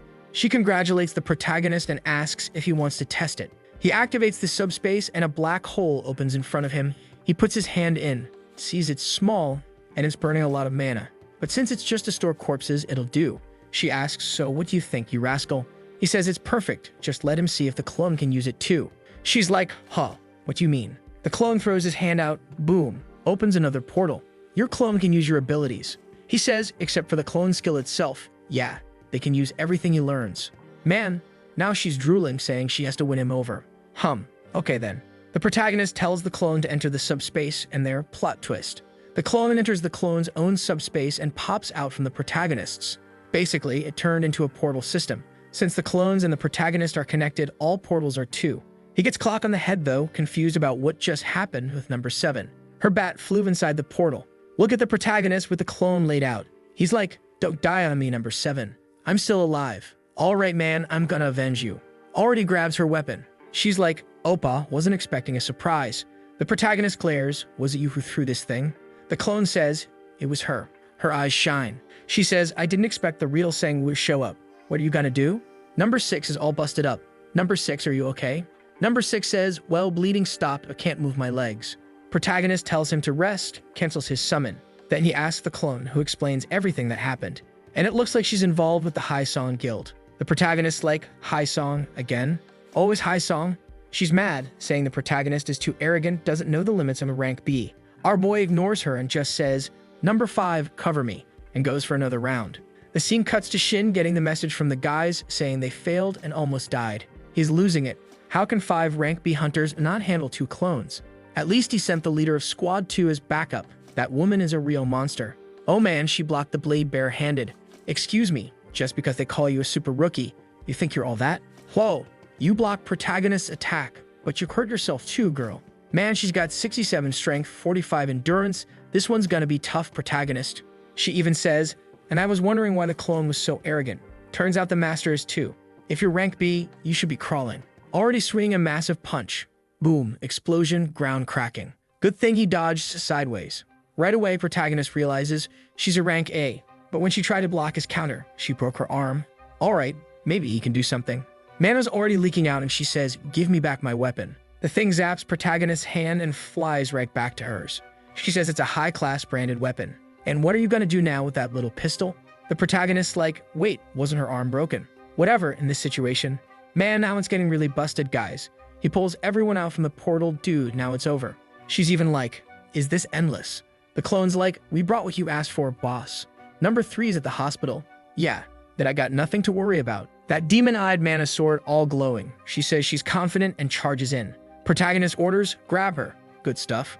Chaos happening, explosions going off, she's rushing forward. His aim's all messed up, the skill's glitched. How the heck did a dimensional pocket skill turn into a portal? Meanwhile, she's thinking. She can't interfere in his personal matters, but isn't this the perfect chance to make him her one? And thinking about that weapon that flew toward the protagonist, it's a Tron company weapon. She can't miss the chance to mess with the Trons. Already calling, Dubert, you there? Bring the prototype. Guys, the real heavy gear is coming for protagonist now. Man slashing his thighs, his ribs, smacking his face. He's getting beat up. She says, protagonist, you're fast. But he's regenerating everything thanks to the fuego. She asks, you know what my skill is? Protagonist confused. Damage manipulation, level 64. Transfers a set amount of damage taken. Distance and transfer amount depend on skill level. Dang. She just wiped out a bunch of clones, protagonist, and the gang went rolling away. She's charging in like a psycho. He barely dodges. The weapon had some other function. Now he's floating in the air, can't dodge, and took a giant blast right to the face. Poor guy's completely wrecked, and her wounds are all healed again. Must be abdominal powers, no other explanation. She says she wants more or she's not satisfied yet. Protagonist whips out a little pouch, tosses it to number 5. Here, eat this. What did he just eat, man? Protagonist says, you should know, right? Aren't you from High Song Guild? He ate a crystal jewel. She's kind of shocked, acting all innocent. They were the ones who ordered Silver Moon to produce those. Mindigana was the one who handed it over. Protagonist tested it on clones and it doesn't work the same. Doesn't raise any stats for him. Plus, it turns them into monsters that won't listen to orders anymore. But she surely knows exactly what that stuff does. Now she's sweating bullets. Busted warrior girl. And the other girl didn't even bring in a new weapon for Protagonist. Demon eyes glowing, fists tightening. She tells him to stop getting cocky, says the crystal won't change anything in the fight, but he's already charging in. Dang, they're gonna clash face to face, and boom, she went flying. Girl bit her tongue, or what? Protagonist says, you thought you understood the stats boost, huh? But the power of turning into a monster is totally different. Of course you wouldn't know. She never ate one. Protagonist dodging another attack, man. The bad part now is that the clone doesn't even recognize him as master anymore. He already tells everyone to stay away from number 5. Meanwhile, the fallen girl is scheming something shady, whispering kiss fuego and hoping the guild handles it even if she ends up killing the clone. Whoa, what's she planning now? Jumping face to face, can't figure it out. Boom, took another hit, got knocked down. Dang, she's up again. Jumps again. Smacks him on the head. Protagonist, totally in shock. What the hell is this crazy chick doing? She's right up in his face saying, if I kill you, the clones disappear. The 2 clones rush in to save him, one behind her. Whoa, they even hit her. But she says it's not enough, she's tanking all of it. Wham, punches him again. Man, this girl's too damn strong. She even says she noticed the clones don't aim for fatal spots, meaning Protagonist has never killed anyone. Because of the fact he's not taking it seriously even with the risk of death. Man, he made a little cut, saying he's changed his mind now. She sees he cut his own leg and asks if he's lost his mind again. But the kid seems like he's not messing around anymore. Man is already face to face, she hasn't even reacted yet. Blocked it, got pushed back. Almost got slashed on the neck. Yeah, keep thinking you won't go for the fatal points. The devil hits her with the King of Stompers, man, she barely survived this time. Dang, but managed to toss him upward. And 2 fireballs coming at her too. Yeah, my warrior girl ain't easy, huh? 30 versus 1 is tough. A fireball straight from his mouth too. Sus. Breath of flame, man, she's shouting Protagonist's name, and the crazy dude closed the sword. What the hell? Throws it again at Protagonist. Now it's serious, long range, can't dodge it. Something appeared, a little cape. What's that? Explosion happened, smoke everywhere. What is this? Locked it. Oh, look who it was, the other bestie. When they're enemies, it's all tension, but when they're friends, they get all soft-faced around Protagonist, huh? She says it's the new prototype from Heritage, a lightweight cape with absorption and shield skills. She's certain it's 1,000 times better than the weapon that chick's using. Protagonist just says thanks, man. The warrior girl fell on the ground. Gonna give up now, girl? Demon boys above her, sure you wanna quit. She seems stuck, can't activate the damage transfer weapon. She's getting worked over, needs to transfer the damage, but has no chance. Already wrecked on the floor, boom, a soccer kick sent her flying. Thought you had time to rest? Look who's already on top of the girl. You did good, huh? Bam, right in the face, Protagonist turning Marxist on her. A little flashback. When she left the guild to come here. White Mask says, thought you were done today. She says the young master is looking for her. White Mask asks, Shinju Young, he's in a lower position, why are you helping him? She asks if he hasn't noticed the vibe. This guy's gonna be the future president. White Mask says the eldest son, Shin Jun Wook, we haven't met yet, is his son too. She says that dude doesn't even deserve the seat. Shinju Young isn't perfect, but he's more capable. Plus, he's handsome. Well, that solves it, right, warrior girl? He asks what the job is. She says he wants me to wipe out some dumb hunter called Jian Sangwu. White Mask's shocked. Tells her she better not go. She's like, why not? He's suggesting she shouldn't poke that beehive. Just stay loyal to the president and chill. She says she doesn't care. She's loyal to the future president too. He tells her she's acting like an arrogant kid and warns, you don't know Sangwu, you're gonna lose. Haha, she lost all right. Looks like she's got more ketchup on her face than the pizzas I eat. Protagonist right next to her, all Chad-like. You woke up? Class of hunters really are different, huh? She asks why he let her live. He says he didn't. It was just coincidence that she's alive. She's like, you should have killed me, then you bastard. He says exactly what she said. He hasn't killed anyone yet. She chuckles and says his mentality is weak. And if he keeps going that way, bam, she gets the flat of the blade across her cheek. This is your last chance, he says. No one dies so you can go back. Take care of your life. And that trash at the High Song Guild. Protagonist warns, he doesn't like killing. But if needed, he's got 7 different ways to make it happen. She's like, ah, yes, sir. Opens up the subspace and everyone bounces. She's left lying on the ground thinking, should I really leave? Guys, you knew this would happen, didn't you? She says this was the sexiest thing she's ever seen someone do. I'm not complaining. After that, the thugs who were stealing the corpses of protagonist monsters disappeared. Number 7 was sent over to help with the research, and a bunch of new classes started at the academy.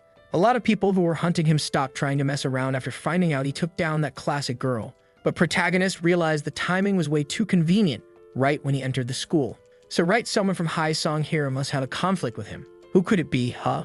What's the secret? Protagonist already threw a, "Hey, where do you think you're going?" Man, out of nowhere, he gives someone a scolding. Turns out he was just talking to a student, but the guy got so scared by protagonist's face that he totally panicked. For sure it was that punk. Scene shifts to a chapel where what looks like a priest with a big old star is telling everyone to sit down. Today is the day to pray with gratitude to the system. Protagonist sitting there like, man, what a weird class. Why are we praying to the system? She explains, didn't you check the syllabus? We're gonna learn about the system's history and have a system mass.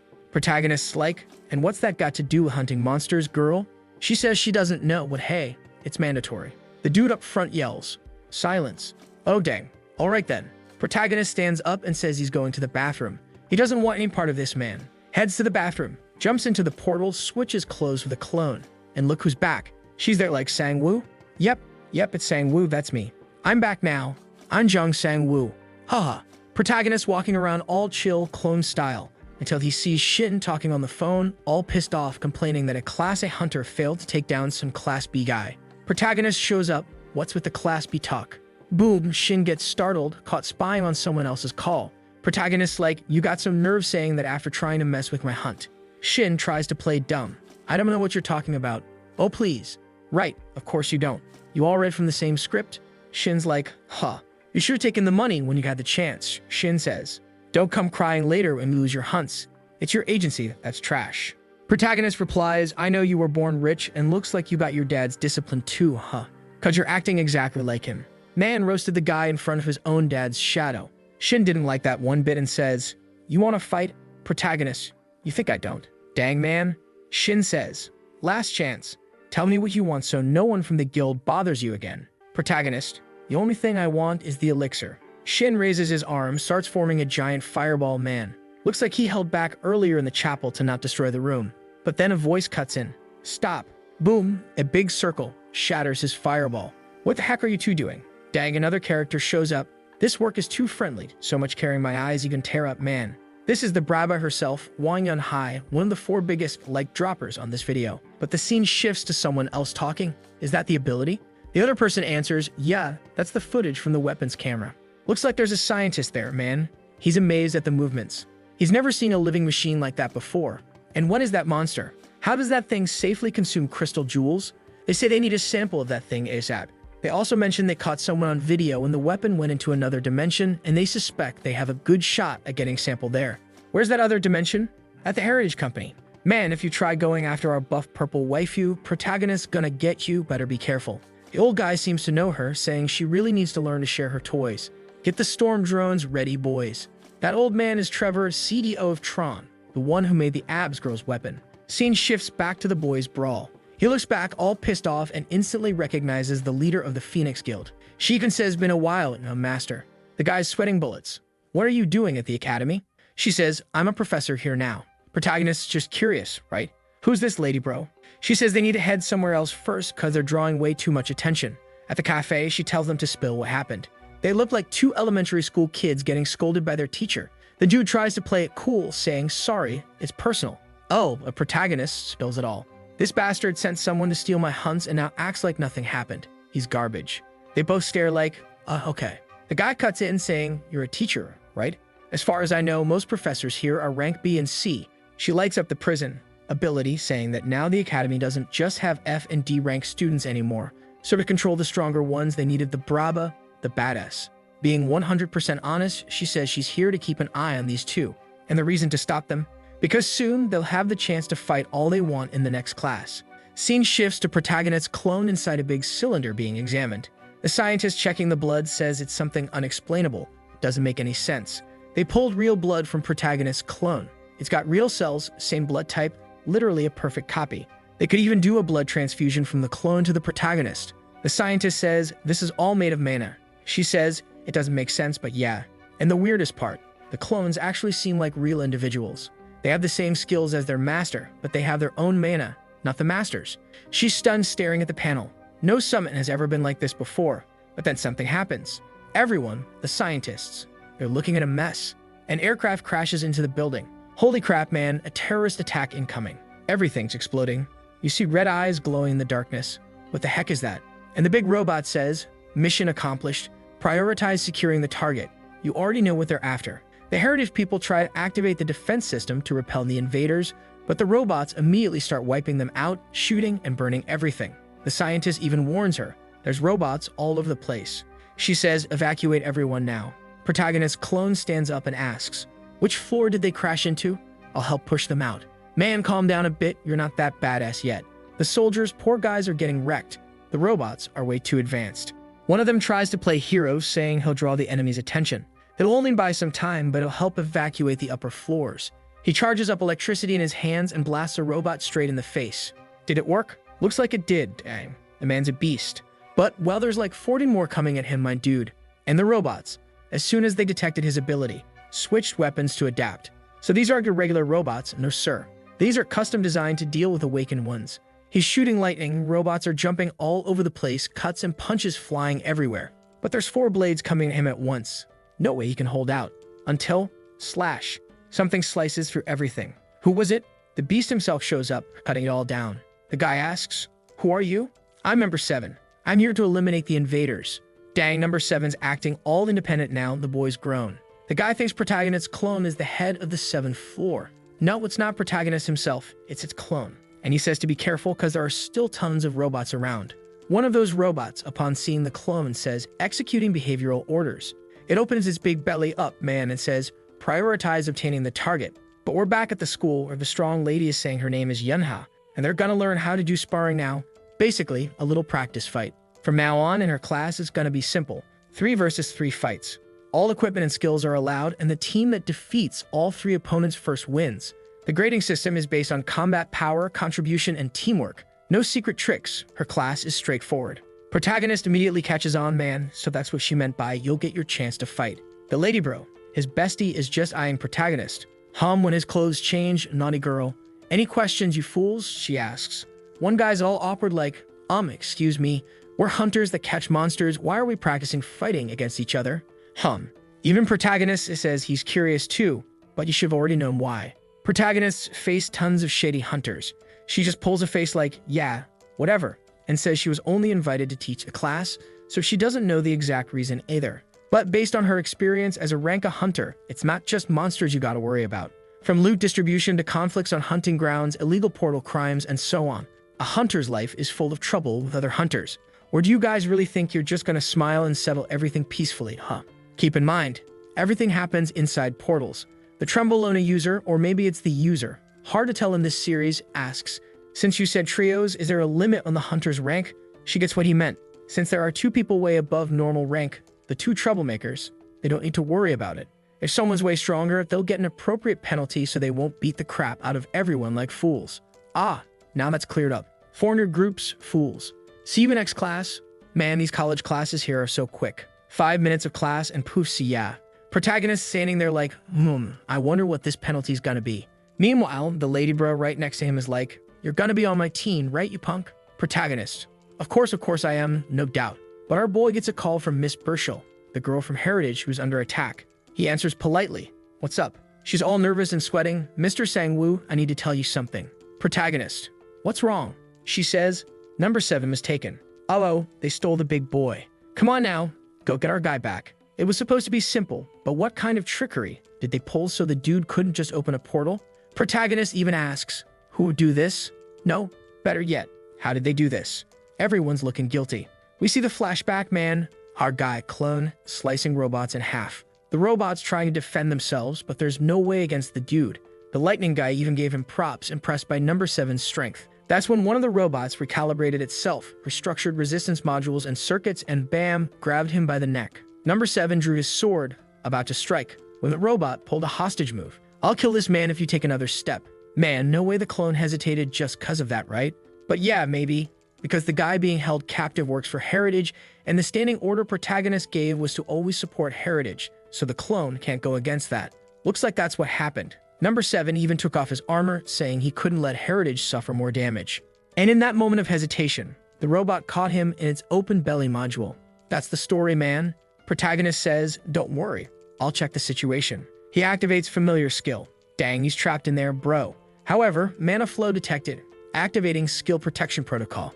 Took a shock of millions of volts and the familiar skill got disabled. Protagonist explains that he won't be able to bring number 7 back with a dimensional skill because, well, the clone can't move. She says it's okay, it was in the contract. If they lost the clone, he wouldn't need to reimburse it. And here's what I'm wondering. She asks, couldn't you just terminate number 7?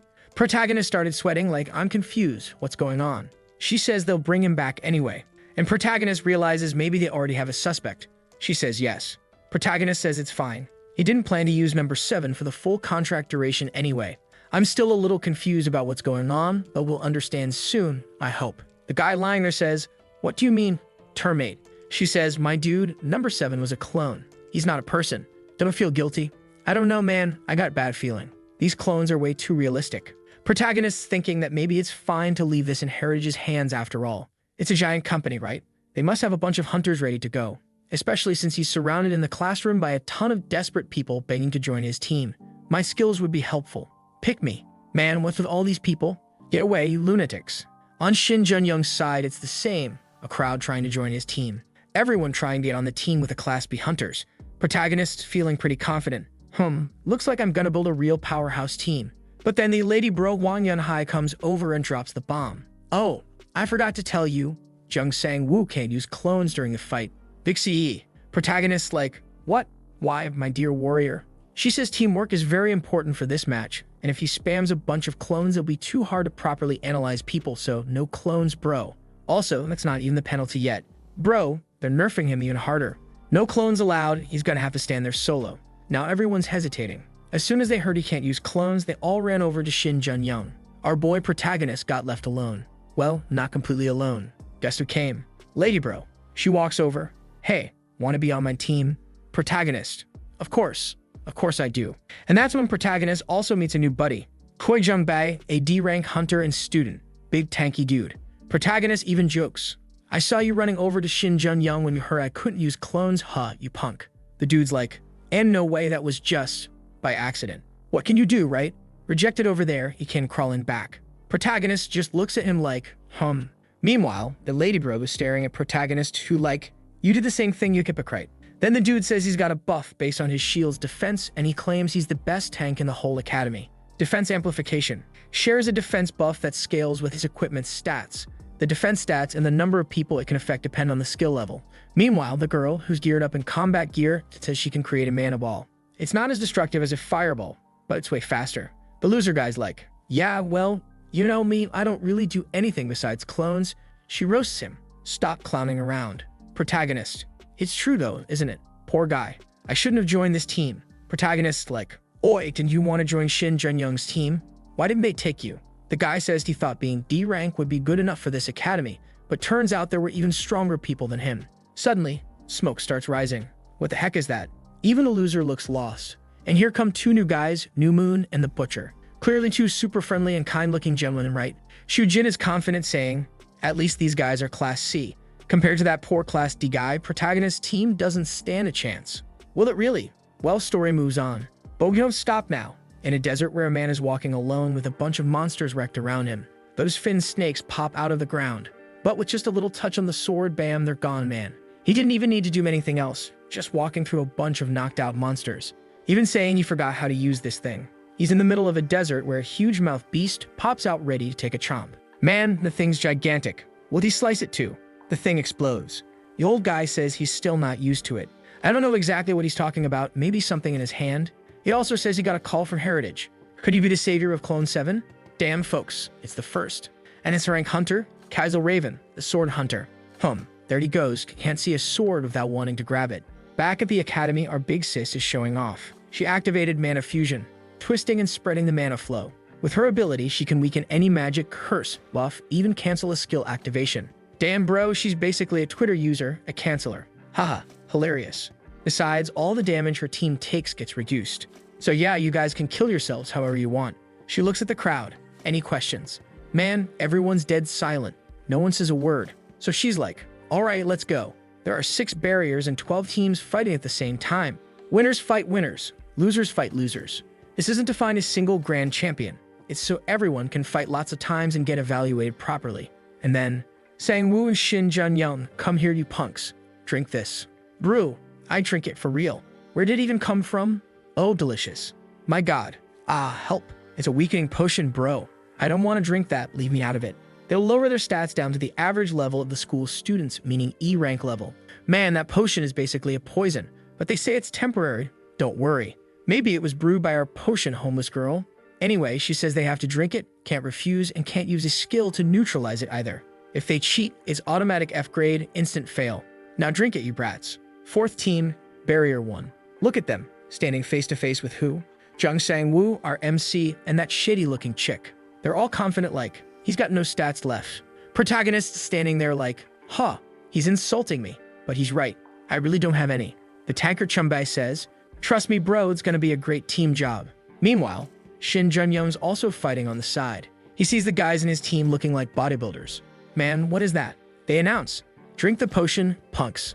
Protagonist pops it open. Shin Young pops it open. Glub glub. Thoof dang. You ingested the weakening potion. Strength drops to 23, reflex to 14, energy 8, magic 3, immunity to poison active. All the falling stats suddenly start rising again. Resilience, energy, magic, reflex. All going back up. Look at his face.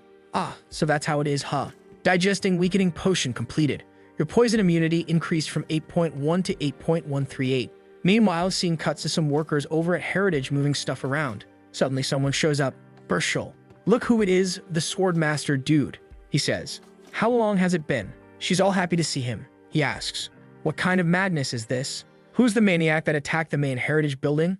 She explains everything, talks about Protagonist. And the dude's like, what? A real clone? Who would have thought of a skill like that? She says it's urgent. They need to find that clone ASAP. Raven asks, is it because of his skill sphere? She says no. She doesn't care about skill spheres anymore. She says that if they can do experiments on the clone's traits, maybe they'll finally succeed with a plan from that day. Damn bro, what plan? Even Raven says, if that's the case, then yeah, this is really important. The story says there's a stat that every hunter knows is hard to raise. Regeneration and poison immunity. Because to train regeneration, bro, you basically have to self-harm. And poison immunity is no different. You got to get poisoned to level it up. The problem is you become pretty immune to poisons once you reach level 1. And from there, to keep leveling, you gotta take some extremely dangerous stuff. But there's someone out there, right, who's been drinking lethal poisons like it's water and raising his immunity. Our little black-haired guy there, here, number 7, another potion, you sucker. Protagonist is just staring at his hand, thinking the stats are the same. Poison immunity even went up, so, well, like she said, he can't cheat to remove the poison and he can't refuse to drink it either. He drank it, bro. That's life. Green-haired girl says, we can start, get ready. Big guy with the shield already activates his buff. The extras are locked in. Battle start. Everyone charging at each other, but Protagonist already right in front of the guy before he can even lift his sword. And Protagonist sees the guy's swing, almost in slow motion. So he can dodge just like the clones do, disappeared midair, already at the guy's back, one down. But then he realizes, if I dominate too hard, it's gonna look like the potion didn't work. And then they'll probably make him drink something even worse. So he takes a clean hit right in the chest. Boom, gets sent flying like a ragdoll. His teammates are in shock, and he's there lying like, perfect. My acting was top tier. Everyone will think I'm just weak trash now. Big Night Guy even says, man, that's weird. I buffed his defense. Stats dropped, but no way you should fly that far. Protagonist, yeah, true, but your buff is really effective, thanks man. The guys are confused. He took a sword to the chest. Looks weak, but got up too easy. Looks strong. Meanwhile, Chumbai comes swinging down to smash him, but Protagonist blocks it with his sword. Our girl pulls out her 3 mana balls. Big old little explosions. The guy tanks it, saying, man, it's bearable. And already shouts, focus the tanker first. Dude, clearly never played RPGs, huh, bro? Protagonist standing there like, how do I help without making it obvious that I'm still strong? Then he pulls a move. I won't lose to you guys. The enemy girl's like, get lost, sucker. Fires some kind of stone barrage. Hits him in the chest. Would he tank it? Would he fake it? He does a fake flying tumble. Rolls away all dramatic. Even headbutted himself into the ground like a clown. Man, he's full on acting. Whoa, I'm really tanking. This defense buff is insane. The mage girl's like, no way, my stones aren't that strong. You are impressive, girl, congrats. She gets mad, fires a rain of magic at him. but the big shield guy tanks it all. And in a flash, our boys win round 2. Protagonist peeks over. What's Shin Jun-young doing? He sees a C-rank dude Shin hired driving a bloody magic circle across the ground.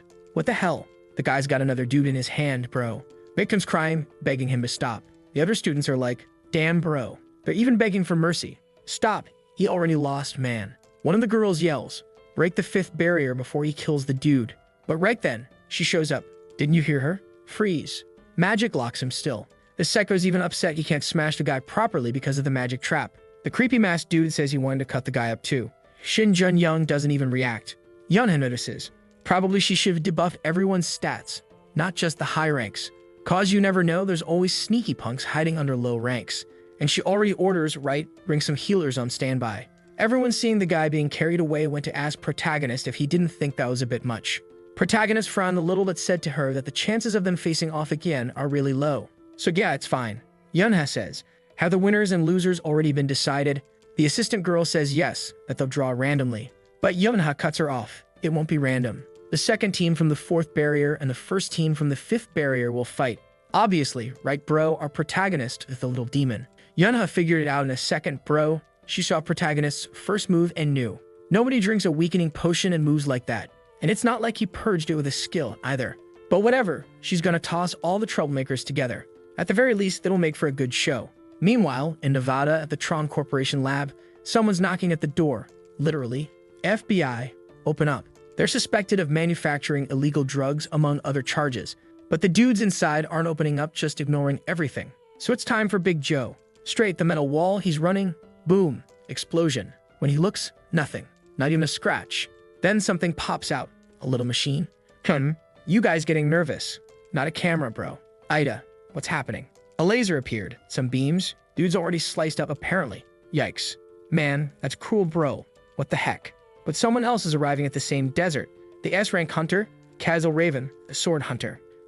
This guy can't resist picking up a sword wherever he sees one, huh? Up ahead, he's already smelling burning flesh. Look at the big robots cleaning up. Brazenly, he asks, what are you burning there, robot? These damn robots don't answer, dude. Oh, you're going to ignore me? Let me change the question then. Is this the Tron Corporation? The robot says nothing coherent and comes to stop a punch. 5 past you has no chance. I don't know, kids. I'm thinking this guy is going to find something he can't beat. But he's going for it. Let's see what the Tron Corporation is like on the inside. Inside, the scientist who kidnapped the clone seems to be getting a better understanding of how the mutation gems work. Now it's just a matter of time before he solves the problem of the side effects. And he even says that if it weren't for this clone, he would have been going in circles for the rest of his life without finding the solution. But will humanity soon have hope? Whoa, the alarm sounds and warns the lockdown gate is destroyed. The guy thinks it's the FBI. Dude, but the system informs him. The FBI has already been annihilated. It's an S-rank hunter, the sword hunter who has arrived. Whoa, the scientist is in shock, saying not now when we've finally found the answer. Oh, he's scared. Will he be able to deal with it?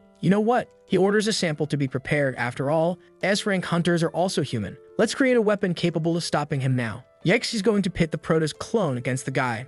Maybe man. Raven reached a lower area of the lab that's full of corpses inside cylinders. He's wanting to know right where the clone is, until someone says, stop right there, sword hunter. Not someone, actually, it's the artificial intelligence system of this place, which warns him that this is the Tron Company's base. He can't be there. He says he knows that, but Tron attacked Heritage and he's here to rescue an important friend. The artificial intelligence slyly says it knows nothing about that, yet out. He thinks the same thing. Whoa, you can't even trust ChatGPT. The intelligence says it's not a request. Dude unleashing the horde of robots that are already falling from the sky. Damn, there are so many. What is this? However, he's not in the mood for jokes. It's just a little cut. What I see are just tin cans. Back with our little Proto and company, our girl pal is like, Jung Sang-woo, didn't you say the chance was 20%? They're already face-to-face with Shin's team. The 3 of them are like, hee man, they're all screwed. Our boy, to calm them down, relax. Junbei's buffs are the best, man. The guy is biting his lip, dude. He doesn't believe the Proto is a B-rank hunter. It's impossible for such a fool to be won. Shin Jun-young says not to lower their guard. He wants an overwhelming victory. And they're already coming, bro. The shield activates shield spread to give the boys a buff. And our protagonist knows he won't be able to fake it anymore. Yun-hai even asks to have more healers on standby. Competitors, get ready. Go.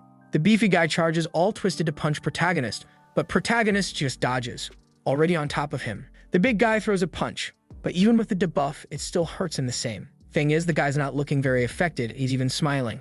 Even though the protagonist got his stats back, he's still under Yun-hai's restriction. so his punches aren't hurting that much. Protagonist swung to kill, but it didn't work. The big guy counters with an elasticated elbow smash. Our protagonist wondering if Shin Jun-young is really under the potion's effect too. He's just standing there doing nothing. At least Shin shouldn't have as much poison resistance as protagonist. You know what? In that case, he has to be weakened. Protagonist charges him. He stares back and says, "Aiming for me first?" Snap, snaps his fingers. Thunder roars from the heavens, everything's breaking apart, dude. Our protagonist already dropped to his knees, all wrecked. The shield spread even got undone. And the bastard is still disappointed, saying it's not working perfectly, but it's enough. Our boy's down, and he tells protagonist, "Now just sit there and watch your team get crushed," grabbing a sword with a grin on his face. But back in the lab, all attack robots have been destroyed. The base already spent all its backup power too. The scientist asks if the drug is ready to inject. The system says they only managed to prepare brainwashing for control, bone strengthening, basic abilities, some physical resistance improvements, plus drastically improved vision and motor precision. The old man, he doesn't hesitate. Click, he injects everything. Back in the fight, Junbei is taking hits on the shield bro. The chain attack from the dark mask guy is tough to handle. He slashes Junbei all up. The punk even tried to chop his arm. Protagonist gets spooked. He tries to go help, but the guy throws up a suspended force field to keep protagonist trapped. Just stares at him and throws a fireball. Protagonist sends a tiny one back, but the villain counters with a massive one and fires it back. Our boy, skilled as hell, activates dimension space and warps it away. Even throws him a big fat thumbs down. Ha. Our waifu's over there holding her own, fighting bravely too. Bro, she's the real deal. But the dark dude's ability is brutal. Contempt for the weak. The lower the opponent's stats, the higher his own get. Kinda trashy, right? Only helps him beat people he beat anyway. And now he charges at waifu to smash her head in, but protagonist saves her, shielding her. Wait, something weird's happening. Protagonist collapses onto the ground. What's going on? Our protagonist is going dark mode, dude. Deformation detected, new skill manifesting. Shin Jun-young, the filthiest villain ever, yells. Take this chance and finish him. Mass Psycho charges, Lunatic Boy charges, everyone's unleashing all their abilities, and Shin himself throws a fusion of Fireball and Windblade at once. Explosion everywhere. The fire is spinning, but inside the flames you can still see someone standing. Big Lug tries to hammer him down with a double-fisted smash. Smoke blows everywhere. Friends are in shock, asking if protagonist's okay. Yunhai tells them to wait, she's seeing something. On our protagonist, new passive skill created, Bone Strengthened. Bone Strengthened increased, energy increased, reflex increased, energy increased. Bro, the boosts won't stop. The dude with the contempt for the weak skill, he can't even use it anymore. The stat gap is too big now. New skill created, Indestructible Body. Dude's gone full demon mode now, white hair, dark energy. Base stats massively increased. Like 7.2x multipliers, bro. Strength doubled, from 32 to 62. Almost everything doubled. Dark Boy's like, end it already? Yunhai tries to stop protagonist, screaming it's dangerous. But when she touches him, boom, she gets blasted. Guy's whole body bends. He's launched. Explosion. Bro fell onto the ground, totally wrecked. The friends are all in shock, bro. No one can believe what just happened. Shin Jun-young, what the hell is this? And the demon-possessed one still says, this is how you end things. Man, you're screwed now. Back at the lab, a defense-related skill has been created. The system detected bone strength and indestructible body. The old dude is getting emotional, bro, saying the stat boost was incredible. Plus now, the clone's equipped with Tron's best weapons. A soldier who can beat something S-class has been created. Holy crap. He even whips out a Gatling gun. How's he even supposed to use that? Now all that's left is to see if the brainwashing worked. They reset number 7's hippocampus. Walks right up to him, pats him on the shoulder and says, from now on, your name is T01. The eye of the place warns him. The sword hunter has reached the 7th floor, 5 minutes until arrival. The scientist is all confident, says, good, I already got a mission for you, T01. Go eliminate that intruder. Yeah, right. Go, come on, move it, kid. But, wait. Number 7 slaps his hand away. My name is number 7. I only take orders from my master. Big lunch rejection move. He even says, this facility and its workers are now classified as enemies. Meanwhile, Yunhai realizes, protagonist broke her skill just through sheer strength. How the hell is this kid only a B class? Green-haired girl asks, should we go after him?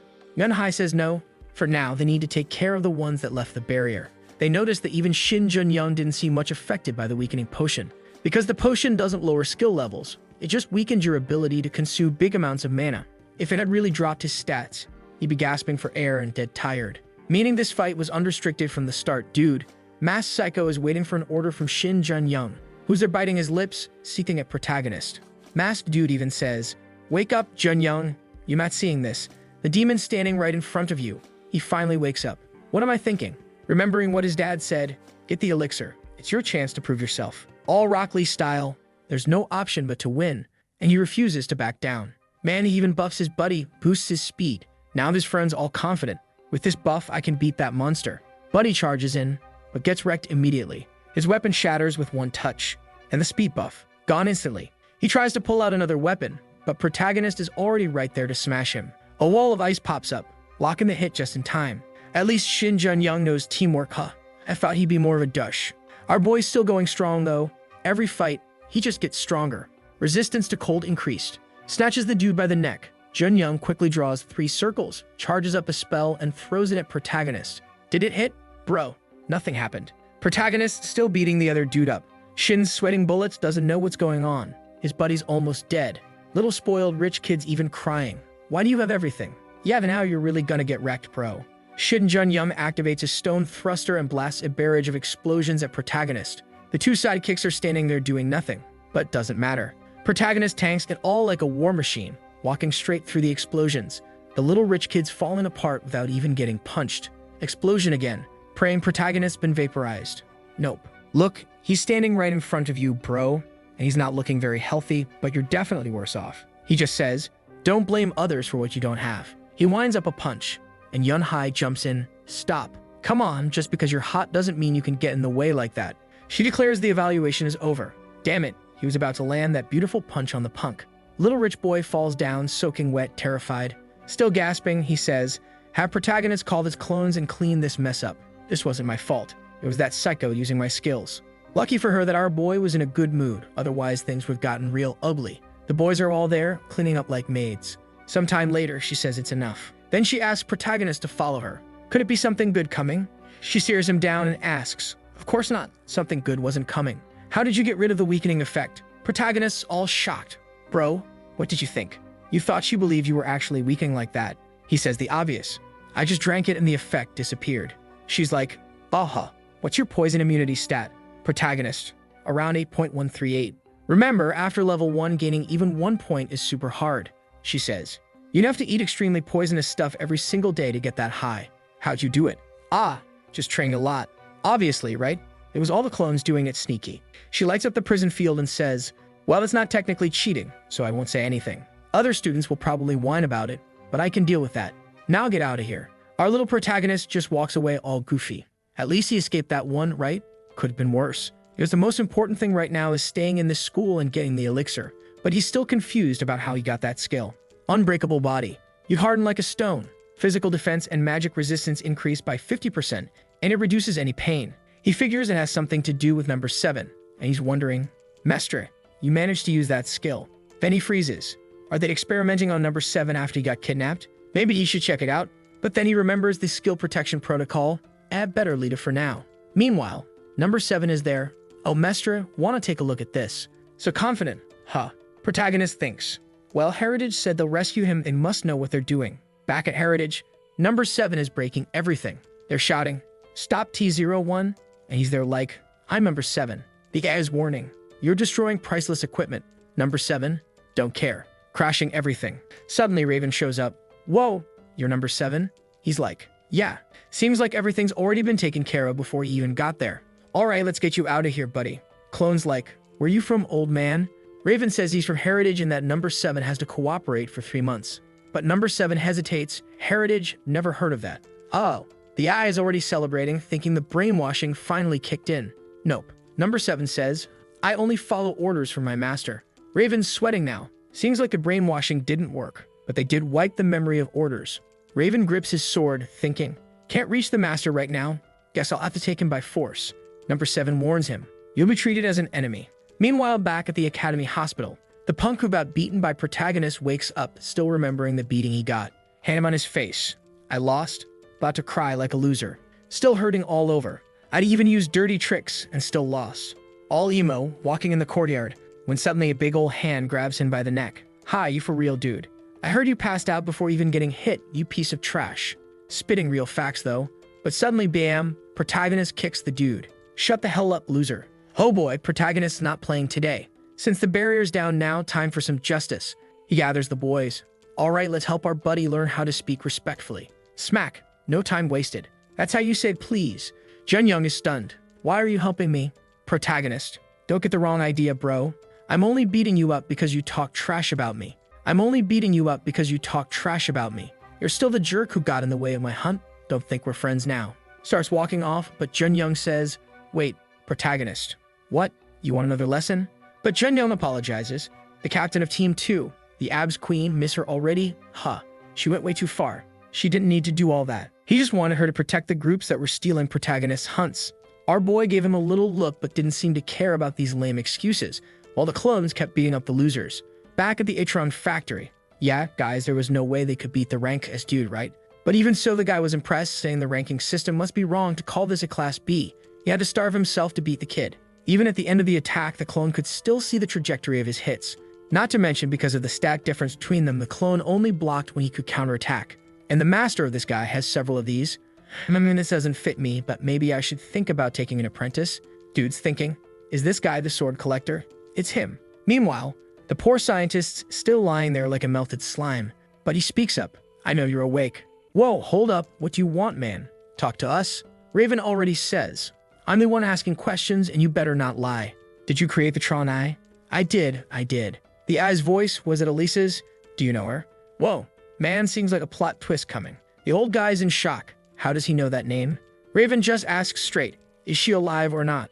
The scientist stalls, tries to bargain. I'll give you a department, a bunch of items, just don't. Raven, shut up or I'll slap you. I'm the one asking questions. All right then, the joking stops. Yamans, tell me everything you know about her and Lieber Zinstein, her so-called lover. The old guy looks all awkward, says it's been a long time since he heard that name.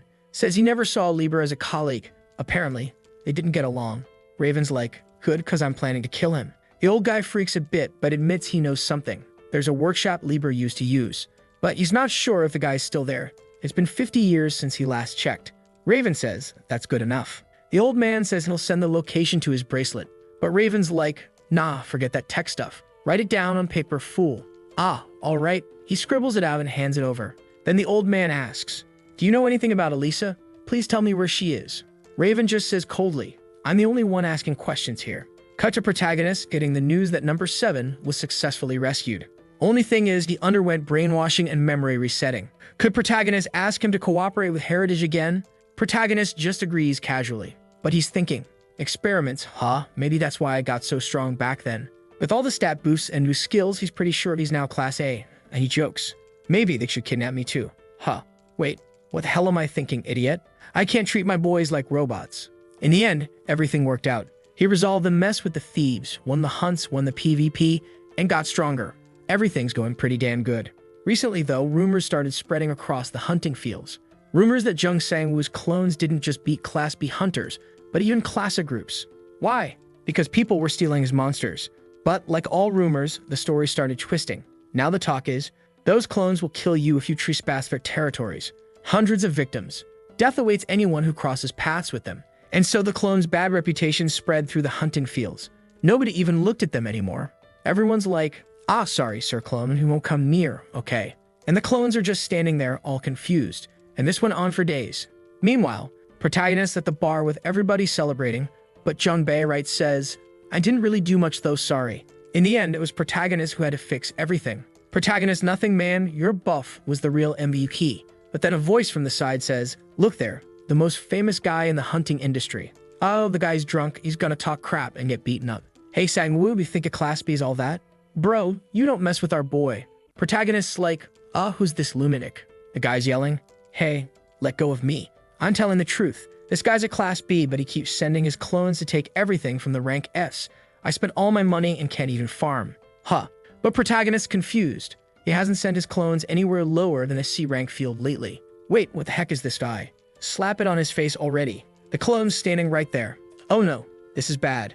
Could it be people are dressing up as protagonist clones to boss others around? The drunk guy keeps ranting, you're occupying whole areas without even telling anyone.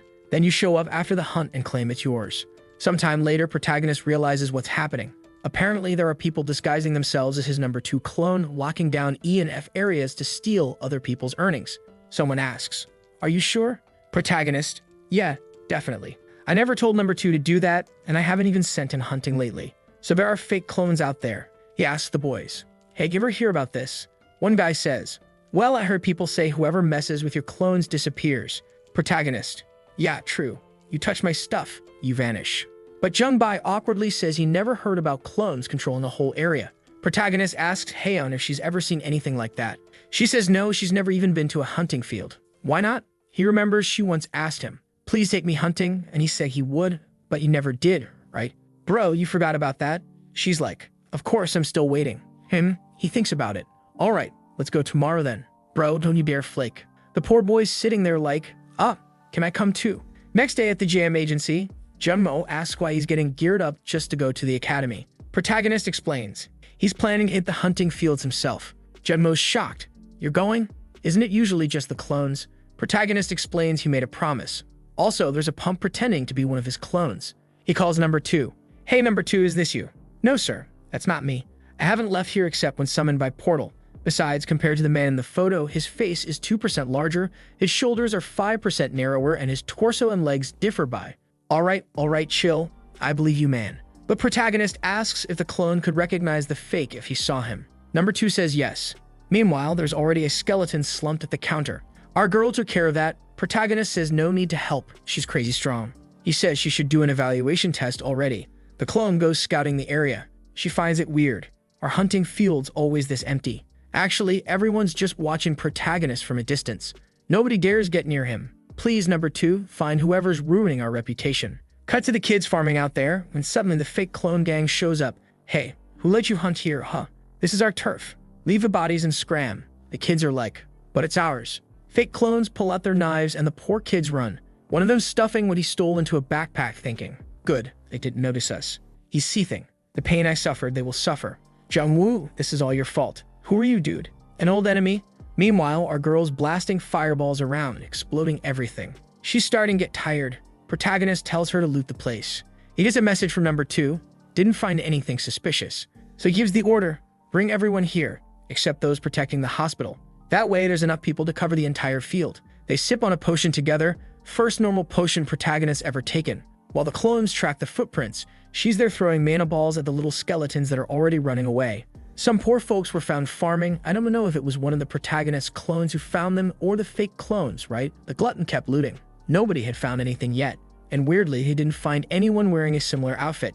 Haven already finished her hunt, already handed over the items and got her picks, cash transfer, from the place that buys them. She wanted to give half to our boy, but he said, "You can keep all the drops, it's your first hunt."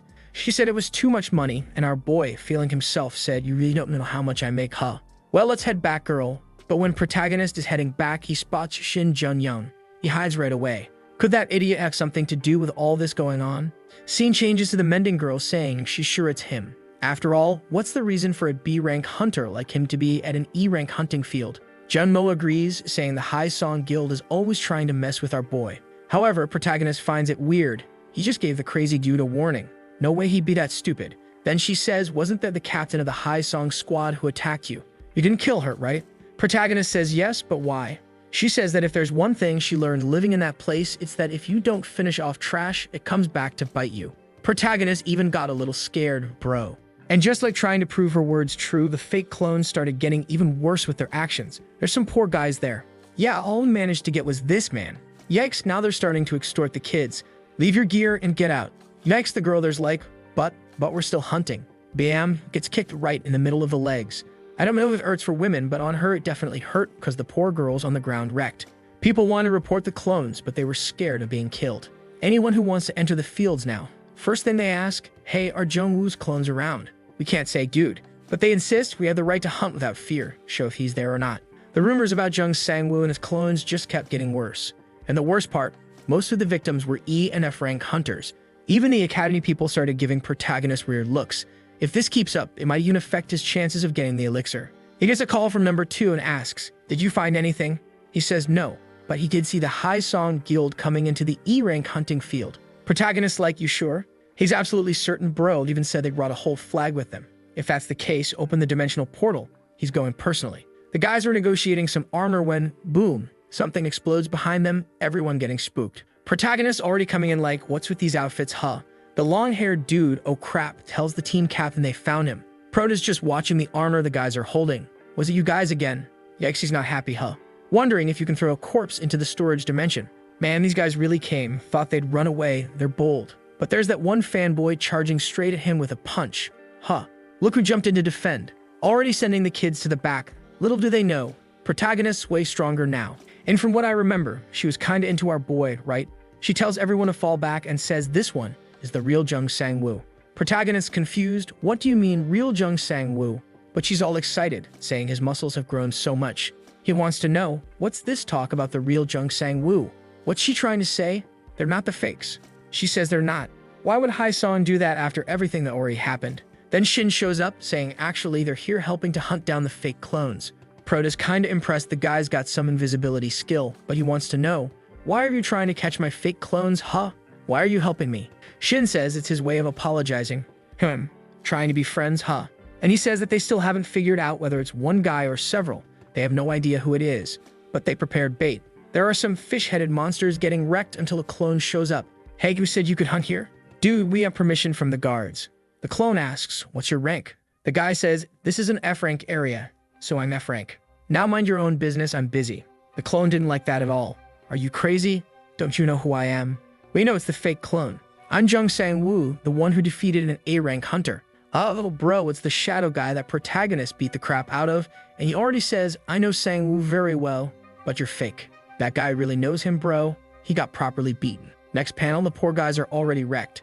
The fake clone is saying, you're gonna regret this. But he warns, you really don't know the real Sang-woo. The portal opens behind him and the real one shows up. Man, Protagonist. Oh, so it was you, huh? The guy, who actually does look a lot like Protagonist, is already gathering all the gear they used to disguise themselves. He pulls out the clothes they had hidden and a bandana and a mask fall out, and the pirate guy takes a look and remembers something an agent said. A ninja who had a clone skill and wore an orange scarf. The D-rank hunter, Kim Dong-yeon. The illusion clone skill. Basically trash, right? You got exposed, my dude. Now what, huh? Take that wig off, loser. The guy tries to make excuses, but Protagonist just tosses his little helmet. Here, use this so your head doesn't explode. But dude, you've got no chance. Protagonist charges confidently. He tries using his clones to distract Protagonist, but no way. BM hits him straight in the face, sending him flying and crashing into a tree, completely wrecked. Our boy's a bit dark now. Get up. It's not over yet. The poor guy's broken, bro. This is the strength of your hard work. I worked hard too. Even though his illusions don't deal any real damage, you train anyway. When he went looking for groups, people would see he had a clone ability and think he was like Jung Sang-woo. Well, you make clones like Jung Sang-woo. Welcome to the team. Oh, no, wait, your clones are just illusions? Never mind then. Because of all the comparisons, he never had a shot. But when he started walking around with his clones dressed similarly, everyone thought he was Sang-woo. And then they started obeying him and leaving everything for the greedy one. Man, that's the saddest, not-so-sad backstory I've ever seen a side character pull off. Honestly, he deserves even more of a beating. He tries doing the Naruto clone thing, whole bunch charging at Protagonist, but our boy's tired of this already. He just grabs the guy's sword. There he goes. It's over. Another blow right in the mouth. Knee to the gut, man. He knocked out all the coconut water he drank. And Protagonist keeps going, wham. Another one to the face and another, a JoJo missile barrage. The poor dude's down, there's nothing left. And still Protagonist not done. Finally starting to feel better, our boy's getting his revenge. Shin Jun-young walks over to the wrecked guy's body, looks at him and tells Protagonist that he made the same mistake as that guy and apologizes properly. Our protagonist kind of accepts it, while the boys don't really like teaming up with enemies. But since this dude is the son of the big villain, better to use the son to beat up the father, right? Oh, beautiful. Family drama right here. And they already put the loser to work farming crystals for Protagonist. Next chapter starts with Protagonist giving out a reward. Well, kind of, like just some meat and a pile of crystals. Sitting there, Protagonist remembers something Shin Jun-young told him. There's one more thing. You better be very careful with the academy. They're not just trying to train hunters and hand out free skills. Protagonist, what do you mean? Jun-young says he's not sure yet, but he'll tell him once he's got more accurate info. But for now, stay away from the prayer room no matter what. What's going on here? Villains everywhere, nobody honest in this world. The abs warrior should have at least thrown herself at our boy a little bit. Didn't even flirt. Come on. Scene shifts to Prota's evaluation form. He got an A+. Someone asks, what's this? Our big sis says it's the evaluation. The director slams the table in anger. He didn't like that Protagonist got an A+, huh? Man, what's going on here? She says she did everything properly. He received the weakening potions, he was banned from using clones, and even so, he won, right? So the evaluation is correct. The director, angry, says that he purified the potion, so it's not fair. But she says that was with his skills. What's she supposed to do if the potions don't work? The guy's furious, but she slaps him down hard, man, playing with a badass. She says enough already. You only have a bunch of F-rank teachers. You accepted a student like Sang-woo who's way stronger, and now you're mad because you can't control him with the elixir. The director, all twisted, says this might disrupt the class. She tells him, deal with it yourself. Go tell him directly. I'll just follow the curriculum, nothing else. Man, she explodes in the room saying that if they called her again to talk nonsense, they're gonna die. Damn, how cruel. Oh, the guy made a call in order to place instructor Hwang Yun-hai as the teacher of the prayer room. Oh, there's definitely some shady stuff going on with that room. Next scene, they're being introduced to the hunting techniques teacher of the academy, a C-rank hunter, Jang Sung-won. He was asking them what they thought was the most important thing in monster hunting. Status, team, teamwork, good equipment. All of that's important, but the main thing is strategy. And he tells them to look in the book for strategies to beat each monster. Haeun's all excited there, saying she even sees a little skeleton. But protagonist finds things weird. Like in the rat section, for example, it says, you can attack them effectively with close-range attacks. Their weak spot is their skull. Protagonist questions why their strategies are so wrong compared to what real hunters use. He's no genius at hunting, but his clones studied everything and tested it out, so this info is wrong. What's the academy trying to do? Bro, this academy is super suspicious, guys. But the teacher announces they're moving on to the practical part in the monster hunting training room. A furry pig shows up, man, already getting sliced, and he says, so, pretty realistic, right? All of this was made using a hunter's ability. This is where they'll learn how to fight without risking their lives. Not only will they learn strategy, but also how to overcome fear. Protagonist asks if it's okay to use his clones. The guy says yes, but isn't sure if they'll work. Protagonist happily summons two big-headed clones, and for the first time, people see the squad. The teacher tells everyone to get ready because they'll all be sent to different places. Everyone starts glowing red. Poof, they vanish and appear somewhere else. In protagonist's case, a kind of dry forest. Protagonist hears a voice behind a little tree, a warrior girl asking for help. But it doesn't seem very nice. A bunch of deformed humans asking for help. Man, terrifying for our boy. Protagonist says the teacher told them the monsters were supposed to match their rank. So what's this? Man, they already turned into giant ants like Hunter x Hunter, charging at him. The teacher's walking among the cylinders, taking a peek at protagonist. What you gonna do, buddy? Heck, what's that, bro? Pulled a sword, what you gonna do? Damn, but right next to him, do you need help? Oh, girl, now it's getting crazy. She screamed, scared, and fell to the ground and asking, who are you? He says, I'm number 3, dude. Mister told me to protect the portal against disasters and threats. The teacher, I understand. He hits up saying he was also keeping an eye here, just patrolling the students. The clone simply agrees, saying it's awesome of him. But he was thinking about pulling something shady. Man, looks like he wanted to defeat the clone and mess up protagonist. But after getting that stare down, he just left. Alright, thanks bro. See you, buddy. Meanwhile, inside the illusion, protagonist is fighting the giant ants, bro. It's one dodge and then he slashes them right in the face. Takes fireballs too. Stone skin is happening as well. Man, he's actually getting kinda skilled now, huh? He's got tons of abilities, the sneaky little guy slicing through everything. Protagonist just found something strange though. If the summoned monster was supposed to be a creature 1 rank below the hunter, why did he get 5 screaming dragonflies rank B? Like, dude, are they trying to kill me? What's going on here? He comes back to the capsule, bro steps out, everyone's there all sweating and beat up. Most people look like they failed. Protagonist asks Haeun what she fought, and she says it was these giant turtles where her attacks just bounced off. The professor shows up again, giving a little speech. Some of you failed, some succeeded, but strategy is the most important thing. With that, class is over. Our boy's finding all this a little confusing. Number 3 comes to tell him something. Outside, the professor approached secretly while they were hunting. The clone says yes. Protagonist thanks him, bro. Good thing that Shinju young guy told him to keep an eye on the academy. You can't trust anyone here. Way too suspicious. First, a 3v3 fight, which isn't something that usually happens in the hunting fields. Then a solo hunt against a monster, when everyone normally hunts in groups. What's happening at this place? Yen asks what they're talking about, and he says, it's nothing much. Tell us what's the next class. She says the next class is history and understanding of the system, at the prayer room. Oh, he immediately remembers the warning, don't enter the prayer room. He doesn't just not want to go, he wants to save her and tries to invite her. I don't want to deal with this today. How about we watch a movie instead? She wasn't really convinced, she just said it's a mandatory class, so they can't skip it. Plus, it's a class about the history of the system, and she's super curious. Protagonist's like, Haeun, I'm serious. I'll send my clones to attend instead. But the warrior girl insists and saying, nope, we gotta go. You're not skipping this class. But bro, no time for that nonsense. Whack to the back of the neck. Sleep baity. You're not making this disaster happen, no way. He apologizes, thinking maybe he went too far and maybe it's nothing too bad. But he's not willing to risk it again. This time, he's not going to hesitate for a second to protect the people who matter to him. Sometime later, she wakes up in a bed. Nah, not really a bed. Just gets up and Mendigana, potion lady, introduces herself, saying that Sang-woo left her here. She asks, wait, why did Sang-woo bring me here? The king of lying said that she passed out because of the hunting class, got too exhausted. But she can relax, he covered for her. There's a clone with a wig over there, dude. But she wants to know where protagonist is, bro. However, Mendigana says Sang-woo will be back soon. Now take this vitality potion here, bro. It boosts your status for a certain amount of time. Meanwhile, our boy is at the academy, all stealthy and hiding around. There's no problem at all since number 2 is marking his attendance.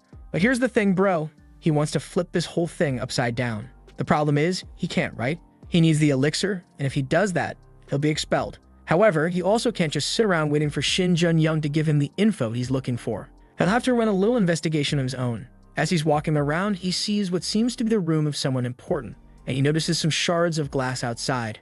Not to mention the window is open. Who's that maniac over there? It's Shin Jun-young, bro, 2 shady dudes. Hey man, what are you? Hand over the mouth. Be quiet. I'm the one asking. What are you doing here? I said I was going to get that info. Protagonist says that Haeun's been acting strange. He remembers that moment when she got a bit aggressive saying they had to go to the prayer class. Shin Jun-young asks, that girl who's always by your side? Protagonist says yeah, it seems like she's been to multiple of those prayer classes, and when he said he wouldn't go, she got kind of aggressive. Protagonist asks, isn't that why you're here too? You said that place was weird. Jun-young calls him over, bro, pulls a little book down, reveals a secret room. For your information, I just found this today too. Alright, I haven't even looked yet. Who? They're about to discover things together. Dude, check out that gamer setup. Who's playing League of Legends? Protagonist sees cameras, microphone, it looks like a contact hub. Shin Jun-young. Wait, let's grab the data then. But then they hear some noise outside. Someone talking. President, are you in there? The two of them freak out. What are we gonna do, crazy dude? Protagonist says, I have teleportation and you have invisibility, man. Let's bail. But Shin Jun-young says that they heard the noise. If they disappear out of nowhere, they'll look suspicious. Whoever it is, they're already smashing the door in. Protagonist's like, I dunno. Use one of your abilities or something. You've got a bunch, right? Already popped a ton of orbs. Oh, the guy's like, unfortunately, I do have one ability, and activates the Chumillion skill. Meanwhile, protagonist just hides, all chill. The door opens, bro, who's here? When the guy looks, oh, something happened. Our dear Shin Jun-young disguised himself as the president. Why'd you bust the door down? The guy, he looks like a priest. President? Protagonist opens a little dimensional crack just to hear what they're saying. Oh, president, didn't know you were in here. Yeah, I had to come here urgently. The guy asks, did the master call you by any chance? Now he's like, master. Who's that? He plays dumb. Yes, he did. Ah, just as I thought, huh? Must be because of that problematic duo, Sang-woo and Jun-young. You two little punks. The president. Yes, both of them are very problematic. The priest apologizes for barging in and says everything will be handled in the meeting 3 days from now. Oh, the two of them are shook. As he's walking out, by the way, Professor Hizioki, you didn't forget the time of the meeting, right? The guy replies, of course not. It's at 11. Got the info. A while later, protagonist steps out of there like, yo, what's going on with this whole master and meeting talk? We're the problematic kids? Shin Jun-young in shock, sipping on a mana potion. Shut up, I almost got caught just now. Then protagonist asks, why did you say the prayer room was strange to begin with? Come to think of it, you were there during the first class too. He simply says as alerts went off. He originally tried to attend the prayer class because it was mandatory, but the second, he stepped inside. Alert, mental protection activated. Mental protection activated. There seemed to be something trying to affect him. He was just looking around like, what the heck? Who's using mental skills on me? He tried moving to a different place, even to the bathroom, but no matter where he went, the warnings wouldn't stop. There was no vibration or mana flow. That means the entire room was full of mental skills. Protagonist's like, why didn't you warn everyone then, you punk? He replies, for the same reason you're not doing anything either. You could have just destroyed the academy. But you know you can't do that because the elixir is at stake. In the end, they need the information. They need to put a leash on these people. Protagonist agrees, right? They're gonna have to find some kind of weakness. They try getting into the computer, which obviously has a password, right? But turns out they're real dumb because there's a little sticky note on the wall with the password written on it. Look at protagonist's face. Here it is, the password's right here. and the two start snooping through the files. Scene shifts to Heian, receiving a vitality potion from our potion hag. She asks, "What's this?" Potion lady's like, "Drink it. Come on, your fatigue will go away." Heian thanks her but says she's all sweaty from everything. Can she take a shower? Potion lady's like, "Fine, I'll take you." She starts removing her clothes and our potion lady gets all shy. "What is this plot twist?" And she asks, "Excuse me, what's your relationship with Sang-woo?" Heian says, "Nothing much, we're just co-workers, not a big deal."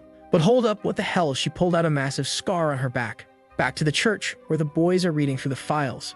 Shin Jun-young. So this is the academy's goal? Brainwashing all the students. And it's in the prayer room that this happens. Everyone becomes a puppet of this guy called Master. Protagonist's like, "How many students are there already?" Jun-young replies, "Close to 10,000. And if you count all the Korean branches, over 30,000. Protagonist starts to worry. Imagine a person controlling 30,000 awakened people and sending them into the streets. Then Shin Jun-young sees something on the screen. Take a look at this list. Hunters who haven't been brainwashed. Dangerous people. Rank B hunter. Jung Sang-woo. Must be removed. People to be observed. Shin Jun-young. Rank B hunter. Removal of guild leader postponed for now. Shin Jun-young warns him. He and everyone around him are now in danger. But protagonist is more curious why Shin Jun-young isn't a target now. Why are they postponing him? He says it's probably because they don't want to mess with his father's guild, and also because protagonist is currently more dangerous than he is.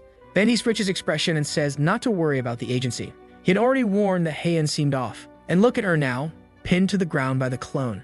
She's all sweaty on the floor, a clone holding her down. But she says this situation isn't that bad, and even adds that if someone's gonna be on top of her, it better be Sang-woo. Junmo and the potion hag run away. Junmo asks, "What the hell is up with that crazy girl?" She says she'll explain. On the phone, someone tells him just not to leave the agency. It's protagonist, and he already explains that's why he left number 2 there. She thinks he's gonna subdue her. Honestly, she seems like she's enjoying the subjugation. Protagonist says things are even more serious than he thought. Population awakening progress, 89.8%. Our boy gets it. This isn't something they'll be able to solve with just the 3 of them. They're going to need help from other guilds. The thick-thighed one is coming. Scene shifts to a man working on a sword. Someone's calling, Hubert. He's like, "Oh, what is it?" This is the leader of the Heritage Equipment Development Team. And look, our friendly girl just brought 2 sewer rats with her. "Oh, what is it? Is it the clones? You were totally focused on that, huh? Looks like you managed to analyze the skill." She's all excited, observing attentively. The total clone, kind of digital. It's a complete failure. Nothing but an illusion. He didn't manage it, huh? Loser.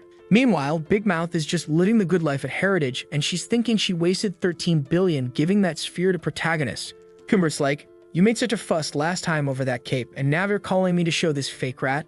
She's like, "Huh. No, of course not. We actually made some progress. Ta-da. We managed to copy a piece of equipment. That alone is already a big help for our plan, right?" Hubert says that at the moment he's more worried about restoration.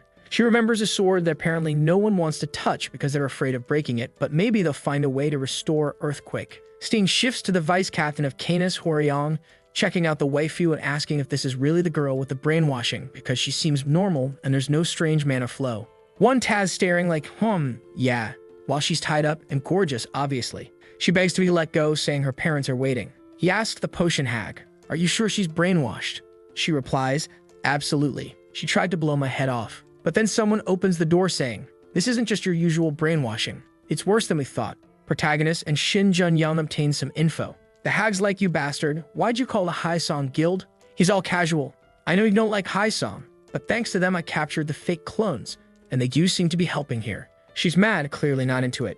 But then our waifu gets all emotional. Protagonist, "Why'd you take so long? Come here, they're misunderstanding. Let me go." Our boy just lowers his gaze and says, "These files are from the office. Take a look at this, guys." He skips ahead and everyone's like, "Hold on, this is insane. Murder? Brainwashing? And what is this Harvest Day?" Protagonist says he doesn't know much about it yet, but it's related to the moment when the whole world's population will awaken. But the biggest danger right now is the brainwashing. Protagonist asks, "Do you have any guild members who enrolled in the academy?" Wan Ta and the cutie say, "Yeah, a few of ranks E and F joined." Protagonist warns them not to let anyone know they're connected to him. Otherwise, it could be dangerous for their people inside. Shin Jun-young says the problem is, how do we solve this? Mental protection skills are really rare. Hardly anyone has them besides him. The QB says, "Are you guys sure it's brainwashing?" I couldn't detect anything even though she has a skill related to brainwashing. So it might not be that kind of thing. And besides, there are 30,000 people just in Korea.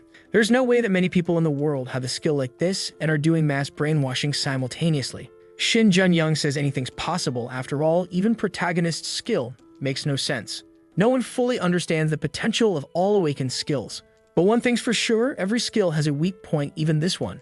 And when he was in the president's room, the professor said this. In your opinion, was it the right decision to accept those two? We even disobeyed orders just to reach the other academies. Shin Jun-young says that from this conversation, it's clear they're disobeying the master's orders. Protagonist kind of realizes they might have some ideology or goal, but each person is doing whatever they can in their own way. Protagonist stands there thinking, because even though the guys haven't directly attacked him yet, well, they almost did when he was in the capsule. Shin Young adds, whoever's doing this probably isn't brainwashed. Otherwise, they'd be acting like a robot, just obeying orders. Maybe the guy's goal is something more normal, like just killing protagonist. Protagonist's like, dude, a normal goal? Really? Then Junmo says this is really bad news because they can't even detect the brainwashing. That puts them in a huge disadvantage. Shin Jun-young says at least now they know the enemy's biggest weakness.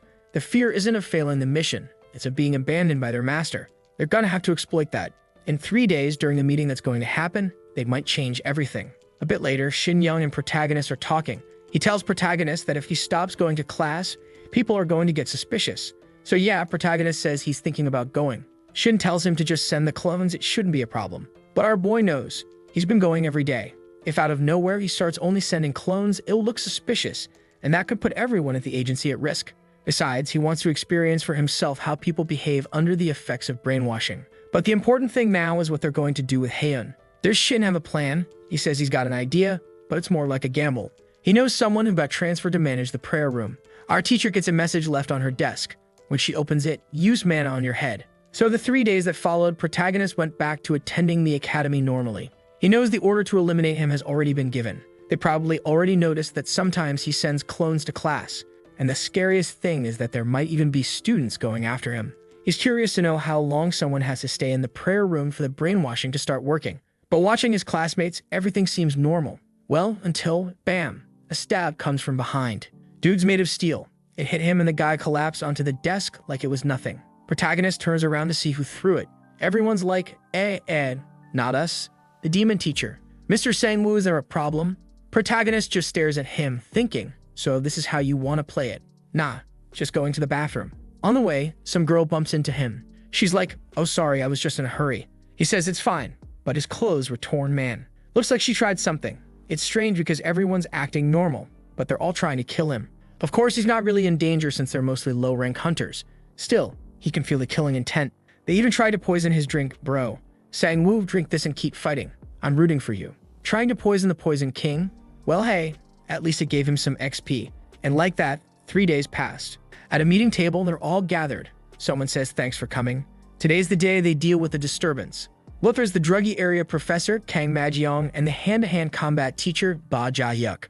The president jumps right into the subject. We're here to talk about Jang Sang-woo and Shin Jun-young, those two. Scarface slams the table. We never should have accepted those two, especially Shin Jun-young. How are we going to act against someone backed by the Haesong Guild? But another teacher jabs back, you also agreed, saying we gain influence with Haesong. He's all crooked now. I said that if things went right. Chill out, everyone. They're all bickering. One teacher says, obviously no student here is going to put a scratch on them. Musclehead asks, they're that strong?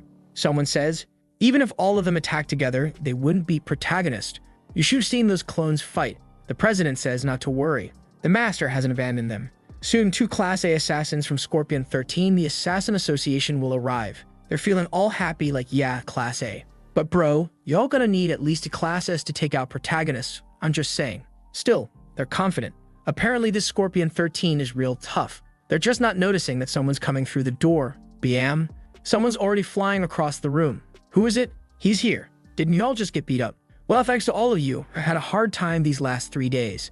Let's use this meeting to decide your punishment. Damn, he's gonna beat up the whole staff now. Protagonist going full beast mode. Starface Professor. Jang Sang-woo, he. So, Professor, what's up? Why you look so confused? You were staring at me the whole class. The president tries to play dumb. Jung Sang-woo, why are you here? Let's talk. Protagonist ain't got time, bro. Ignores it and says, there's 5 of you and 1 of me, right? Let's balance this out. Boom. Everyone's got a clone on their back. Now we can talk. He starts going off. It's been amazing these last 3 days. Everyone trying to kill me, each time more daring. Poison, ambushes, hunting rifles. On top of that, I had to protect the whole agency building. The president tries to play dumb. Mr. Jung Sang-woo, what do you mean kill you? Ah man, the professor already paid the price. Snap, finger broken. Don't talk nonsense. Whoever thinks they've got strong fingers can lie. Muscle guy gets up and takes a hit in the face too. Protagonist says he's losing patience and the president asks, "What do you want, Mike? Say it. You know that if they disappear, it's not just him who'll be affected." Protagonist gets it. "You're threatening me with the elixir." "I'm just stating facts," he says. Then protagonist gives them 3 conditions. And all the brainwashing. He's the one who goes to the World Academy competition for the elixir. They don't report any of this to their master. Everyone's silent. The president, king of the bluff, thinks protagonist doesn't know. "Sorry, I don't know what." "Snap another finger down, bro." The guy doesn't back down. He says protagonist's judgment is wrong. "If you think this is the way, kill us now." That threat won't work. Also, he should give up on the elixir. Protagonist stays calm, saying he knows exactly how he's doing the math. We flash back to Shin Jun-young, who warned him not to show weakness. He knows his protagonist tends to go soft. "Protagonist, what you talking about, man? I'm tough." But he told him, for you to get those terms, you've got to be violent and reckless. Otherwise, it won't work. You gotta show your will. Back to the scene, protagonist pulls out a card. "You think I don't know about your master's existence? You want these documents here spread worldwide?" Oh man, he throws everything on the table. "If I reveal this, it won't be just Korea's branches. All the academies in the whole world will be investigated. I don't know what your master is planning, but this'll definitely mess it up, right? Someone's already freaking out seeing that sword. Let's stop wasting time and wrap this up. Toss everybody's corpses into the portal." "Bro, is he really gonna do it?" The president asks for a minute. "Why do you want time?" Protagonist asks. "You were sending those text messages, right? Waiting for the Scorpion 13 people or something?" "But yeah, looks like they've arrived, huh? Something's coming through the window." They already showed up all bloody and haven't even fought yet. President's getting excited, but it's already clear why they're covered in blood. They got wrecked too. Tossed on the ground. Protagonist, done. Now it's easy, because you got nobody left to wait for, right? 3 seconds to answer, let's go. 3, 2. The guy runs for it. His ability is permeation. He can go through any material for a short time. As long as he crosses this wall, he can escape. Skill got cancelled. Faceplant like a clown. Of course it's your waifu on your back, bro. Didn't expect her to do something like this, huh? She turns and smirks. "So what were those conditions again? Go ahead and say them." And so eventually President won Hackso and the others accepted protagonist's conditions, and the academy went back to running normally. That day, there was a conversation between Won Ta and the leader of Guild YOLO. They were the ones who helped stop the Scorpion 13. Only they also got help from protagonist, and she's like, how is he still rank B? Doesn't make any sense. Since it'd be way too suspicious to shut down the prayer and system study class completely, they just destroyed the object that caused the brainwashing. And with that, it turned into a regular class. Yun-hai, with her ability that cancels any effect, cleared the brainwashing from the students. Of course, our professor didn't have any brainwashing. He was just straight up crazy. And so Haeum was cleansed too, bro. Protagonist asks her if she's okay, but she's crying, apologizing, saying she must have gone crazy. But protagonist says it's all fine. And with that, the 3 days of chaos came to an end. We see protagonist now, bro, he's basically running the entire academy. President, what's my grade? A plus, of course. Great. Kicks the desk. No more fireball training. Okay, we'll do freezing magic instead. Yeah, bro, or else them fingers are gone. But somewhere else, someone notices something off. The Korean branch said issue resolved, but Scorpion 13 reported that they failed the mission. The guy with the ring asks the kid with the star on his chest what he thinks of it. He replies, "Whatever you think, you're right. I just follow orders." The human sitting on the throne responds, "Your answer is lazy and boring. If I lost is dying for you the correct answer?" The guy replies, "Yes, I gladly do it." And boom, he's gone, bro. Dude got blasted, just telling a joke, he says. Alright then, clean this up. Whoa, everything's hidden. We don't even know his name, his rank, nothing. We just know this is the master. And now he's ordering someone to investigate a certain Jung Sang-woo. Hello. Back at school, students reacted 2 ways. The girl who tried to stab him, "I'm sorry. I don't know what I did." Some people apologized, others just ignored it. Protagonist just looks at them. It's fine. Haeun says he's being way too chill, acting like everything's normal. He's like, what am I gonna do? They only attacked me because of the brainwashing. No point beating them up now. Also, next class is stamina training, right? But suddenly she changes topic. Were you gonna take me to a movie? Let's go now. There's one I want to see. Protagonist, what you talking about? We got class. Your stats are garbage. Sigh, he's gonna take her anyway. But bro, this stamina class, they could train that kind of stamina. Look who's teaching. Big punch guy. He says today they'll compare stats from when they enrolled and your grade depends on how much it increased. She asks if protagonist did that to the poor kid, pointing at someone beat up. He says he just gave him a little lesson. She admits she's kinda in a slump. Her skills are increasing, but her power and stats seem stuck. Protagonist says maybe the training field is the key. Ah, alright then, I'll head back there. At the range, she's tossing her magic balls, some guys lifting weights, everyone throwing spells. Protagonist had the biggest stat increase of all, and really, since everything's resolved, he doesn't even have to do this. But hey, since he's here, let's try it out. He goes to the instructor and asks what's the heaviest weight this machine goes to. Instructor says the weights are controlled by gravity stones, so the strength depends on the lifter. But yeah, there's a setting that's impossible to lift. Protagonist, oh, alright then, set it to impossible. Dude's like, you sure? Already plugging it in. This setting's just for show, man. Nobody actually trains with it. Protagonist gets ready to deadlift. The guy sets it to max. Our boy notices that despite the embedded gem, it feels like a normal bar. Actually, it even feels kinda light. He tries lifting it, bro, but the thing's not budging. He's biting his lip. This is the weight I wanted. The machine starts smoking, the gem bugs out, and he lifts it. Of course, only because the gem broke. Oops, my bad, I overdid it. The poor guy's holding the bar. What can you even say? Still, our boy liked the training. He's already planning to make all the clones hit the gym overnight. Only weird thing, he hasn't seen Shin Jun-young for a while now. Could it be that the guy gave up on the elixir? What's he thinking? The evaluations are coming up. Shin Haesung seems to have told someone that the academy is really dangerous and that the Haesung Guild needs to prepare, since he and the protagonist managed to stop the bad guys temporarily. Could it be that the guy gave up on the elixir? What's he thinking? The evaluations are coming up. Shin Haesung seems to have told someone that the academy is really dangerous and that the Haesung Guild needs to prepare, since he and the protagonist managed to stop the bad guys temporarily. The captain of the Haesung Guild says, so if they're a threat, why don't we just wipe them out already? He explains, it's because of the elixir. If they shut the academy down, they lose the chance. The captain replies, you already have Captain 2, right? The abs girl. So what else do you want, man? But he says she won't be able to handle it. Still, the captain's got no patience. Why'd you even enroll in that academy? You just playing house now or what?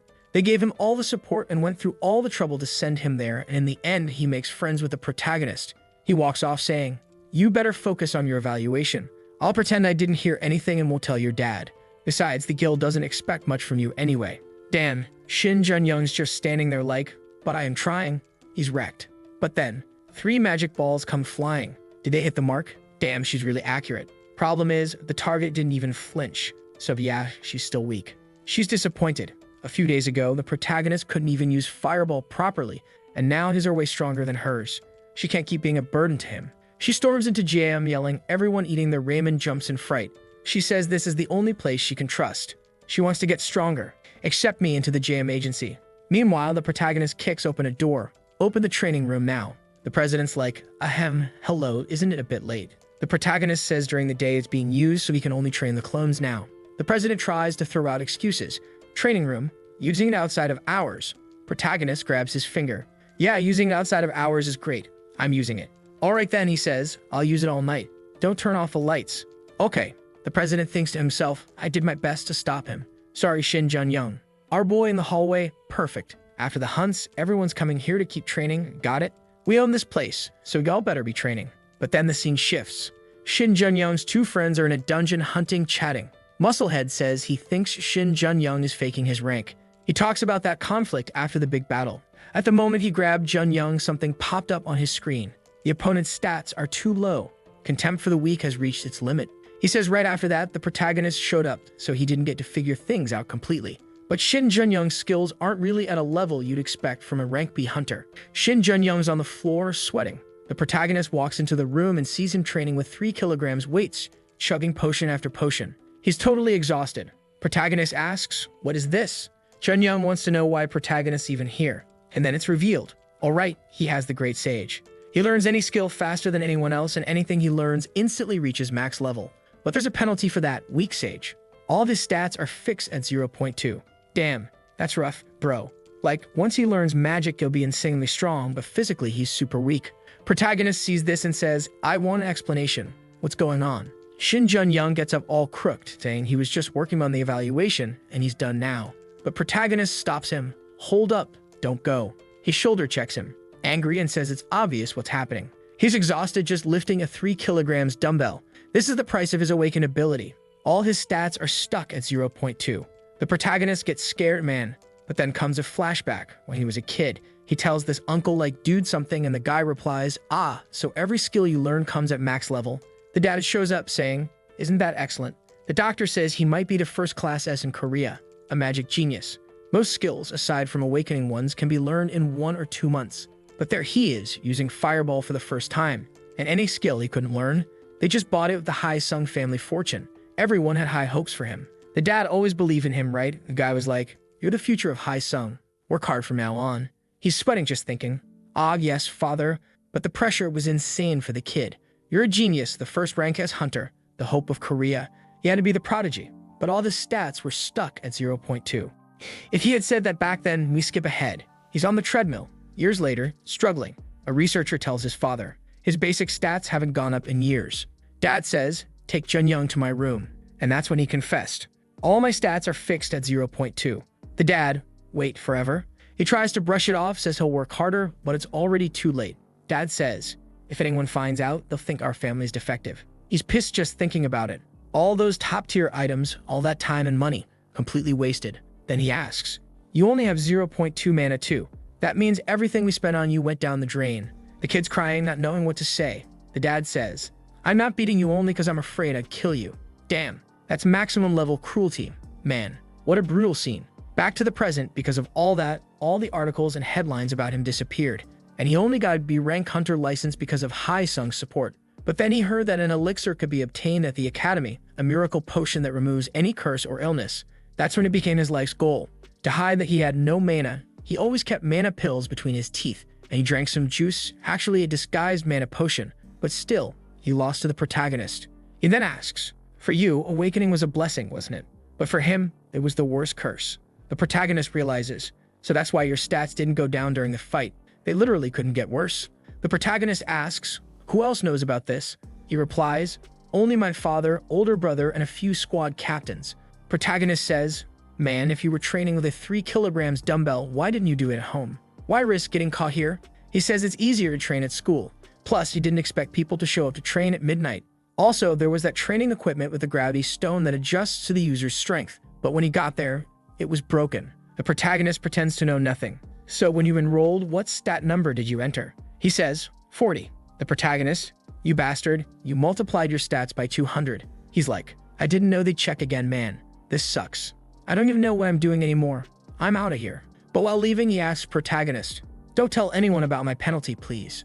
Our boy doesn't really know what to say, just scratches his head. Walking back, he remembers something. His dad with some chick says, "You what?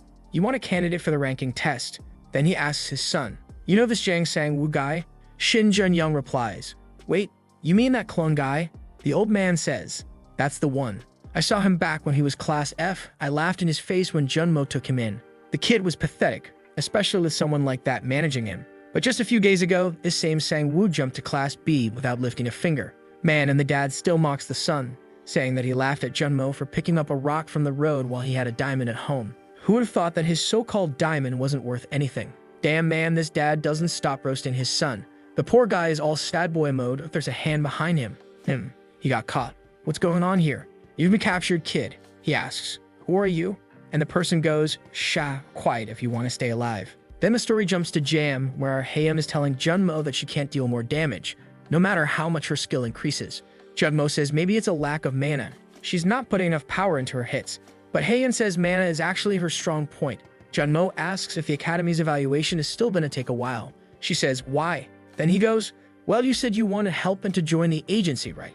I do know a specialist in mana control, but her training's really tough, you know. That's our casual friend who's about to train our waifu.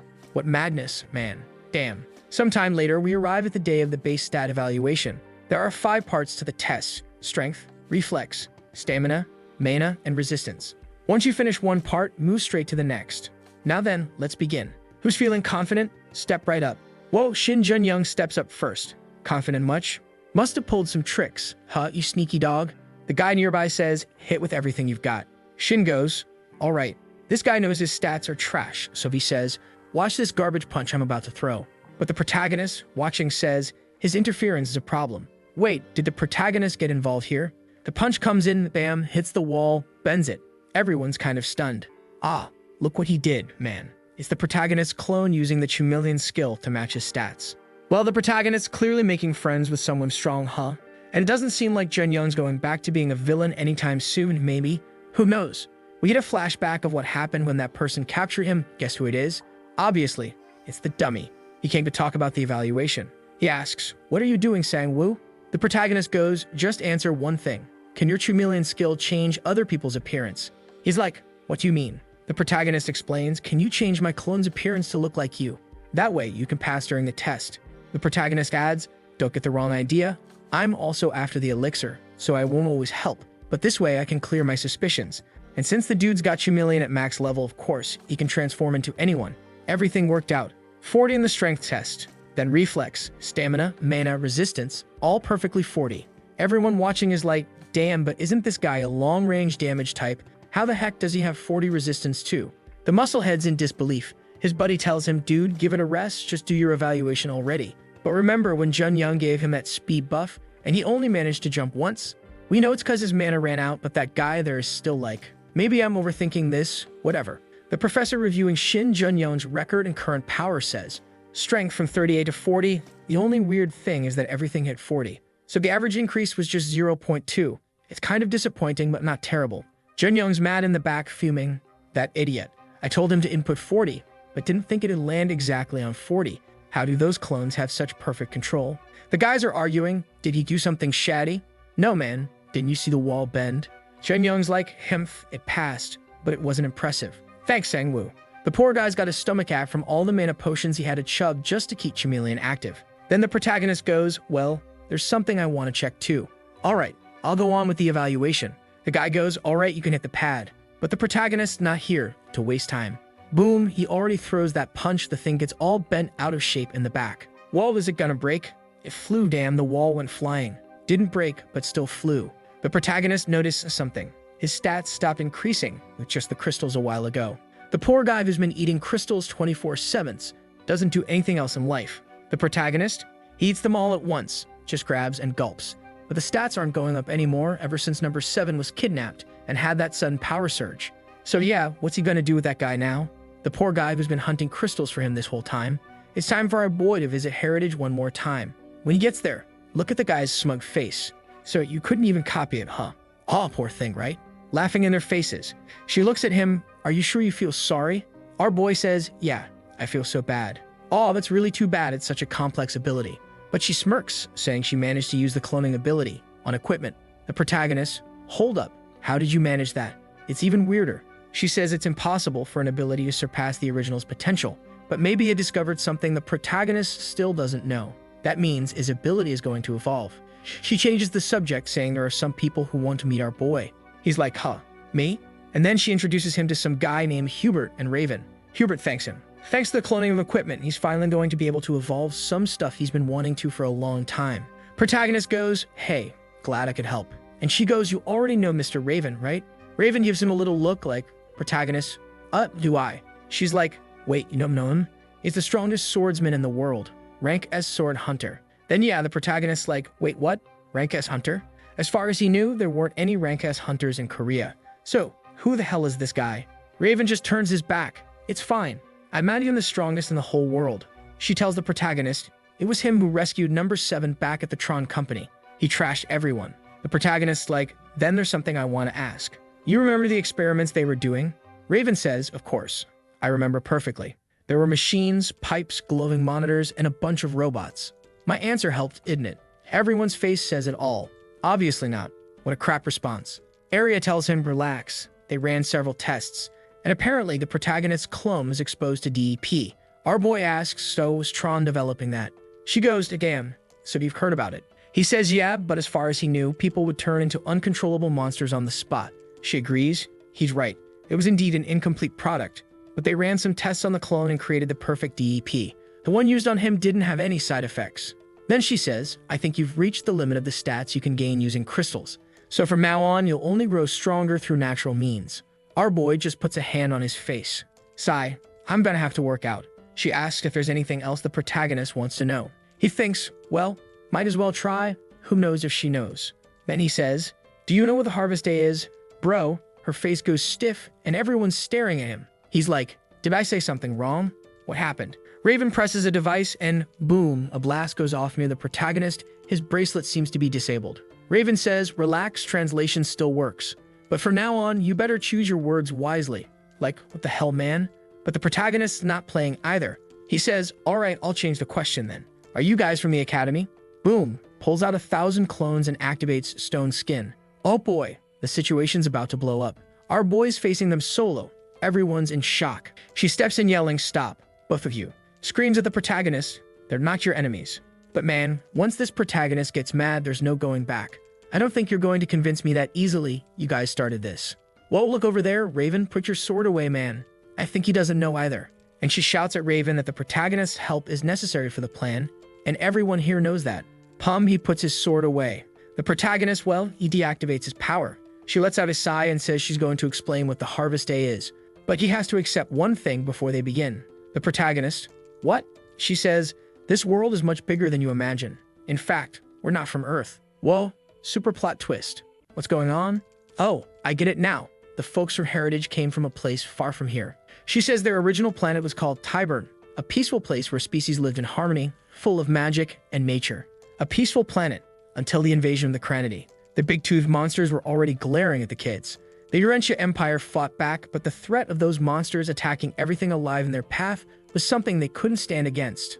Man, those portals opening up in the sky and everybody teleporting in. Because of those endless monsters warping in from anywhere, every region started to be invaded one by one, until one man appeared in that desperate world. His name? Liebersenstein. Hey, I remember that name, huh? The Earth scientist, damn. And also the creator of the system. What?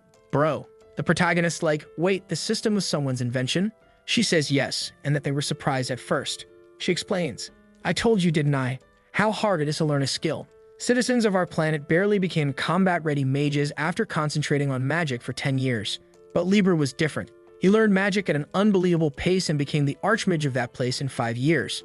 After that, he focused on research to make magic easier to learn and increase the number of people who could fight, so that anyone, even without knowledge or understanding of complex formulas or even without mana, could protect the Empire. Because of his research, ability orbs and even the system were created. His plan was a success. Even though the system wasn't finished, it supported basic offensive skills, and people started to enroll and learned magic using skill balls.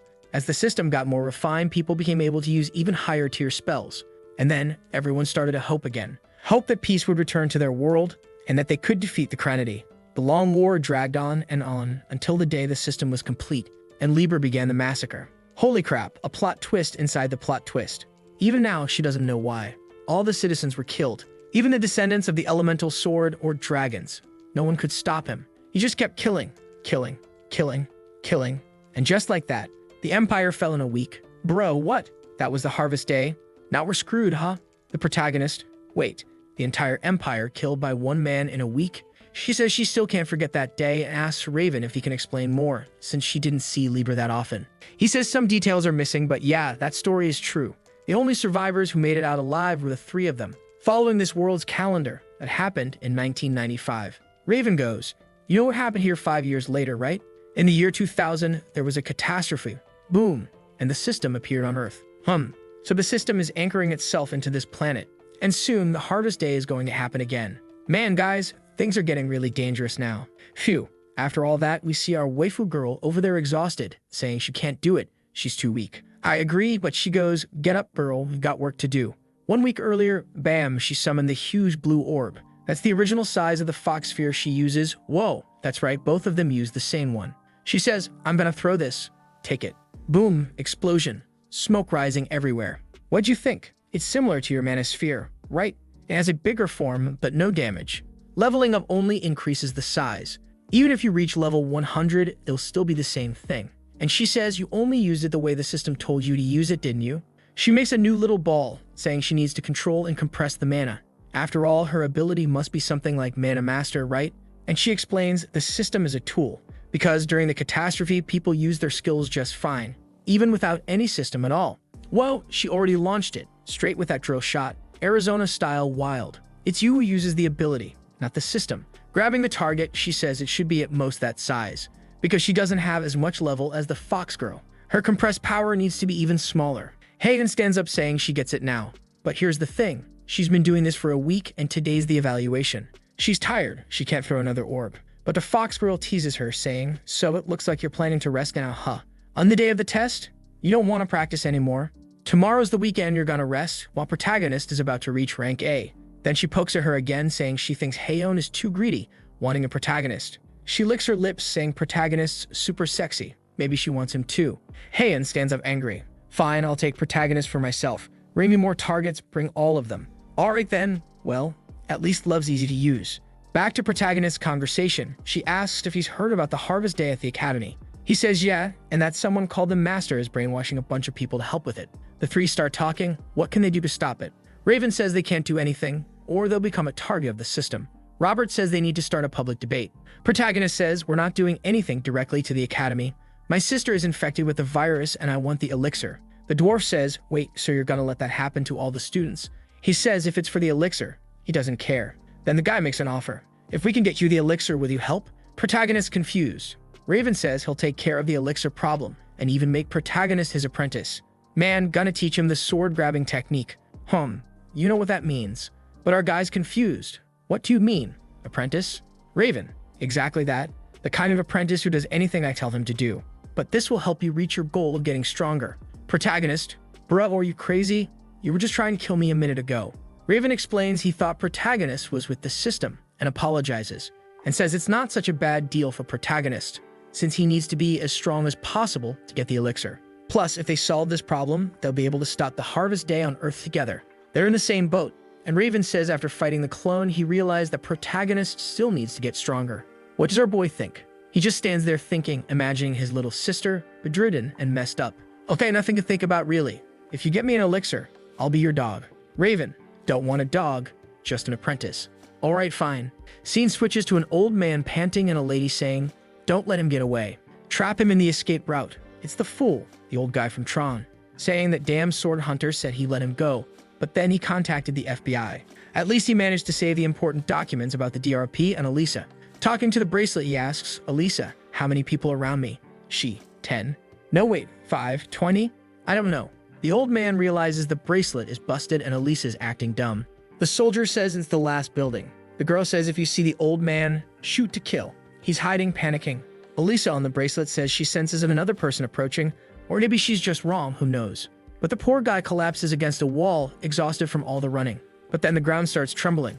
What's going on? They look up. A meteor shower is raining down on the building. We know who has that power. Look, there's already a soldier buddy of hers dragging himself through the fireman. She pulls out the walkie-talkie, calls for backup, but then something pierces through her. A guy shows up saying, "Trevor, I heard you were here." The old man's in shock, but he already knew. It's him, the master of High Song. "I'm here to save you, don't be surprised. Let's get out of here and handle business." Scene shifts to someone talking to the Oracle, saying they gave Shin Haesung the location exactly as she asked. The Oracle says he must have just gotten there now. The blue-haired guy says the sacrifice was necessary. The Oracle asks, "Don't we want to know why you were ordered to give Trevor's location to Shin Haesung, and why the FBI agents had to die?" He just replies, "I'm not curious about anything. I obey the Oracle." And now he's off to the next location. The Oracle warns him, "Be careful. The catacomb is a dangerous place." Man, I'm starting to think this Oracle is connected to that curse system and Harvest Day and all that mess. Scene shifts. Raven's beginning protagonist training. What he's going to learn is the basic fast sword technique. Next time, they'll need a mana circuit, but that's for later. First, relax your arm. Protagonist, "Alright, chill man. And what about the elixir? I'm only becoming your apprentice after you give me that, remember?" Raven, "Elixir? I'll get it for you soon, kid. But isn't it better for you to level up first and gain some experience for when you get it?" Protagonist, "Nah man, that's not what we agreed on." Raven's like, "Come on, I'm a rank S hunter. Not just anyone gets to learn from me." Protagonist, "I'm a clone user. Hold up, let me bring you the best student in the world. Behold the perfect apprentice, ta-da. Go ahead, number 7. Enjoy your lesson. I'm heading back to the academy." Raven, "Not too bad, I guess. Alright, let's go, apprentice.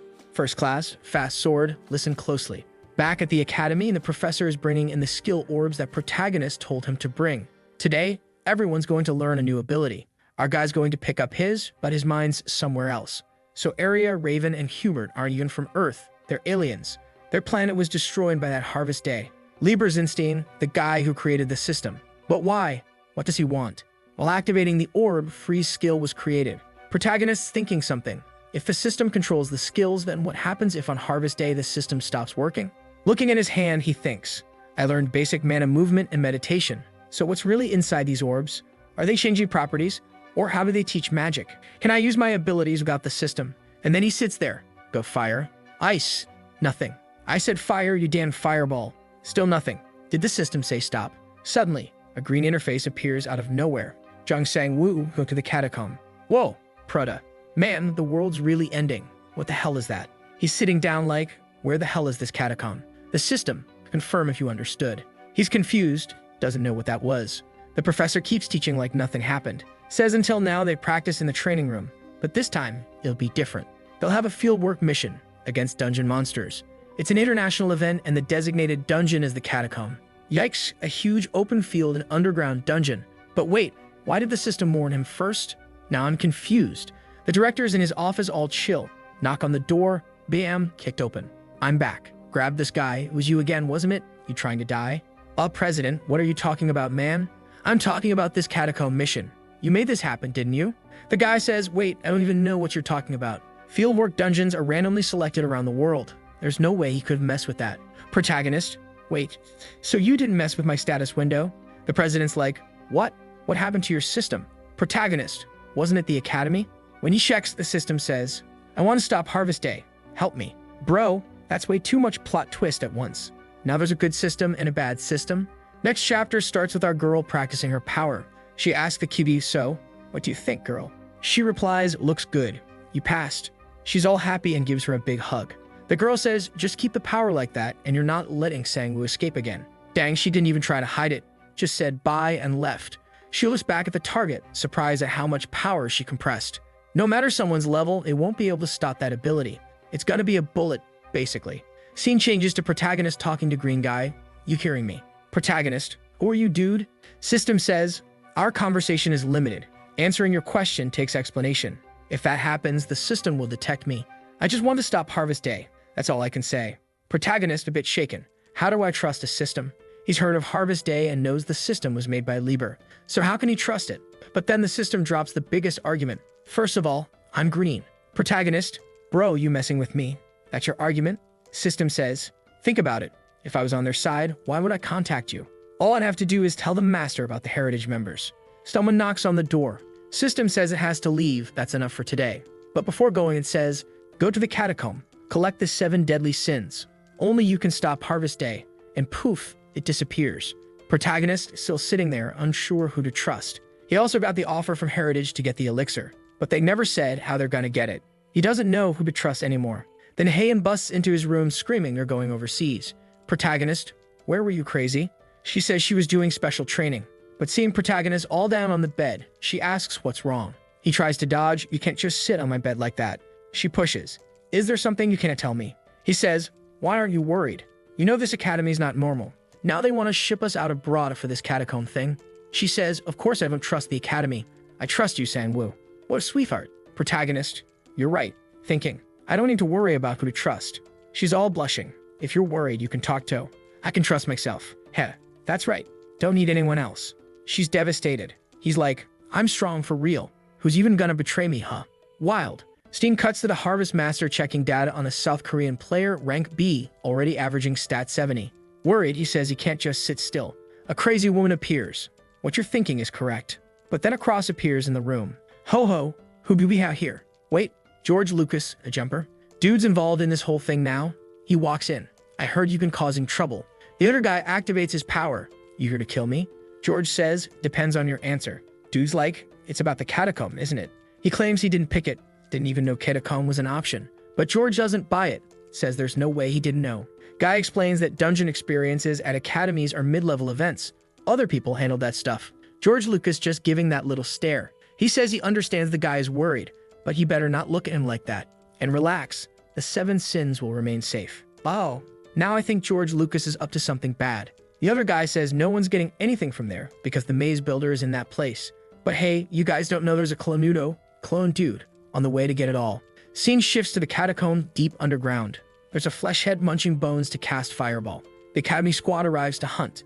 The background NPCs, poor guys, they've never even hunted. They're like, oh my god, this is my first time. That monster is huge. Heian, that monster is disgusting and horrifying. Protagonist, it's a replica of a golem. And now he's thinking they won't let him hunt. What's he getting at? Oh no, another angry girl, another one from Guild YOLO. Bro, I want to join Guild YOLO too. This one's the manager, Kim Suna. Protagonist gives her a wave and asks, what are you doing here, woman? She says it's a part-time gig. The academy's huge and there weren't enough teachers, so they hired some hunters above rank C. Then she asks, and you? Protagonist, I'm a student, so protect me, please. She laughs in his face. There's no way I'm protecting you, bro. This place doesn't even need a guide. But Protagonist presses a bit. These guys in front fighting. They're all hired hunters. The students are just watching. So he asks, why's that? Kim Suna, the academy requested it that way. She doesn't really know the reason. Maybe because there are too many students, so it's hard to protect them all. Anyway, if Protagonist wants to sneak off, she'll pretend she didn't see anything. Oh, and she'll help protect the students. Protagonist, only if you split the paycheck, girl. Heian, who is she? Why are you grinning so much while talking to her? Protagonist, don't give me that face. She's just the YOLO manager, nothing major. While they're having their little rom-com moment, somewhere else in the dungeon, someone is staring at a big orb saying, there are too many people here, and they're too grouped together. This can't continue. I can't avoid this anymore. This is the owner of the catacomb, the labyrinth builder. Protagonist feels something, spidey sense tingling. He grabs Heian's waist. Ground starts shaking, and the hunters yell for everyone to regroup. But the ground blows up right next to them. A massive pit opens. Kim Suna, everyone fall back now. Protagonist picks up Arigato saying, don't worry, it's nothing. Then Green System appears and says, down there, Protagonist, I already knew. He shoves Heian aside. You go ahead, jumps in. But he warns Green System, if this is a trap, I'll kill you. System, understood. Protagonist, then I'll do what you say. But after this, you're gonna explain everything to me. Midair, it stops feeling like a fall. Almost like the world is holding him up. He feels warm and soft, like a comfy hug. System says, you idiot, you're buried. All right. Beneath a pile of bodies and rubble, Protagonist doesn't even know which way is up. He manages to move, maybe down, maybe sideways. But the stuff covering him begins to lift. And who's under there? Shin Jun-young. Protagonist, what the hell? Why are you here? Jun-young, isn't it obvious? I'm not giving up on the elixir. Protagonist, but why down here? Jun-young, I couldn't run. My stamina is trash. Prota's face. Okay, fair. But Jun-young warns. Other students fell down here too. Protagonist realizes this destruction must have happened in multiple areas. And this place has a lot of paths. Shin Jun-young says that from what he's seen, it seems to be some kind of labyrinth. And since they fell into the deepest part, nobody really knows where this place leads. Protagonist asks about Shin's teleport ability, but he says unfortunately it's still on cooldown. He notices Protagonist is clearly thinking of exploring and warns him not to go alone. He has no idea what kinds of monsters show up in this place. And he's right without even noticing. A giant cockroach-faced beast pops up next to them and gets stomped with the king of the stomps straight to the face and goes flying. Our guy says he will be exploring this place and he doesn't have time to be babysitting people. But if Ju-young's feeling confident, he can come along. Ju-young's like, nah, I'm good. I'll head back. Protagonist, okay then, good decision. But he enters one portal and comes out of another right next to it. What the hell? What's he doing? Shin's confused. I don't know, man. Something in here is messing with my teleport. Protagonist, didn't even know that was possible. Shin explains some locations have anti-teleport enchantments as a security measure. Protagonist says that at least his dimensional portal works normally. Shin replies it's because Protagonist's portal uses fixed coordinates. Protagonist brings out his clones, tells Shin to be careful now that he's stuck without teleport. Elsewhere in the labyrinth, the girl who tried to stab Protagonist with a butcher knife is trembling. And there's this ponytailed guy, a contracted hunter, rank C, Ba Chiolman, trying to calm the group down. They can't contact anyone and no signal, phones don't work. Chiolman knows at least some of these people have basic training, but they're so terrified they'll be useless if a monster shows up. Protagonist's off punching another monster, complaining that they keep reviving. And weirdly, these monsters are way stronger than the ones above. At that moment, Chiolman finds Protagonist, sees him hunting, introduces himself, and everyone gets fired up. Now they've got Shin Jun-young and Sangwoo with them. But the monsters don't stop reviving. Protagonist tells his boys to shred everything. They draw their blades, full-on Tramontina squad. The group's still terrified. Chiolman asks if Protagonist's seen anyone else. But Protagonist says they're the first. Chiolman mentions they can't contact anyone above. That gives Protagonist an idea. He opens a dimensional space and talks to Heian. Even though she can't go in, they can still talk. She was crying 1 second, and the next she's yelling, "Why'd you throw yourself in there like that, huh?" Someone tries to go into Protagonist's portal, But he explains, unfortunately, you guys can't go in or out of my portal. Only I can. He asks Heian how things are up there. She says they're still checking how many people fell. Protagonist says they found Chiuman's group, and if they know where they were last, they might be able to figure out where everyone landed. He explains, teleport skills won't work down here due to interference. I'll need all my clones, so stay safe up there. She tells him to be careful too. Shin asks, so what are you gonna do? Just wait for rescue. Protagonist, nope, I'll leave a clone here, but I've got somewhere else to be. He walks back to talk to Chiuman. Hey, Mr. Chiuman, Wait, where's everyone? Protagonist, huh? I didn't even hear any fighting. He tells Shin to use that ability he used to locate Protagonist. Shin activates it. No one. Nothing. Within 3 kilometers. Protagonist, what the hell?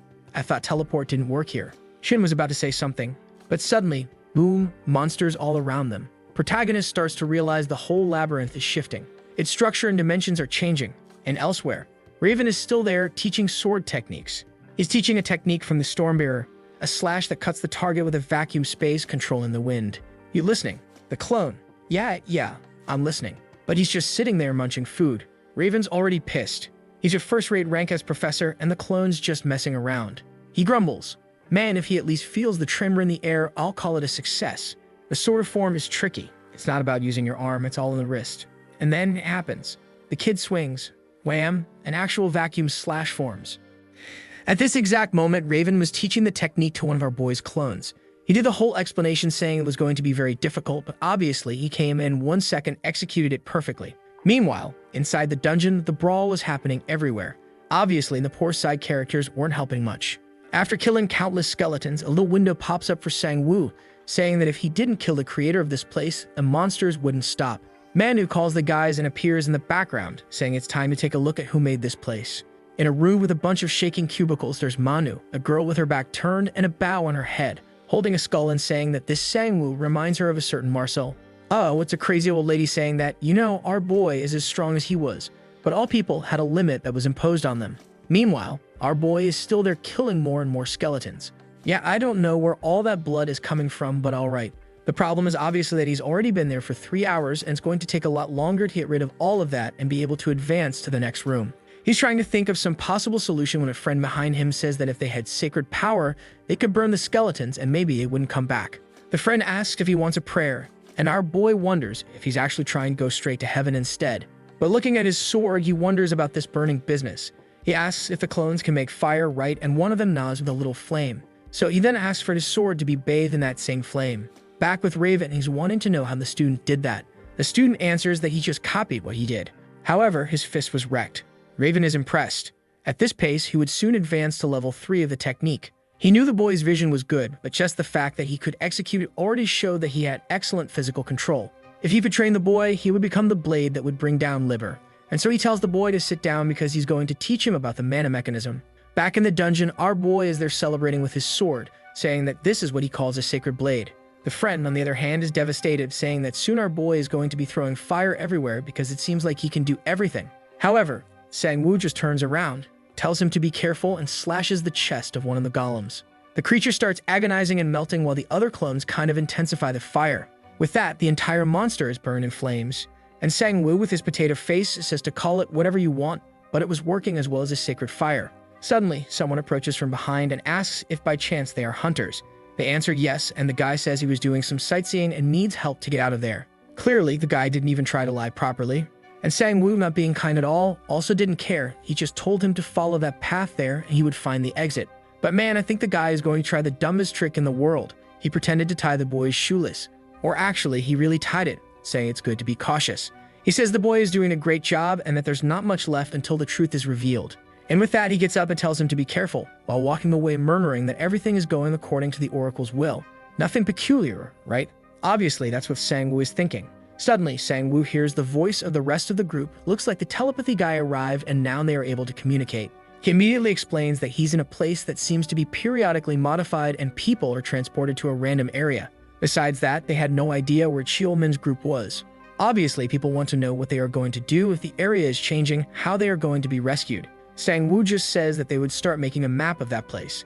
In Vera's room, she's seeing that the group is starting to split up, and she says that it's normal for people to act like that. When things start going wrong, they separate to try to find a way out. However, it was useless since the place constantly changed. Any sense of direction would be worthless there. Watching the clones, she says it's going to be ironic seeing how much they are going to fail. But suddenly, the scope is rising there and her expression changes. One of the clones enters a room with some bars and walls, saying that it's the first time he's gotten there and that the name will be a 3. It was about 500 meters from the first place where they appeared, and they had already passed through there. Another clone gives the name B3 to the place and says it's near I2 and far from a 2. Basically, the clones keep getting teleported, and each one keeps creating a map and giving information about how the place is constructed. The friend wants to know what they are going to do with that, because he explains that eventually, when they have all the information, they'll be able to reach each other much faster and maybe find the exit from that. The guy thinks it's impossible for him to achieve something like that, but Sang-woo says it would be impossible for him, but not for the clones, obviously. Then one of the clones says they found another group of survivors from the academy. He passes the information along with the coordinates, and a while later, the group really is being rescued. Everyone joins up all happy, while the clone there is exhausted from running back and forth. The old lady, on the other hand, is scratching the table and screaming to the skies in rage. Sometime later, he had already managed to make a perfect map of the whole region, and he is sure that the teleportation that happens randomly is some kind of ability from someone. And considering the design of that place, whoever it is was probably right at the center. And if he tells everyone to group up, it's because now it's time to finally resolve this. However, the friend there man is asking to first save him and then go have all the fun. Meanwhile, the old lady is there in the middle of the room looking up and apologizing for not being able to save everyone. She grabs her cloak and says it's okay. There was still a way to fix this, and maybe this item was created for this exact moment. Suddenly, she strikes the thing onto her neck, saying that with this, she can go back to the past, to the moment when everyone was happy. We then apparently are going to see her story from the past. An entire group was lost in that place without being able to find the way out. In one of the boxes that were there, someone was talking about the accident of monsters appearing all over the world. The situation, called the Cataclysm, was a national crisis. Any person who came into contact with an unknown creature, it was better to flee to a safe place. While the message was being transmitted, suddenly, a skeleton beside them rises with a sword in its hand. Right away, they are sure that's what the message was talking about and they start running, but a poor girl falls on the ground. A skeleton comes to strike her in the back, but in 1 second, someone stretches out their hand and tells them not to run. If they stayed there, he could protect everyone. Hold on a second, so it was never an old woman. It's a guy called Labyrinthus, right, who has the spatial distortion ability. And back in the present, he's screaming up at the sky like a madman, saying that all he has to do is protect them there. He vanishes from 1 second to the next, shouting that he doesn't understand why no one comprehends him. I don't know what's going on with this crazy guy, but our boy's friend is being saved there by the rescue team. He was complaining that our boy just told him to go, but suddenly the ground got kind of distorted. Or rather, the ground that's on top is his ceiling. Our boy tried to attack, but it was too late. They were blocked. And strangely, the spatial passages were also blocked. The only option now was to keep walking toward the center. And the fool of a friend is saying that from the beginning he wanted to help our boy, like he was really going to climb that rope and leave him alone. Up top, however, obviously the group is wondering how they're going to save the boys, when suddenly someone shouts for them to get out of the way and blows a hole in the ground with an explosion. Apparently, it was the crazy Ari from League of Legends who's happy that at least Hye-yeon is okay. She explains that our dear Sang-woo was trapped with a fool called Jun-yeon. Ari answers that she has no idea what's going on, that they have to quickly get rid of the person who has this ability before too much time passes. The problem is that she doesn't have the ability to open a spatial rift like that. When Hye-yeon asks what she's going to do, suddenly Ari gets real close and says that she's going to take care of it. Man, I had forgotten that Hye-yeon is wide-hipped. While they're having that little chat, our boy is advancing with the clones and beating up the skeletons. At least he has a map to know exactly the path he needs to follow. This way, he's gathering the clones who are passing the connections to see if they can slowly join together. The problem now is that the teleportation seems different. Instead of being something random, it's clearly spreading them out intentionally. Suddenly, Hye-yeon speaks telepathically to him, saying that he just needs to say where the person causing this is and she will send an attack in that direction. He's a little confused, but she just tells him to hurry because she receives special training. Then he asks if number 6, who's right next to her, knows the map perfectly. He says yes. He then tells the clone to make a perfect calculation of the direction he is in, to the deepest point and then to the center. The clone, with perfect math, just replies that it's okay. Meanwhile, the old man is there in the middle of the room going crazy, saying that his ability had never failed before. Back in the past, this guy is smiling, saying that it's perfect, they have a labyrinth controller right next to them, they would never get lost like that. A little boy is kind of trying to leave the room, goes out at the same moment and gets thrown back in. And the old man is going crazy, crying and saying that he had to protect everyone. He appeared in the middle of the group, saying that he brought the survival items for the week. They wanted to know how it was outside, and he says that as always, it's very dangerous. Then the people thank him, saying that it's thanks to his ability that everyone there is surviving peacefully. The guy keeps going crazy. My God, this guy going back and forth through the future is messing up my narration. Stop it, man. Stick to one timeline and settle, then go to another. Some little girls in the past say they wanted some flowers. Meanwhile, the old man says that everyone there owes their lives to him. But here we are back again in the misery of the present. At least it's with the clone of our protagonist showing up, helping Hei-Yen descend an attack somehow. Man, she seems to have fired a laser ray that goes through the skeletons, goes through the whole dungeon, and hits the guy's chest dead on. Man, seriously, who needs a sniper with that? What is that? Look there, even the old man is in disbelief with his hand on his chest. Obviously, we're back to the past once again, right? When you returned there and everyone was dead. Obviously, he who was trying to save them got confused, called for Hugo, for Lovey, for Chloe, but well, right man? With 16 swords stuck in them, I don't think they're going to answer. Actually, just because I said that, Marcel there with the 16 swords stuck was kind of responding. He sees on the wall a bunch of hand marks as if they had tried to scratch their way out. He's walking back and forth, seeing the bodies and noticing that the structure of the place was changing on its own. It's when he reaches the center of the room, puts on the crown, and the skeleton goes to attack. He makes a crying face saying that soon he would see all of them. And in the end, I barely understood this guy's story right. I don't know if they wanted to move me emotionally, but it didn't work. And finally, back to the future one last time, at least I hope. Our boy is looking around, wanting to know if the place was over. It seemed that the spatial distortion had suddenly stopped. As soon as the clones confirm it, he already runs toward the center. In another place with the guys there wearing necklaces with a star, someone asks if it isn't dangerous to let the 7th criminal be released like that. The old man tells the story of what happened with the labyrinth guy to those guys, right? About the thing of him trapping people, trying to save the people outside, but then they ended up being killed because monsters appeared, because it seems like the labyrinth kind of collapsed. Basically, he tells them everything they already heard, right? He thought it was impossible for the labyrinth to return to normal. However, the short-haired guy asks what would happen if he took that drug at UGRP and amplified his stats. Maybe, with enough strength, he could control the labyrinth once again and things would go back to normal. The crazy guy is staring at the star in his bloody hand, when suddenly, our boy appears behind him throwing a punch, saying that he finally arrived in the middle of this mess. Obviously, all the clones arrived together and he says that now they'll finally see the face of the bastard who caused all this. The guy stands up and looks back, sweating cold. Man, I thought he was going to turn around like a full-blown villain. However, when the guy says that he should have died, the people get a little confused. The guy with blood coming from his mouth says that it's his fault. He is the one to blame for making the monsters that were once trapped there be released into the world. And it's also his fault that all the people who were there before died. At that, Sang-woo understands that all the skeletons in that place aren't monsters, but people who died. And the crazy guy says that his greatest regret is that this distortion, which he had no idea about, activated that day. Back in the past, just when I had celebrated, when he put on the flower crown and the skeletons attacked. He was ready to die, saying he would soon see everyone.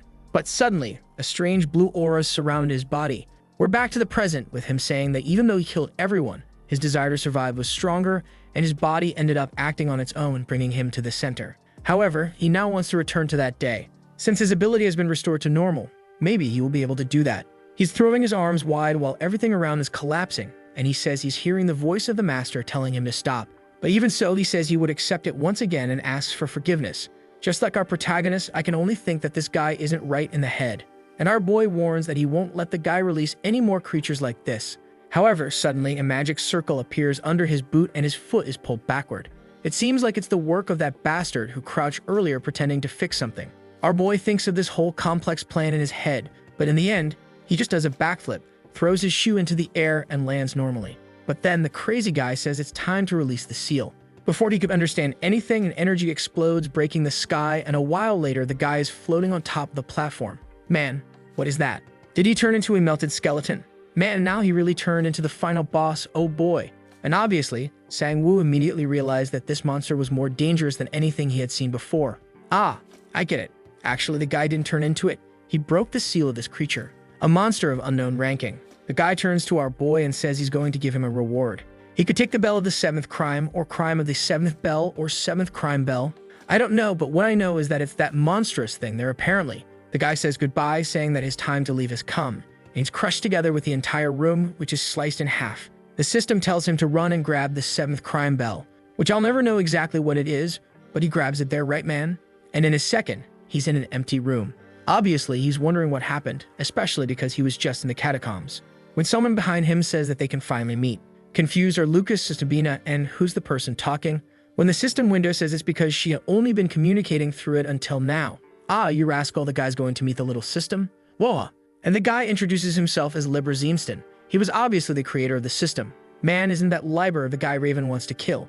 Oh, now it's complicated. So our boy's system is the enemy of humanity? Dang man, that's messed up. And he tells Sang-woo not to worry, no matter how much time they spent there, only an instant would pass in the real world. Obviously though, they couldn't stay too long there either, or his brain would be destroyed by information overload. Sang-woo then tells the guy that if he's that Liber, then he's the person who caused the Harvest Day and the death of millions of people. Adjusting his glasses, he says that's debatable, but yes, he created the system that caused that. Confused, Sang-woo asks why then he sent messages as if he wanted to stop something like that. Liber asks him to calm down and says he never lied.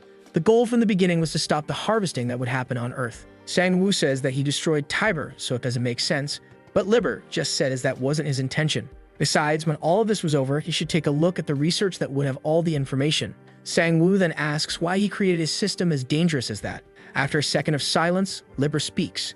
The system was created because a person he loved caught an extremely complex virus, and he thought that by creating an extremely intelligent system, he would be able to create a cure for it. Sang-woo wants to know what happened to that person, and he says that person went to a world where there's no pain.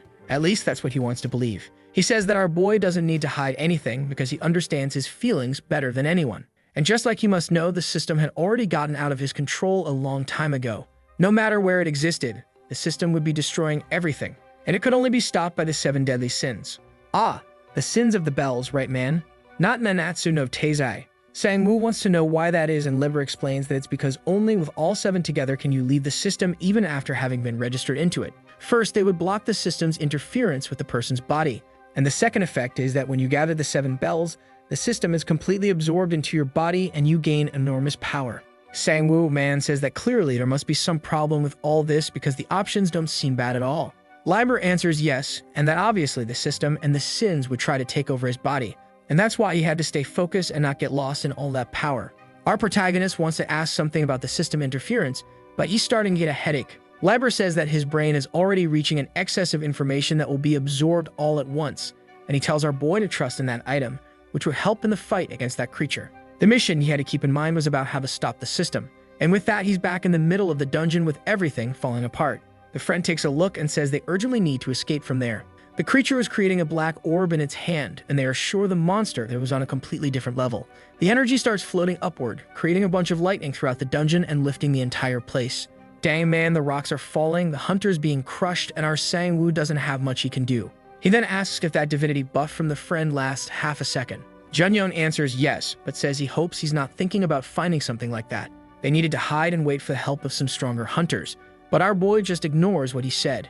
He tells all the clones, except for number 1, to help the hunters not get killed. Holding the so-called 7 deadly sins in his hand, he says that somehow this is going to have to help. The moment he breaks it, a black orb appears in front of him. Man, he sees himself being possessed by a giant yellow eye, which asks who he is and whether a new body has arrived. Suddenly, the protagonist is on his knees on the ground, agonizing with energy coming out of his body. In the background, Junyeon has already hidden and is watching, trying to understand what's going on. He remembers previous transformations and knows that this was very similar. The golden-eyed monster says it will give him what he's looking for, but he would have to surrender his body. Man, Sang-woo mutters with a villain-like smile, saying that this thing is really on a completely different level from before. Now this was real power. He's almost going mad, saying that if he surrendered his body, maybe he would receive even more power, which would be amazing. But suddenly, he stops for a second, and remembers that Liber said he had to stay calm and not let himself be corrupted by the power that thing would give. His expression changes, and with a weird smile, he says he was too confident thinking this would be easy. The eye, however, wants to know why he stopped and warns that resistance is insignificant. Veins popping all over his face, Sang-woo tells the bastard to shut up and says he's not going to take his body. Remembering when he was in the hospital all messed up, he says he's had enough. He shoves the sin item into a clone's mouth, man, and says that he's not trusting himself anymore. He's going to let the clones handle this like always, man. Junyeon is in disbelief and asks how he has the nerve. But Sang-woo says the clones have way better mental resistance than him, so he'll let them deal with it. While the two are there arguing face to face, the boss is just watching from afar. Suddenly, he stretches his hand upward and a spear comes out of the orb. Right away, our boy knows, man, that power's coming. But what the heck? The clone got angry. The system window says it can't even identify it. The system couldn't confirm the identity. The billion errors pop up on our boy's screen. A force installation has started. Man, the clone is radiating a purple aura as the big skeleton launches the spear at him. Sang-woo knows there's no way to dodge and the explosion happens as always.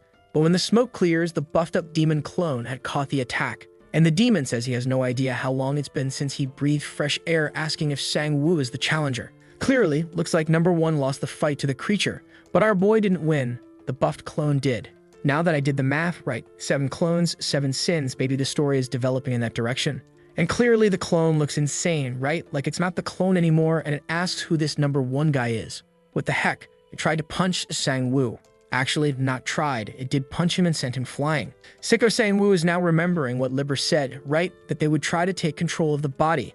And only now the fool realizes the obvious, that the creature took over number one's body. The monster tells the challenger to get up, while our protagonist is freaking out that this bastard already has way more power than his clone had. The guy charges, saying now the real fight has started. But the problem is, Sang-woo is now trying to defend against these attacks, while there's another much more important monster that he had to deal with. That's when he realizes that everyone there, the clones, are kind of similar to him. Suddenly, he locks eyes and calls out to the legendary creature. He says that this is all a misunderstanding. He's just a simple clone. He points to the side and says that the really strong person controlling all these bodies is that one over there, obviously pointing at the big skeleton in the room. Number one, possessed by the demon, asks if that's true. He says yes, he's just a simple clone and wasn't even the one who threw that spear. In the background, Jun Young is thinking that this damn Sang-woo is always going to solve things in a dirty way. And number one completely fell for the trick, saying that it's fine then. He doesn't care who the real challenger is as long as he gets to test his strength. Our boy is there celebrating that somehow he escaped this fight. What he has no idea about is whether that guy will actually manage to beat the boss. Number one rushes toward the skeleton, dodging the attacks. He prepares a punch and lands it square on the skeleton's chin. Our boy celebrates until the skeleton slaps number one straight into the ground. That's when the boy's expression changes. But man, once the smoke clears, he's back on his feet. In a second, a purple flash smacks the skeleton's face. Number one says that it looks like this little game is going to be long. He charges again and the brawl starts once more. Meanwhile, the rest of the hunters are fleeing the dungeon. Haeyum is starting to blame herself, wondering if everything that's happening is her fault. But obviously no. She did her job incredibly well. Still, it was undeniable that things were way worse than she imagined. She tells Sinan to help the rest of the students and calls in more support from the hunters.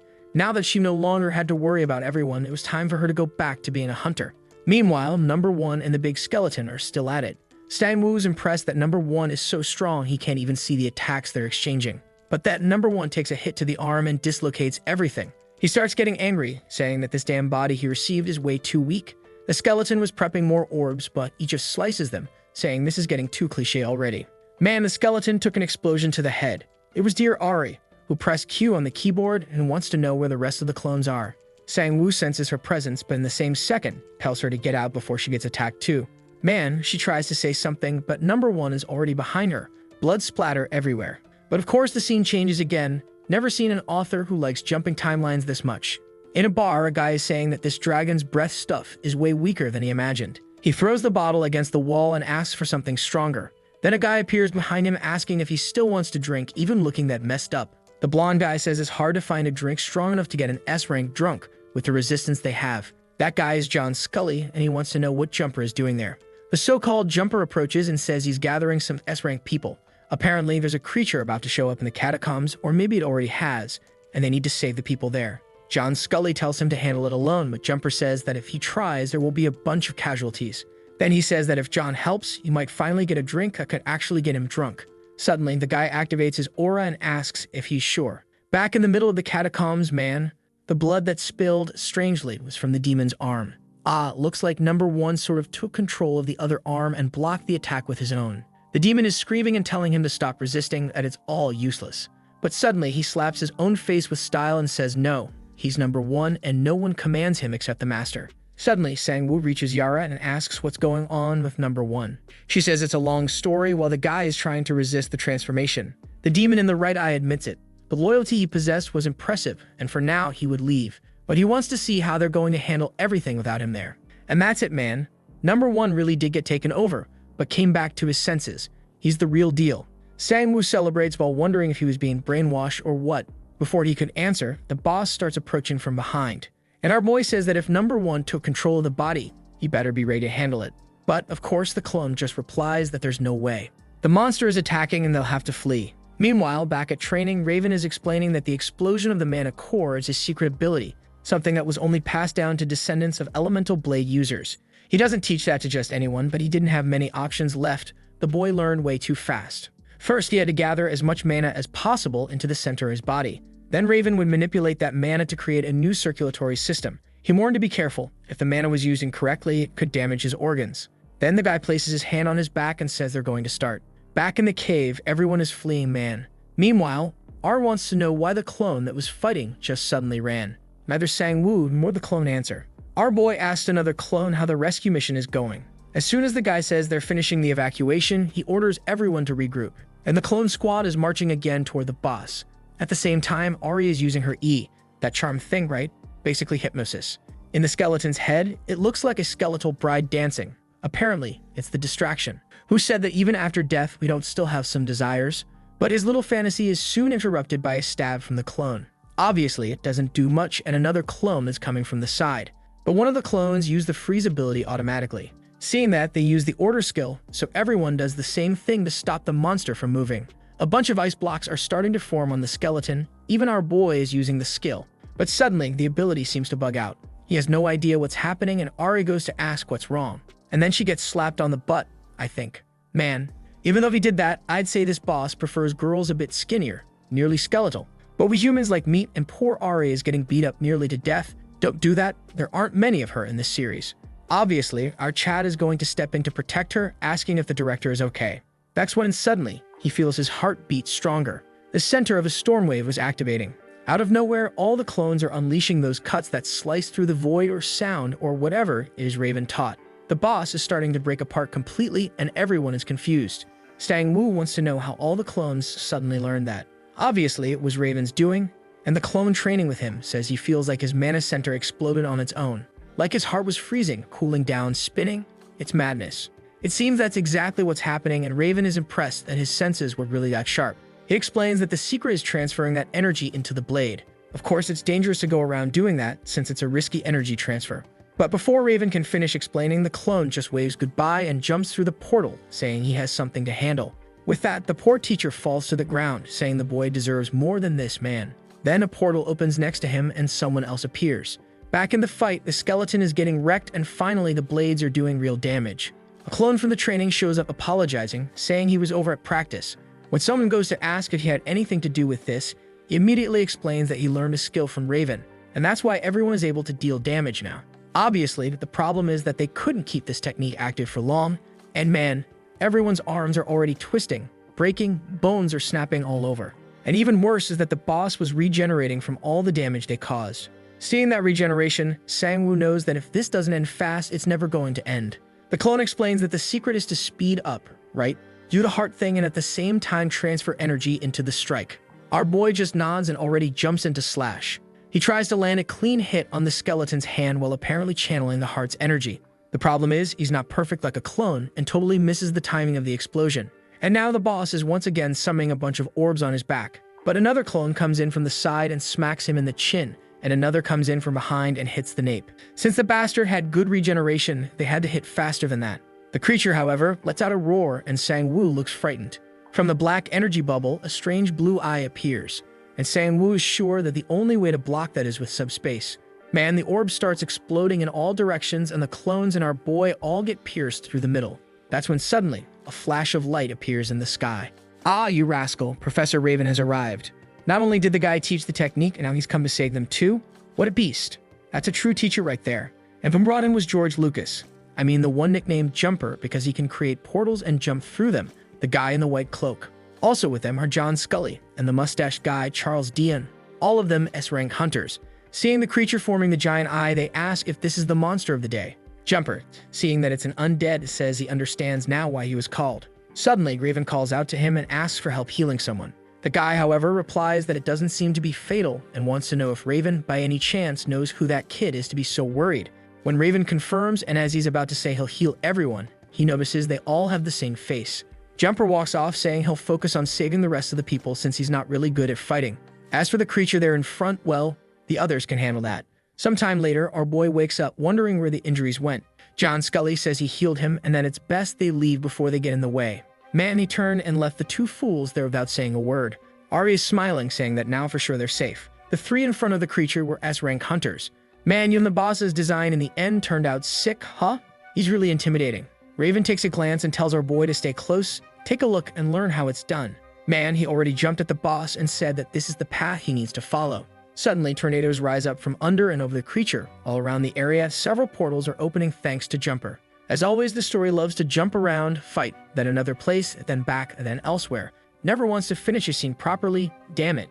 And strangely outside, Jumper says this time things were different. The Titan skeleton woke up much earlier, he was already in his second form.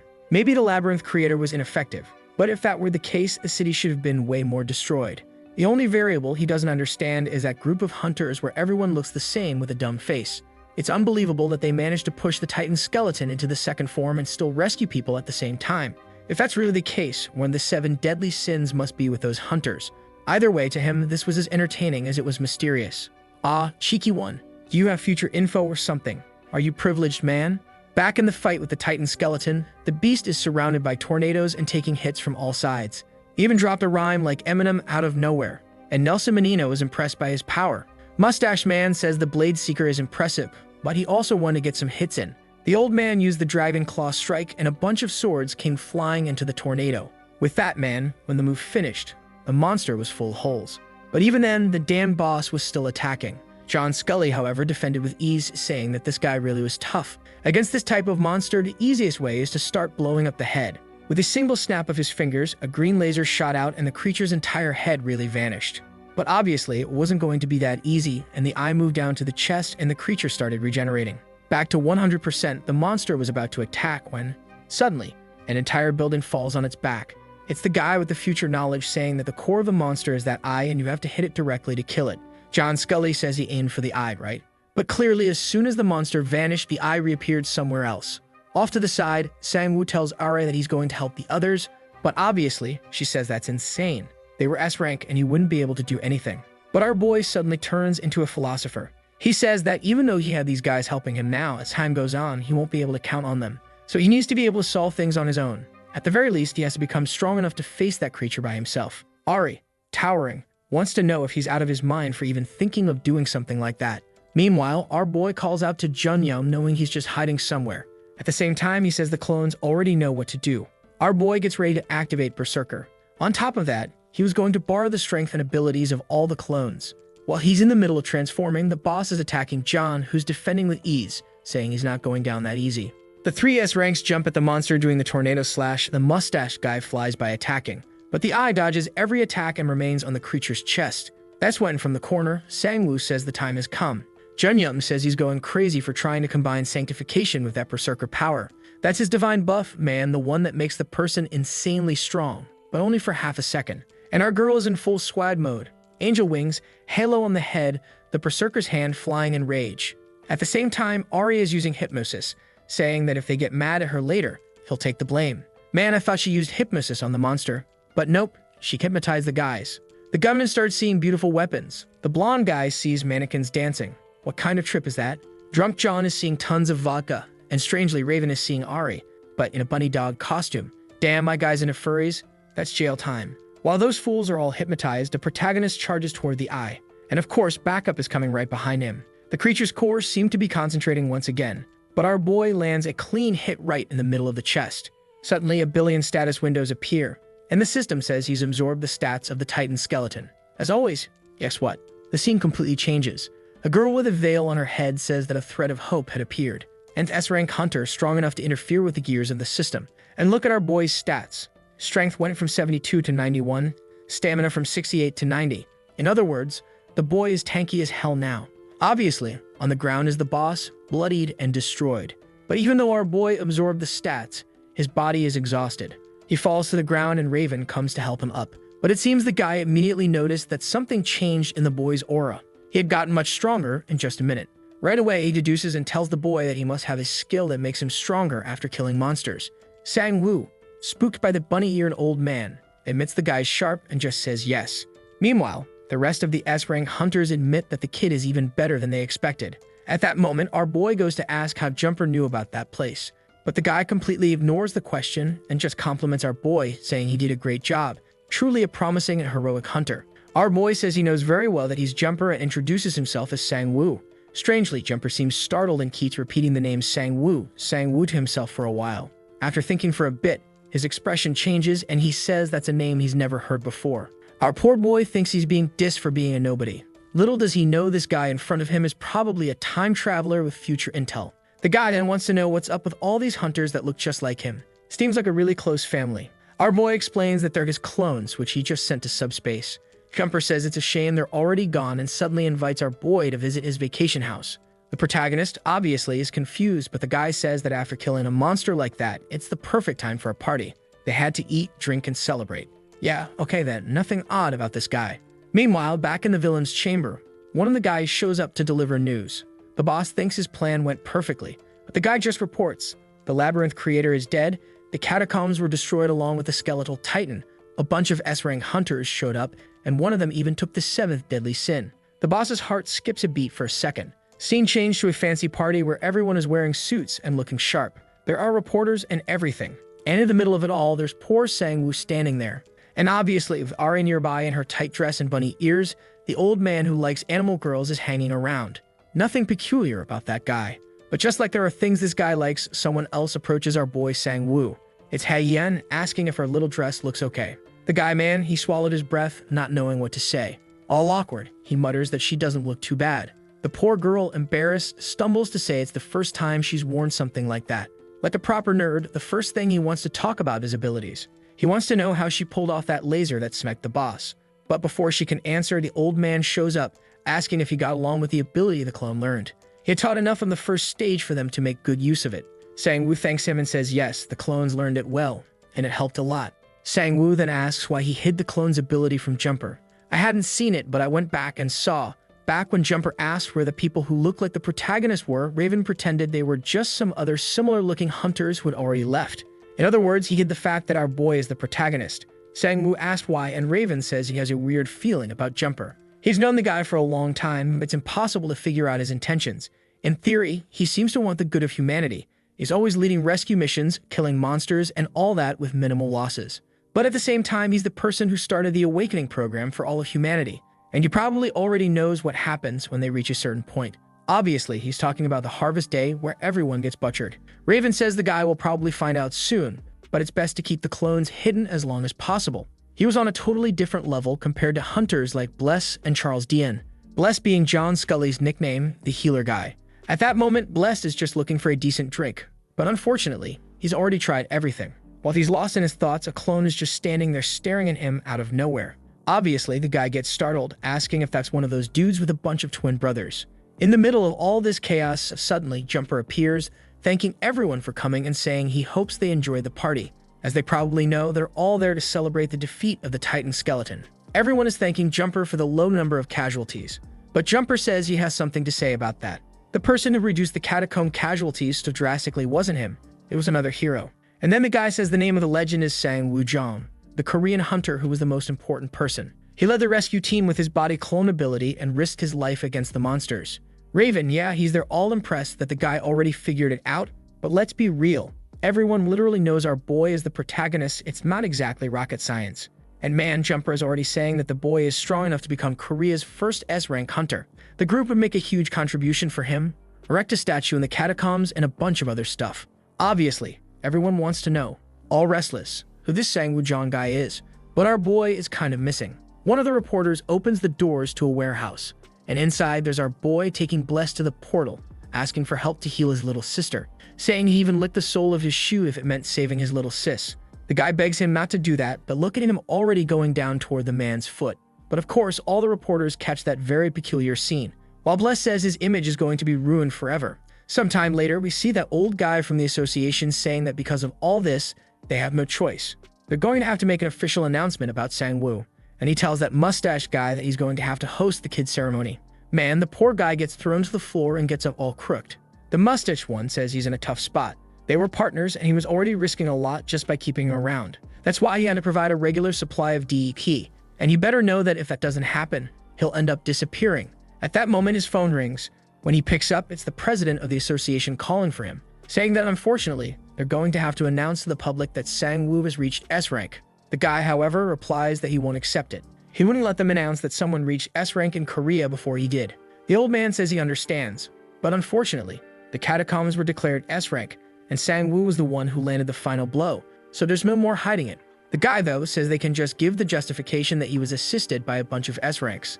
All they had to do was push that narrative and not give the boy the title. Man, it seems like this guy really has power, because the old man is kind of going along with it and says, fine, but they have to come up with a backup plan. The nutjob says he has an idea. They should send the boy to Africa, the biggest disaster zone for hunters, a place with so many S-rank creatures that if he comes back alive, he'll be undeniable. The old man, however, says that if he really does come back, then yeah, there won't be anything they can do to stop him. Meanwhile, over at the World Hunter Association, the guys found out that the Korean Association isn't going to announce Sang-woo as S-rank. The bearded one on the right says it's weird. Most nations do the opposite. As soon as someone becomes a rank, they're already calling them S-rank out of nowhere. Jumper, however, says to let them do whatever they want. The Korean Association had been corrupt for a long time anyway. It wouldn't be a surprise if they exploded from the inside out any day now. The crazy guy is all red in the face, puffing, saying he's eager to see who survives, the association or Sang-woo. Go figure it out, he says. Tell someone to ask Korea what they want in order to recognize the boy as S-rank. Then walks off, saying he's got some villains to catch. In the newspapers, they're asking if the bootlicker is going to be Korea's first S-rank. His friends are cracking up while our boy is in a corner, completely devastated. Raven, though, is already offering up a big old boot for him to lick too. Ari then comments that even with that photo, it looks like things didn't go well with Bless. Our boy says of course not, that was his decision. With that, we see what actually happened when the reporters suddenly asked what the deal was between the two of them. Bless activated his divine body and went through the portal, dragged our boy with him, jumped out another window and told him to follow. Sang-woo says that's why he wanted to get out of that place full of reporters, but Bless immediately wants to know, what's this about the sister, and what's the illness? Strangely, Sang-woo sticks his tongue out and asks if the guy accepted the offer, but the man responds that he'll decide after he hears what the issue is. Our boy then reveals she has the so-called MA virus, and the doctor had said an elixir or an S-rank healing ability would be enough. Grabbing the cross, Bless says that doctor's lying and gets straight to the point. That virus is extremely hard to cure. Even he couldn't guarantee she'd recover. Our boy tries to cut in, but he tells him to just listen for now. That virus keeps multiplying as long as she has mana available. His ability wouldn't make any difference, because the virus would only die once it consumed all the mana she has. Obviously, Sang-woo knows that would mean she'd die too. And Bless says that's exactly why it's so hard to cure something like that. Trying to force a cure on a virus like that is just plain stupid. The only method was to cut off her mana, and then, before her body completely shut down, try healing her with his power. But based on his experience, the chance is 50-50, and he wants to know if our boy is willing to take that risk. Back in the present, our boy says that obviously, with those odds, he said no. After all, the elixir still exists, and if he can get one someday, it's way better than a coin flip. Raven says he understands and that he'll do his best too, see if he can find something to help our boy. Junyoung, who I don't even know what he's doing there, and Haeyeon ask what our boy's going to do. He replies that he has a few things to sort out. And man, he mentions he doesn't know why, but none of his abilities are working. Scenes shift to the crazy woman in the chair, and the guy in front of her says that the creation of a new S-rank hunter, the distribution of the 7 sins and the rest of the plan, everything was going perfectly. She says that's great news. But the weird shoe-tying guy says of course it is. The Korean Association was denying Jong's work, just as she had predicted. But that wouldn't be a problem once they took care of Heejong. He starts saying everything's going just as the Oracle foresaw when suddenly she interrupts, saying the plan has changed. They'd postpone the assassination of Heejong for a while, and he'd get a new mission. For the next 2 years, he'd be in Alaska on a discovery mission. The guy is confused. It's the first time the Oracle has changed a plan, why now? He asks if she saw something in the future change, to which she simply replies, obey orders and leave this place now. Man, I don't know what's going on. There's people prepping powers, fireballs, and suddenly, one of them gets deleted. The other next, the woman dies too, and she's screaming in despair, begging for help. The Oracle says they don't have much time left. She had prepared this scroll, so he was to use it immediately. The guy asks, who's coming in such a hurry? Outside, people are being wiped out, and the Oracle says the pinnacle of humanity is arriving. One of the guys is banging on the door, asking them to open up. Just as he starts to talk about an S-rank hunter, the door warps backward. Someone's coming in with their hands, entering the room. The shoeless guy asks what he's doing there. Obviously, man, it's Jumper arriving to wipe them out. Now it's all turning into chaos, and the Oracle asks him if he thinks this is really the best scenario for their future. If that was the case, she welcomed the returner walking the path of eternity. Man, is he like Sean-jun from back in the day, you know, our dear homeboy from that series with the giant sword swinger who cut everyone down. Remember, there was a returner guy there too? Is Jumper the same kind of deal? And I think he is, because he says no. Actually, that's just what he decided to do in this life. Unfortunately, My brain's shui is already fried and I'm not understanding where anything's going anymore. Let's just keep following and hope it all makes sense by the end. Obviously, the poor guy in front is trying to say he doesn't approve of the invasion. But Jumper just sighs, says the bastard always repeats the same parrot lines. In a second, he's already behind the guy and throws a punch. But man, the guy actually manages to defend. Jumper says he had forgotten that this guy can see a little into the future. Anyone here ever watched Bungo Stray Dogs? There's a dude with that exact skill too, seeing a few seconds ahead while fighting. Out of nowhere, the Oracle speaks up, tells Jumper that this man in front of him can't change the future. She asks him to spare him, and he says okay. Then the Oracle orders the guy to grab the scroll and vanish from there. The man obeys, saying everything is according to her will. But suddenly, he says there's one exception. Man, he throws the paper right in Jumper's face and attacks him straight on the forehead, saying that this time, though, he wouldn't obey. But of course, Jumper just dodges to the guy's back like some crazy lunatic, grinning like a maniac. Since he's laughing like a psycho, the guy asks if he's finally having fun. And he says yes, he's finding it hilarious. He's sure that it must have taken a lot of courage for the guy to rebel against the Oracle. But what he didn't realize is, since the Oracle sees the future and Jumper, as someone who can rewind time, obviously already went through this. Poor dude, he's trying to fight in full transformation mode. But seriously, how do you fight someone who knows everything you're going to do? One attack, he threw open a crater in the wall, and he's wondering where Jumper disappeared to. Before he could even figure it out, he gets slashed once, twice, 3, 4, 5. Man, how many times did this poor guy get cut? Actually, he realized he was going to get cut and didn't even know how to dodge it. Oof, he just stops and apologizes to the Oracle. Jumper slashed him from all sides for real. And then Jumper says that everything has to follow a certain path. Until she could break that damn curse, life would just be a long, endless race. Back at our boy's agency after all that time. He gets there, greeting Mr. Kang, saying it's been a little while since they saw each other. The guy compliments him, saying he didn't expect the boy to get so far so fast. Our boy thanks him, but, feeling a little shy, says it would have been impossible without the help of the other hunters. He then goes to the girl and asks if she's making a lot of potions. And from her dried out, worn down face, obviously yes. He asks what happened, and she just tells him to take a look outside. Out there, a bunch of reporters is camping in front of the agency where Sang-woo started working. Looks like no one's been able to sleep because those bastards are there 24/7s. Our boy asks why everyone's calling him an S-rank hunter when the Korean Association didn't even announce anything. And the guy explains it was Jumper who made the announcement. And when he says something, the entire world of hunters listens. Our boy gets thoughtful and admits honestly that he doesn't even know if he wants the S-rank title. Besides, all those reporters were just getting in the way. The boss then says that if that's the case, he could just reject the offer. Apparently, the boy didn't even know about the offer. And the guy tells him it seems they said he could be promoted to S-rank if he went and killed some monsters in Africa. Suddenly, a girl, scared out of her mind, spoke up, saying the real madness would be trying to clear out that nest of creatures. That's when she remembers, right, that he's more into rejecting the offer and just turns around saying, whatever, he's not going anyway. Our boy is kind of confused, but tells the boss to reject the offer.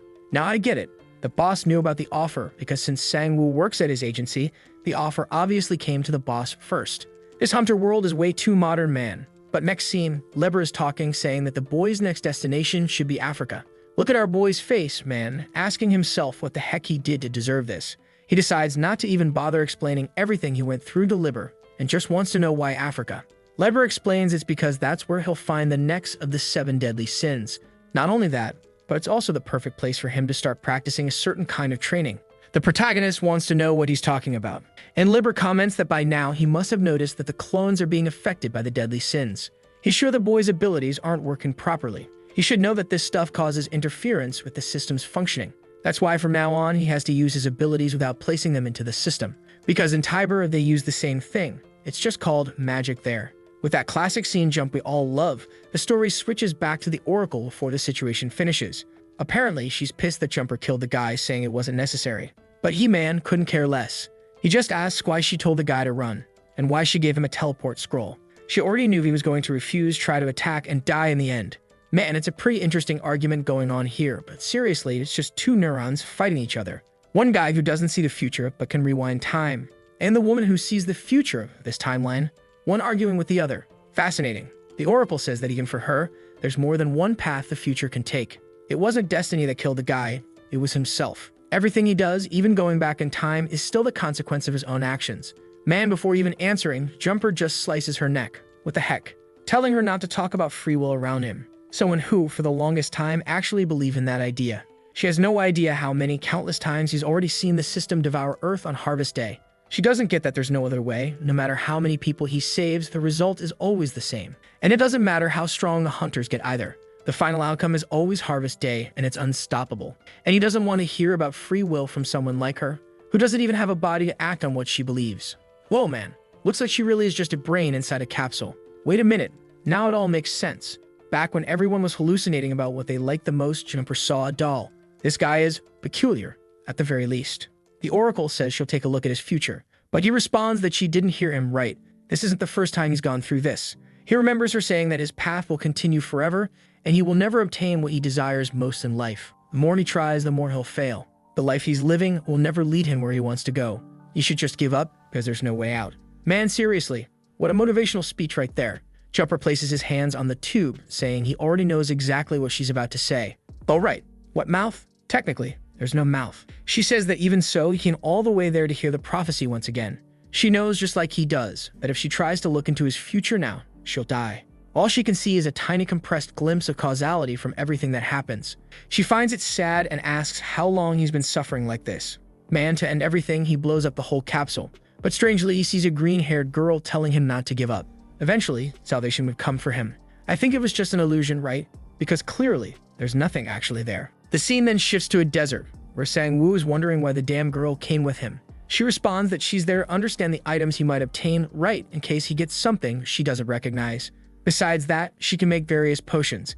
However, he gets right in her face and warns that he's not on vacation there. She's putting her life at risk. Even so, she insists saying she'll stay. And if at any point she feels like she's getting in the way, she'll leave. Our boy doesn't really know what to do. She gives up and then turns around saying it's fine. But it'd be good if she followed exactly what he ordered. Before she could close her happy smile, something appears behind her. A classic desert worm, right, man? There's always one of those in a place like this. He already pushes her, telling her to take cover, when suddenly the creature just falls apart. Our boy is standing there all potato-headed, and then Raven shows up. He says that apparently he was eaten by one of those worms and ended up there. Kinda confusing, right? But okay. Our boy wants to know what he's doing there. Raven's all smiles, saying it's quite a surprise. But our boy wants to know where the hell is the elixir he said he was going to hunt down. The master tells him to calm down and explains that the area is being searched worldwide. But an elixir isn't something easy to find, no way. And besides that, he's in that place because killing those creatures in that region and stopping them from invading the city is his job. Sang-woo says that if she came from the core of all this, that's exactly where he's going now. Raven goes silent for a second and then says the boy is strong. But even he needs to be careful, because that place is really dangerous.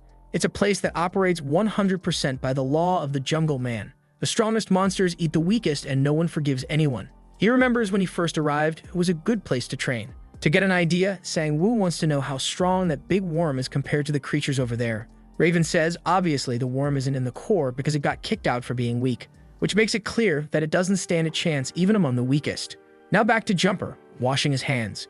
He's remembering the moment the Oracle told him not to give up, that salvation was coming for him. He smiles, not believing the prophecy is really changing. This time there were too many variables and the Awakening program was bringing in the 7 deadly sins. This thing about the Academy, the elixir, and now this Sang-woo guy. He thought all of it was temporary variations, but now he wants to know what Libra is thinking this time.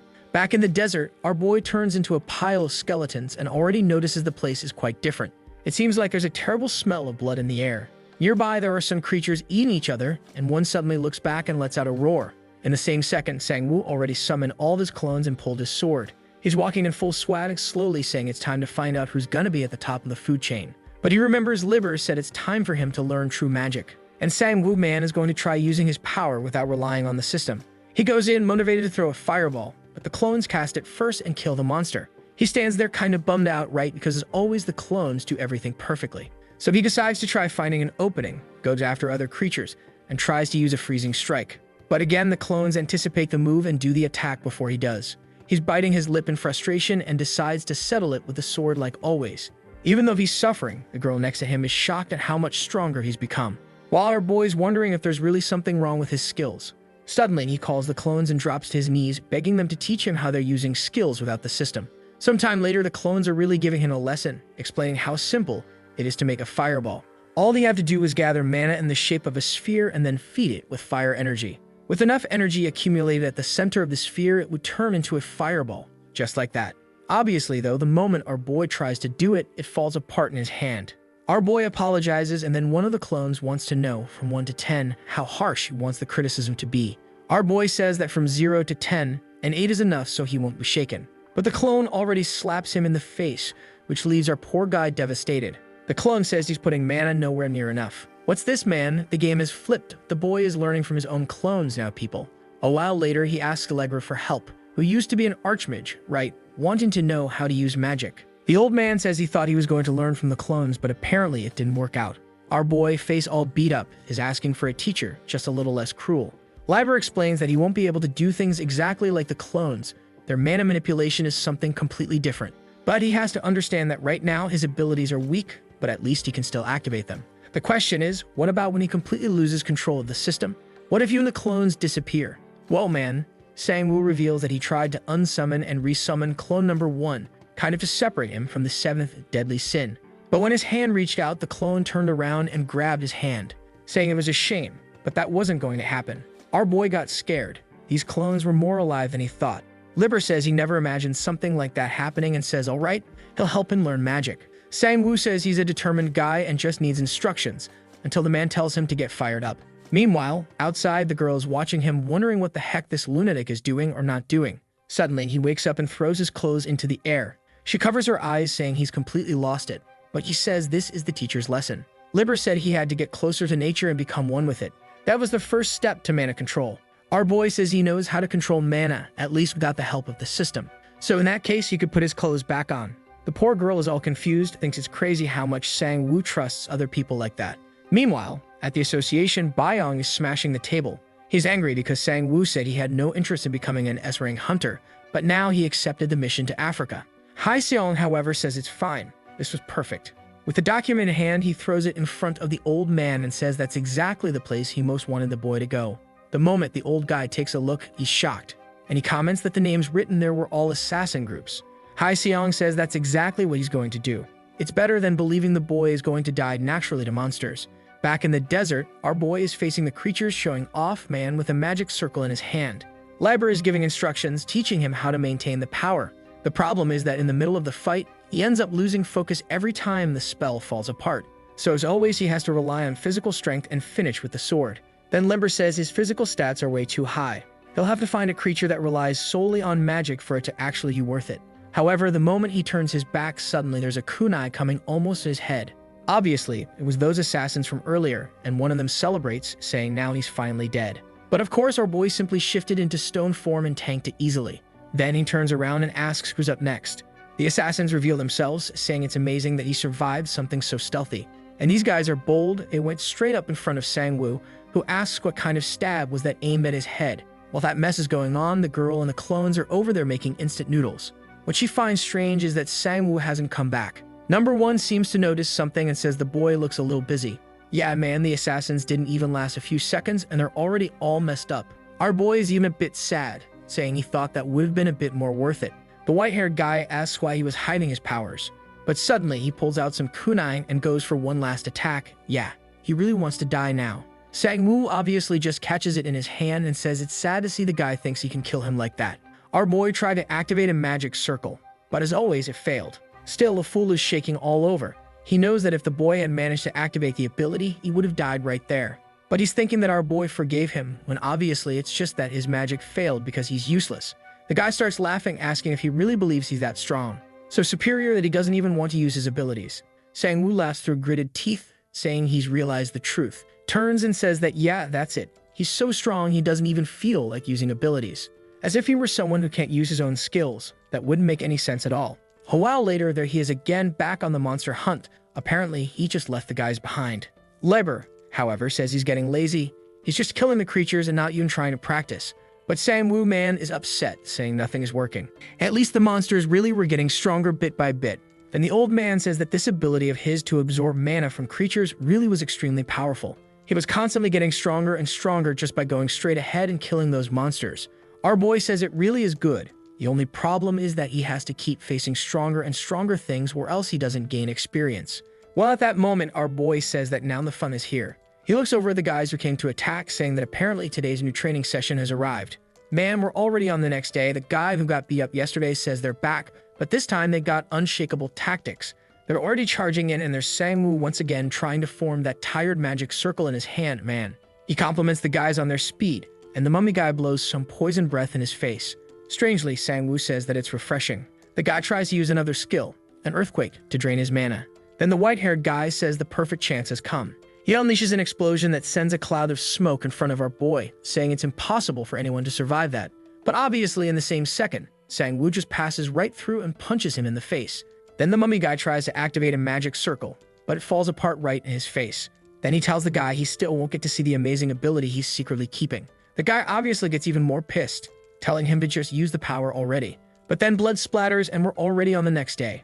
At the top of some pillars, the clones are just watching the surroundings. Sang-woo and the girls show up. He asks why she's not sleeping. She gets startled and says it's good she didn't stay up all night just waiting for him. She just ignores what he said and says she prepared some food for the boy. Our boy says he doesn't need all that, but she says that since she's there taking up his time, it's the least she can do. While they enjoy the meal, the white-haired mummy guy is waking up in chains. In front of them, another assassination group, Scorpion 13, arrived to kill our boy. Obviously, each one of them has their own name, right guys? But come on, there's no way we need to know the name of every single one of these 7 assassin groups. On the left is the sharp-toothed guy, and on the right is the one with the black mask. Got it. Obviously, the mummy already knows they must be there because of Sang-woo too. Toothy guy pulls out a cigarette and says he doesn't like this whole competition thing, but everyone's trying to kill the same person. Out of nowhere, the mummy and that other crazy guy are staring and laughing, saying they're going to predict what's going to happen. They won't even get to see the abilities Sang-woo has. Toothy says that's obvious. He's not going to give the kid any chance to use them. Oh, you really think that Chaitak M200 on your back is going to kill our boy? Yeah, obviously not, man. There he is already on the ground, wiped out, saying he really didn't manage to see the damn ability. Meanwhile, poor Sang-woo's over there with his ability failing as always. He says he has no talent, but Liber tells him to stay calm. He really is improving. The fact that he was forming a magic circle after a fight was a great sign. And Liber tells him to keep sparing those assassins. They were proving to be way better training than the monsters. What he's curious about, though, is what crime Sang-woo committed or what group he offended to be hunted by so many people. Sang-woo says that's something even he doesn't know, and he's not in the mood to torture those guys to find out, so whatever. The next day, there he is celebrating a beautiful morning when suddenly, an explosion. Some girl there with her outfit not even unlocked on the character yet says that not a trace of the boy was left. But on their backs, there was our boy causing another explosion. The following day, he got trapped by some vines. The plant dude and the black mask attacked, but one of them took a punch to the face and it was over. Man, more and more assassins started showing up, each with deadlier attacks than the last. The advantage for Sang-woo is that his skills in fighting humans kept improving non-stop. And of course, at the same time, his magical abilities were slowly evolving. The problem is that even then, it was still hard to activate any magic. Meanwhile, somewhere else, someone is laughing like a maniac. Looking at a photo of someone dead, he says he can't tell anyone about it. A girl is waking up in bed and hears this crazy guy yelling outside. She gets up, walking through the houses, asking if her mom is okay. Man, seriously, just like that. What was that? Scared the hell out of me. Whoa, now I get it. Luca woke up crying. So her dad died in the monster accident and her mom, ended herself. Man, that hit hard. Got me in the feels. And before she can even cry and vent, our boy was already at her side saying they need to have a talk. It was time for her to say exactly who she was. Because the assassin's man, Braids, is showing up at the plant guy and the mask guy. Everyone wants to know, right, if anyone saw the boy use any abilities. Braids doesn't say anything. And he knows for sure he just got beaten too. Plant guy says it's really a mess. None of them there had enough skill to make Sang-woo use anything besides physical attacks. The girl with the lock outfit says she didn't even see a single clone. No wonder he was a candidate for rank S. In front of one of the campfires, one of them tells everyone to listen up. What if they teamed up and attacked Sang-woo all at once? He figures the offer they all received for this mission can't be that different from his. Even if they split everything among everyone, it would still be good money. Toothy says the reward is solid, and the mask guy says that without everyone's help, he doesn't trust he could manage it. The green-haired girl, though, says she'll first have to contact Central. But then someone nearby says this place is full of filthy people. The guy with the beanie asks who said that. And man, it's a guy saying they're the scum of society. It's a disgrace that they're trying to gang up like that to kill Sang-woo. Everyone should already realize that they're only alive not because the kid is weak. He had already completed countless missions and killed countless people. However, this guy had forgiven all the assassins who tried to kill him, not just one, but all of them. And that's why he wouldn't make an alliance with a bunch of filthy people like them. Strangely, now the guys are starting to like Sang-woo. Black Beanie and Shark Tooth say that really, Sang-woo has been forgiving everyone. Then the guy turns and says his goal is to, on his own, make Sang-woo use one of his abilities just once. Back with our boy, he's talking with the girl, saying there's something wrong. He knew people wanted to kill him, but this time, there were way too many assassins coming after him. The girl says she hadn't even noticed there were that many people attacking. And then Sang-woo reveals that the people who are against him becoming an S-rank assassin are the head of the Korean Hunter Association, Byong, and that other weird dude, right, Hae-sung. And he's starting to think they're the ones who sent these assassins to take him out. He tells Hae-yeon that ever since they met, she's wanted revenge against that bastard Hae-sung. And strangely, she was forced to come along with him until now, so he's starting to think all this might be connected. He wants her to tell him now what her connection is to the guy. Man, she's shaking all over, even I can't remember if she actually has a connection I forgot about. I think I got my amnesia. Suddenly though, just as Leia is about to answer, our boy slashes through, saying there's no time. That answer will have to wait. Then he tells number 1 and number 2 to take Hae-yeon somewhere safe. Man, the clones ask if he needs help, and he just says no. Until he sees, right, that finally the whole group of assassins has arrived. Then Mummy says that whether Sang-woo likes it or not, this is the last time they'll meet. Libert tells our boy that finally a real fight has arrived. Then all the assassins leap forward, saying that today is the day they'll see his ability. With the first jump, Sang-woo noticed that no dust got kicked up, meaning they were all illusions. He makes the first slash, breaking the illusions, and a guy shows up behind him. But he was already expecting that and reacts by grabbing the guy by the neck, only to get smacked in the hand. The Chagtak guy says the day to use his powers has finally arrived. Our boy really has his hand bleeding, and Libert tells him to calm down and start trying to use his ability. He had already gone through all the preparatory stages. Given the moment, the only thing missing is for him to realize he doesn't have the system anymore and stop thinking like someone who does. At the moment he's using magic, he's unconsciously losing control of the mana. While Libert is saying all this, he's dodging attacks left and right. He's clashing swords with Mummy, who says this is no longer a joke. And Libert says he has to understand that conjuring power isn't just about summoning mana, manipulating it is just as important. Our boy is listening to the instructions while Mummy is going all out, yelling at him to use some kind of ability. Masked guy comes from behind and tries to hit him. Our boy managed to block with his shield, but as always the magic in his hand was hard to maintain. A bunch of swords and kunai fly at him, an explosion happens. White Hair says that at this rate, the boy is going to die without using a single ability. That's when Sang-woo tells the whole damn group of assassins to shut up. They talk too much for people who are trying to kill him. Suddenly, our boy gets caught by the arm and his sword gets knocked from his hand. Mummy says that since he's going to refuse until the very end, this would be his death. There are people attacking from every side, man. Meanwhile, Sang-woo looks at his hand, saying that activation and maintenance of power need to be done the same way. Finally, the magic circle begins to expand, and an explosion goes off, man.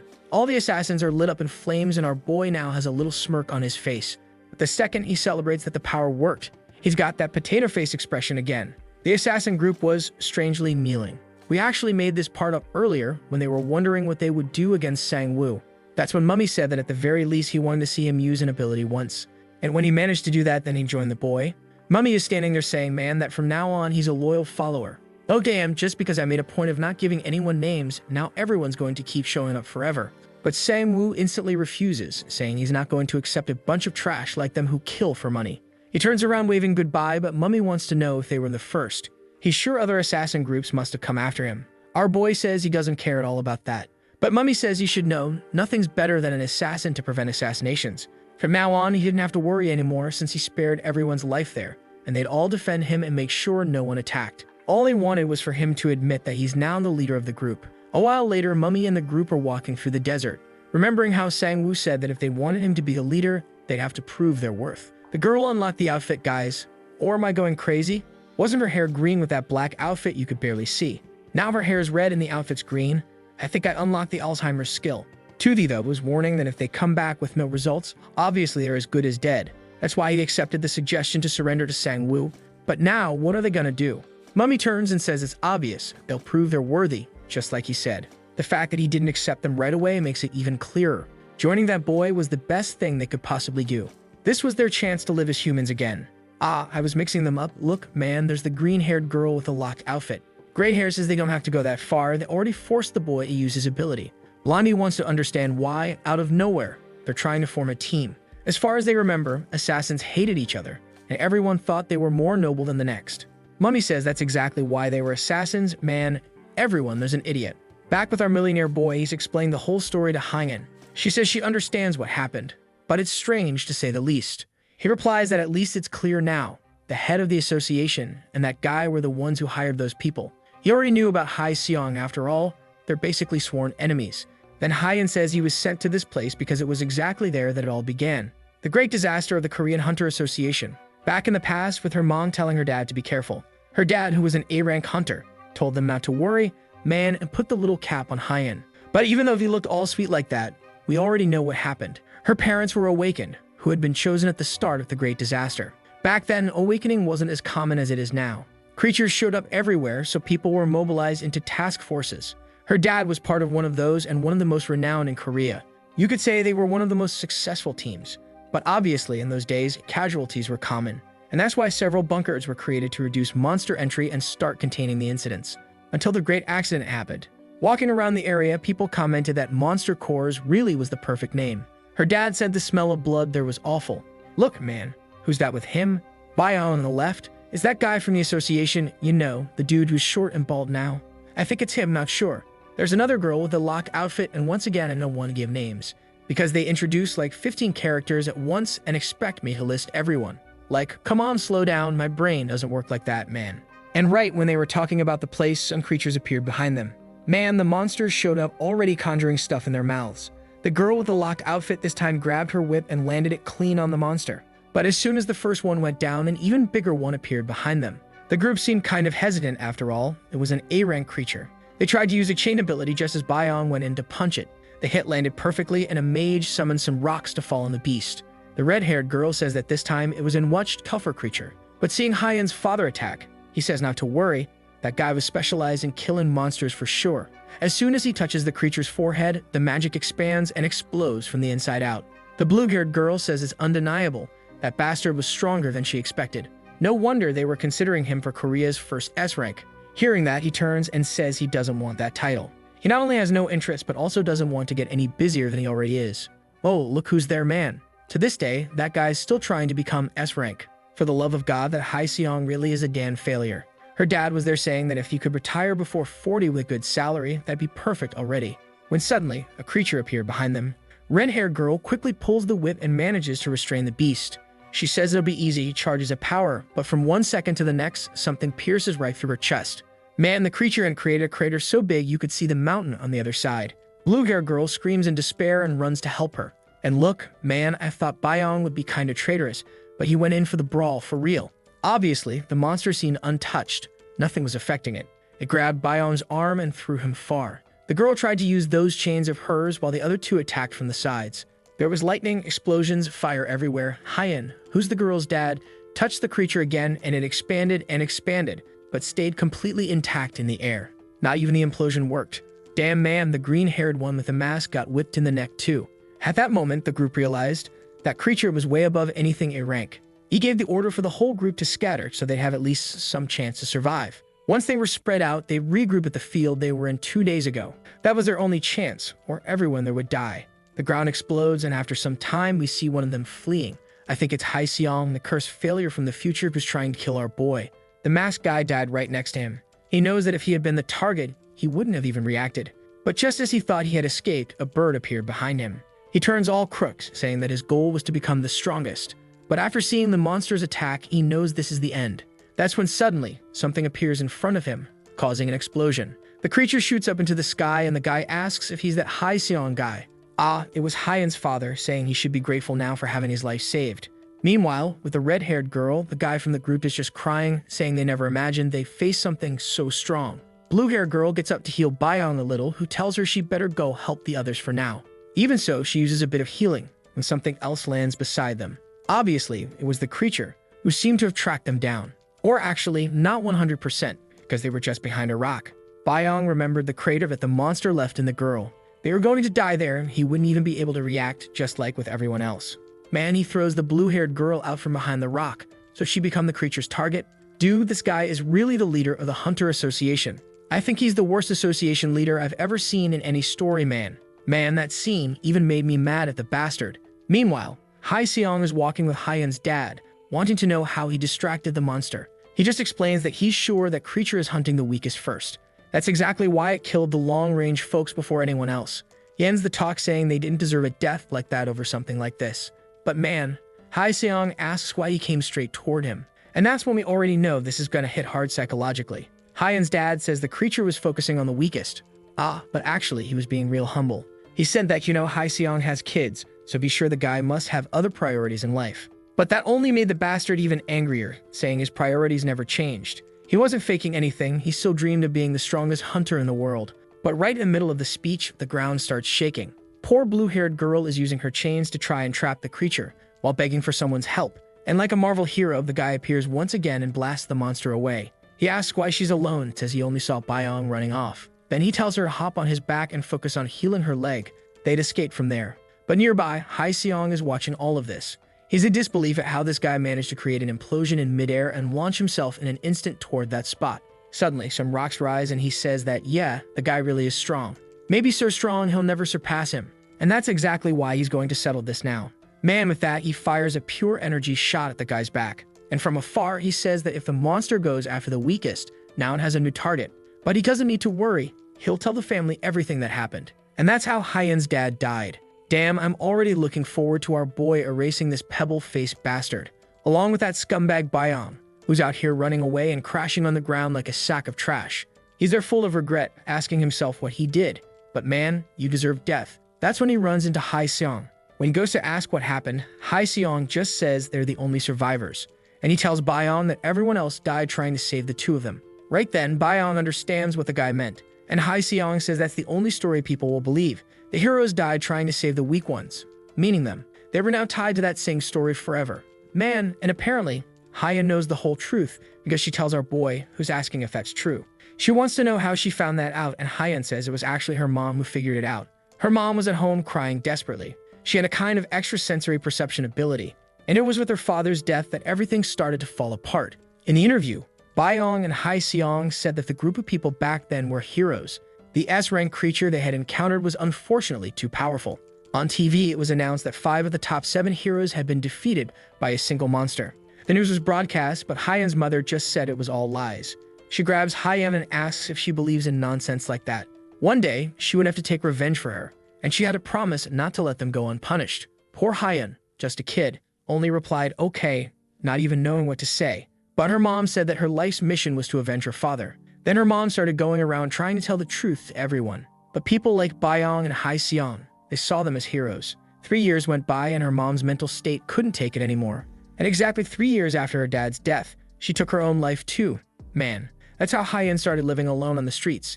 And since then, she's been wanting revenge, not just for her father, but for her mother too. From that point, he already knows the rest of the story. Damn man, this girl really has one tactical backstory. Compared to our chubby clone guy, man, his tragic backstory is that he used bots in a game to make money and had a crappy job.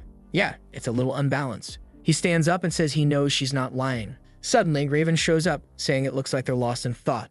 Our boy sees him and says it's time to start calling them master. Raven drops down and says he already cleared out all the creatures in the region. He just didn't expect our boy would turn this place full of assassins into a magic training camp. He was a boy who forgave more than Raven could have imagined. Our boy wants to know how much he saw. Raven says he didn't miss a second. He's always watching. Plus, he noticed that Sang-woo is trying to use magic, which seems fun. Yeah, and when Sang-woo remembers, Raven is also from Tiber City, which means he knows magic. Until the teacher reveals that this little magic circle man is all he knows. Our boy says now it makes sense why he's always walking around with a sword. Sang-woo starts explaining that he needs to learn how to use magic so he doesn't depend on the system. And with that, they decide to go deeper and deeper into the desert. Meanwhile, Byong is getting the news that all the assassinations failed. Trying to keep calm, he says it's fine. That accident was 18 years ago, and there shouldn't be any evidence left. But right as he's trying to lie to himself, the corpse of the girl he threw to be eaten by the monster appears beside him, saying no one forgot. He collapses on the ground like the piece of trash he is, all twisted up, wondering how many things ended up like this. Why was he just following orders? Why was he trying to kill such a young boy like that? All of this happened because of that stupid mistake he made that day. Man, the author is trying to get us to forgive this guy. Huh, like it was just one mistake in life. But I don't know, man, I wouldn't forgive him. I think our boy should slice him up just like he did that monster earlier. Raven, though, is watching with a weird look, wanting to know what that was. Our boy says it's the technique he learned from the clones. The teacher changes his expression, saying he's ruining the technique with such a bad move. But hey, it's good to see he's trying. Poor Sang-woo, right man? He's not like his clones who can control everything perfectly. He tries another attack that hits the creature right in the neck, but nothing happens. Then Raven tells him to remember this is the perfect place to train. This is the land of evolution and adaptation. If you don't evolve, you don't move forward. He then tells him to start trying some fireballs and proper techniques to kill these monsters. Man, just as one of the creatures comes to attack our boy, he creates an explosion right in the monster's armpit and throws it to the ground. Raven says that since the beginning he's been depending on the sword, but he needs to know that the closer they get to the center, the less things will work. The monster's physical resistance will just keep going up, and on top of that, they'll start gaining fire resistance. So you either use even stronger magic or even stronger physical skills. Yeah, Raven's using his own slashes and cutting up the monsters like they're butter. And all proud, he tells the boy that now he can see where he needs to get. Because Raven replies that his real goal is just to rest peacefully and live comfortably. Back at the JM agency, someone's knocking at the door. When Kang answers, man, it's them, the group of assassins who showed up to register.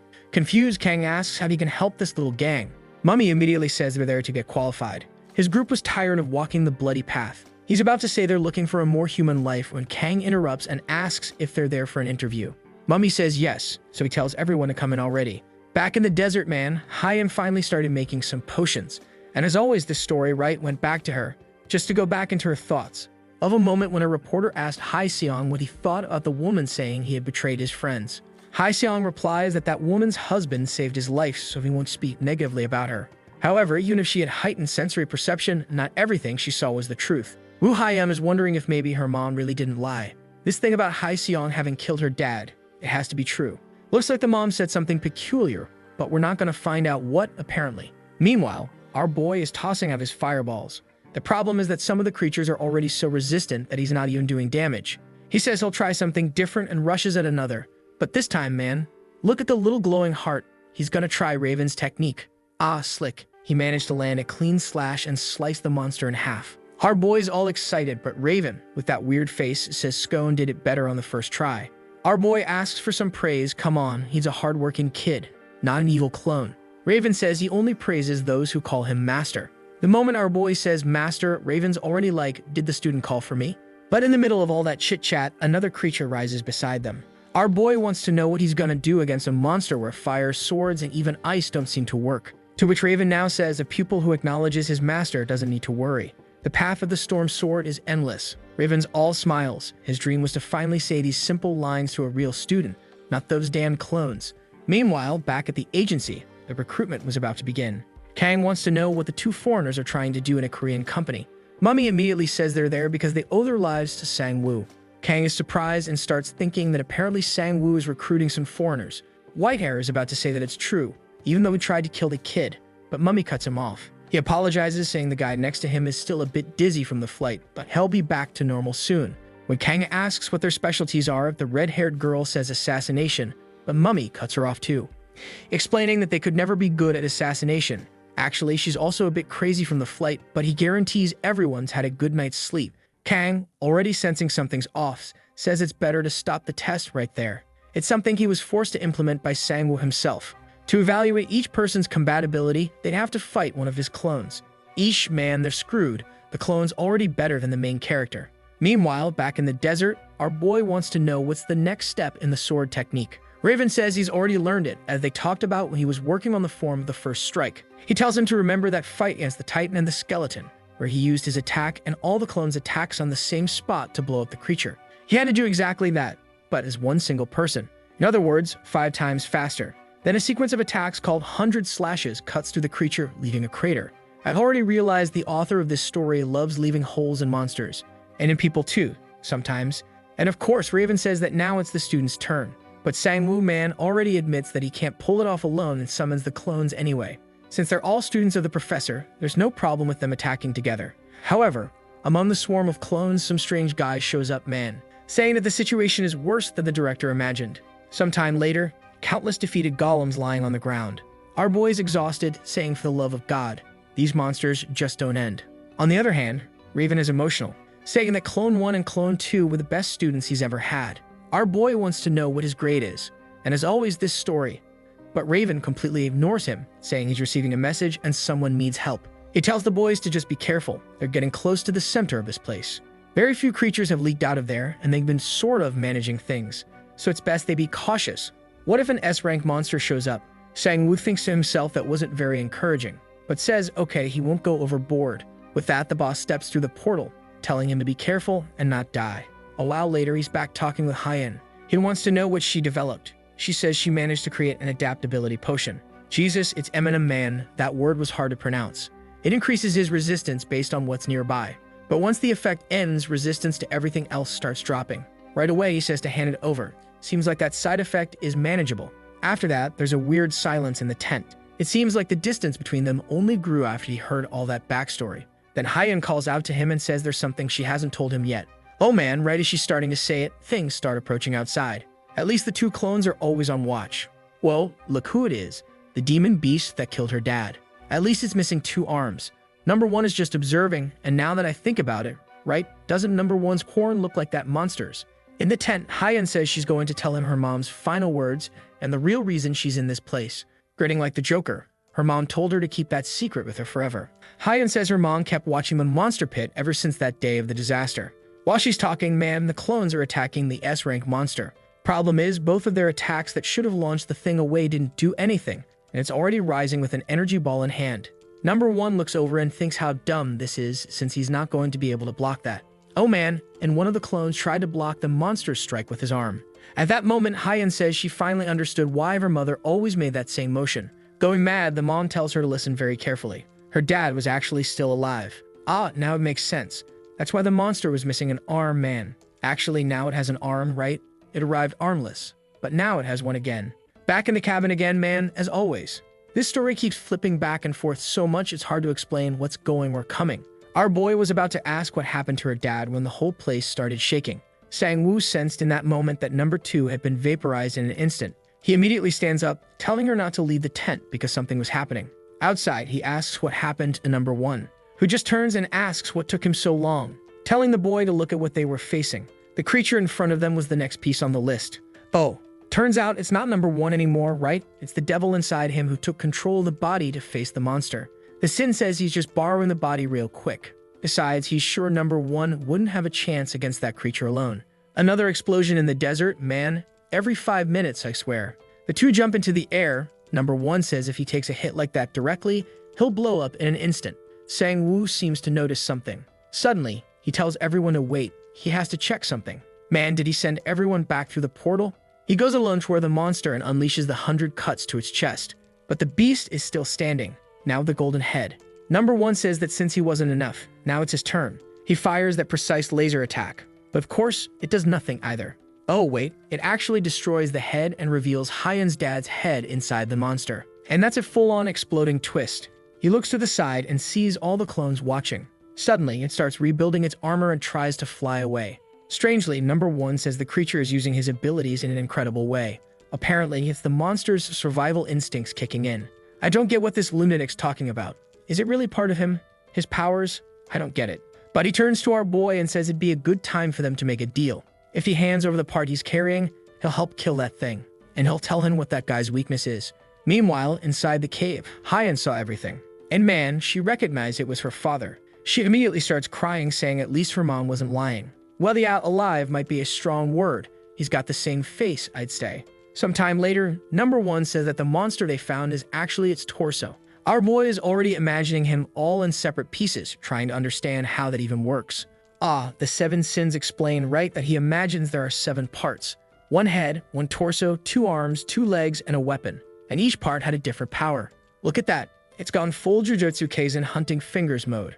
Our boy obviously thought each of the 7 sins would match up logically with a body part. But the monster says that was just a cool name someone gave him. His real abilities were absorption and adaptation. He could pull in the elements around him and adapt to any situation. Yeah, the names are pretty self-explanatory. Our boy says there really was something strange about the creature's aura, to which number 1 explains that that's the adaptation part. He was kind of melting and merging with the environment. Sang-woo asks if that ability works on humans, and number 1 wants to know if he's referring to that human they saw inside the creature. Sang-woo says yes, that person, if he's not mistaken, is Jun-Yuk Kim, and wants to know if there's any way to save him from that. You thought you were gonna get the answer to that? Of course not. The scene changes again. Raven is arriving to speak with the dwarf, who says he took long enough. He grabs a sword and says he wants Raven to be the first person to see it.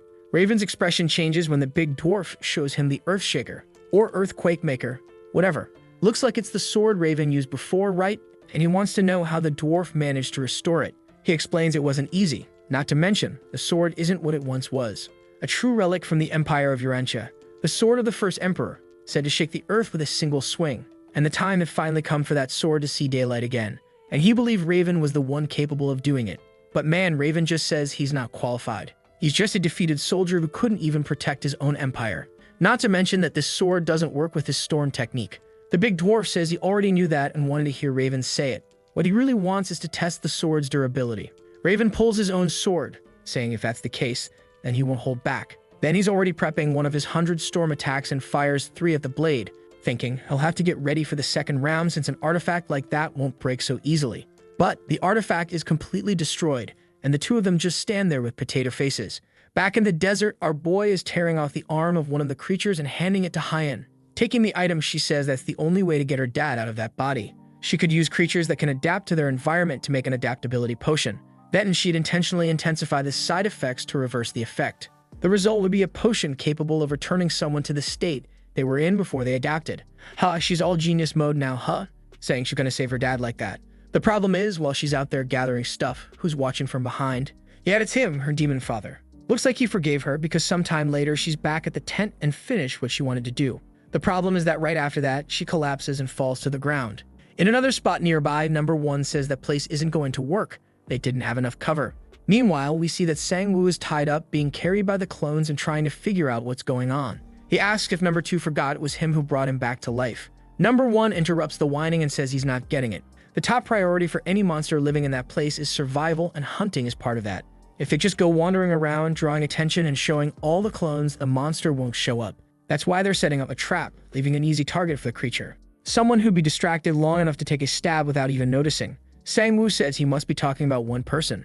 And number 1 says yes, he's talking about Sang-woo, obviously. Before we can even complain about it, Hyan shows up calling his name, asking why he's tied up like a piece of grilled meat. But he replies that it's a plan way too complex for him to explain. She wouldn't understand it, so best to just drop it. She says okay then, hands him something and tells him to take it with him. He asks what it is, and suddenly Hyan says she saw it. She already knows the person inside that monster was her dad. She won't even ask why our boy chose to hide the truth. In exchange for that, she wants him to give this item to her father and help bring him back to normal. She's sure that if her dad uses that item, he'll return. Back with Raven, he's wondering if that thing he'd broke was a copy, because there's no way it was that garbage. The big dwarf says yep, it was a copy, and he was trolling. Not just any copy either, it was a replica based on the analysis they're doing of our boy's abilities. What the hell, man? They're already learning his powers and using items based on that. Look at these damn cheaters, straight up Minecraft players duping items. Raven agrees the boy's skills were really impressive and understanding them would be huge. Then the big dwarf says he's heading out since he's already figured out the problem and will improve the next version. But at that moment, Raven tells him to wait and asks if he can suggest something very interesting. Back in the desert, now that our Sang-woo's without powers, the clones have fully revolted and he's tied up and abandoned. At least he's got the potion, which he still can't believe Hyan managed to prepare in time. The problem is he can't guarantee that whatever comes out of that monster is really going to be your dad alive. And his thoughts are interrupted when the monster shows up right on time. Sang-woo realizes that the bastard didn't waste a single second. As soon as he was left alone, the monster appeared. But suddenly he pulls out a detonator, activates it, and everything around explodes. With that, it seems he managed to trap the monster there with him. Manning's already freed himself, called the clones, and says that this time, it's not running.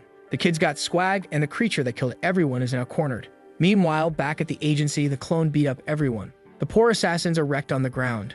And Kang was off the side, completely freaked out, not knowing a single clone from our boy could cause so much destruction. Mummy wants to know how that's even possible. They had used every weapon they had and attacked from all angles, even the blind spots. But it always dodged and seemed like they were just walking into traps. He remembers placing the real Sang-woo under pressure during their fight, so why didn't they even stand a chance against the clone? Meanwhile, Kang is chatting nearby, all impressed, offering coffee. The girl lying on the ground wants to know what's going on, and Mummy says there's only one answer. Toothy tells him to go ahead and say what the logical conclusion would be. And of course, the dummies come to the conclusion that Sang-woo had been going easy on them, and was extremely merciful. Black Mask is over there crying, all emotional, saying he never imagined someone would care that much about him after being treated like trash his whole life. While they're all saying they never want to work for someone else again, Kang is just standing there listening to this bunch of lunatics. But back to the fight. Explosions everywhere, and our boy runs into the demon that is Hyan's dad.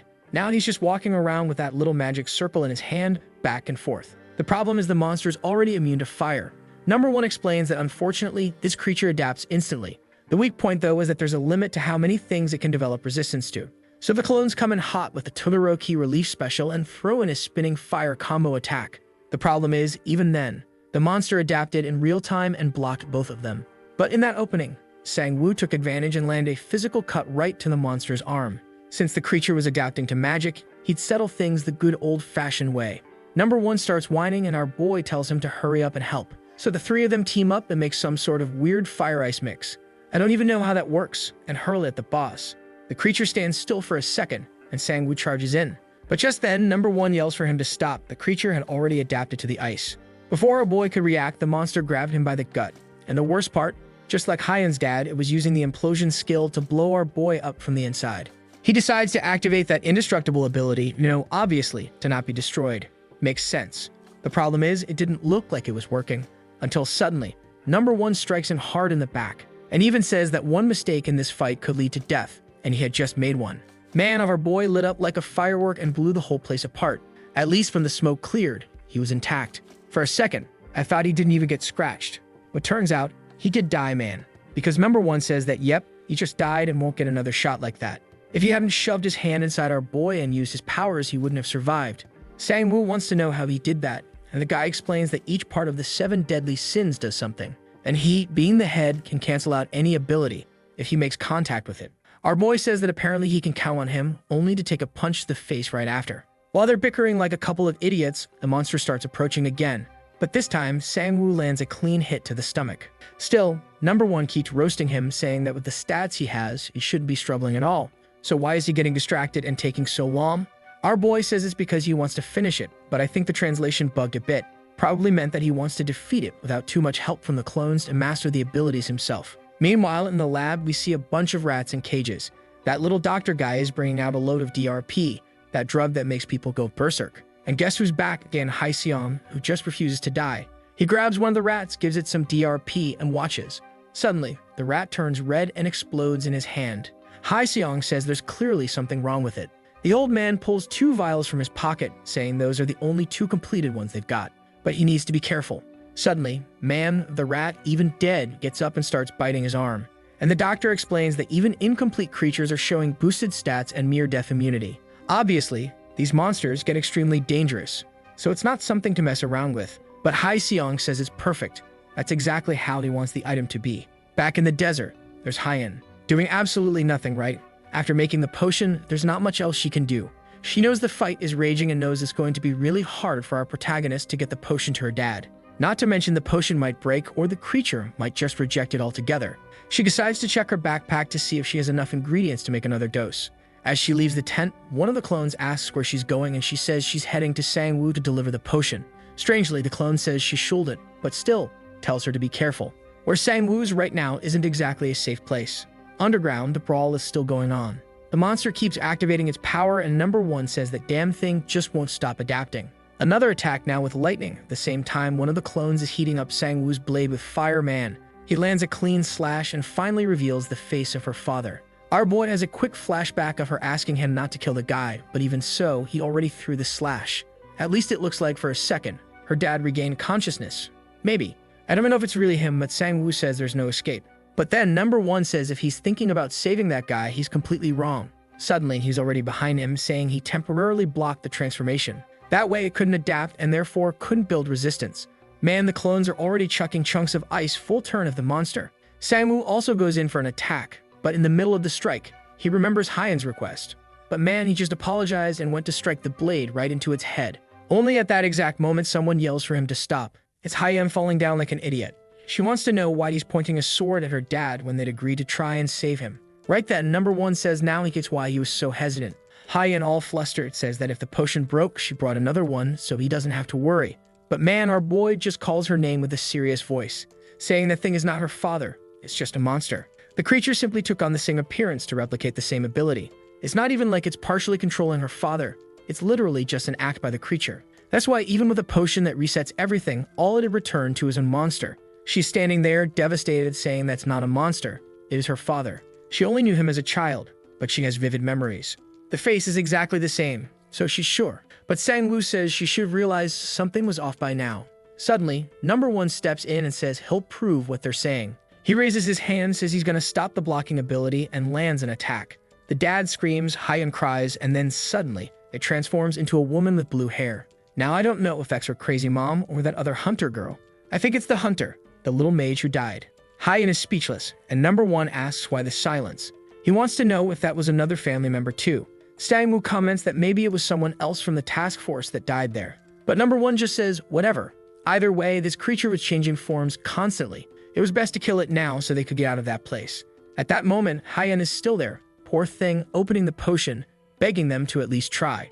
It wouldn't hurt, and maybe it really would bring her father back. But man, number one has no mercy, bro. He's the capital sin and gives her a knee right in the gut. Sang-woo asks what the hell he's doing. That was a bit too much, wasn't it? The girl's coughing up 3 liters of blood, and the capital sin says he hates people like her. Not only weak, but also unable to accept reality. All she does is ask for favors she'll never repay. If at least once she had tried to fight, he wouldn't hate her so much. Hyan can only watch as the entire potion gets spilled. But just as number one is about to say something else, someone punches him and sends him flying. Dang, and now the monster is protecting her. Now, obviously, she's sure that's her dad. The capital sin, however, says she's tired of trying to explain. If she wants it so bad, then let her go to hell with the illusion. Man, the creature was about to bite her, and now it was our boy who had to intercept with a punch. And in that moment, he says he noticed that every time the creature wants to use gravity powers, it takes on the form of her dad. Which means it had access to his memories and his body, which could mean that maybe everything her father once was is still in there somewhere. Number one says it doesn't matter. His brain's already been taken over by the creature. While the clones fight though, our boy says maybe he can try using that ability of his, the one that cuts off function, to try and sever the monster's connection to her father. Since he's the head of the capital sin, who can cancel abilities by touch, it might be possible. Number one isn't feeling it, but Sang-woo says, well, he's not feeling like killing this creature either. From the start, he's only been here because of this whole capital sin business. The one rushing to recover his own pieces was number one, so now he could handle it. Number one jumps in, saying don't blame him if it doesn't work. He latches onto the beast and starts activating his ability. Sang-woo obviously has no idea if this is going to work or not. And the only reason he's trying is because of what he saw in that moment when number one kneed Hyan in the gut. The monster that had been fighting them suddenly reacted angrily when it saw that. And it was only because of that he decided to try at least once. Suddenly, the creature starts unraveling in a burst of electricity. Her father's body starts to appear in the middle of the dissolving monster. And sometime later, there he is on the ground, eyes opening, waking him up all startled. He gets up all crooked, wondering where his friends are and why the wedding turned out so weird. Then someone beside him asks if he knows who she is.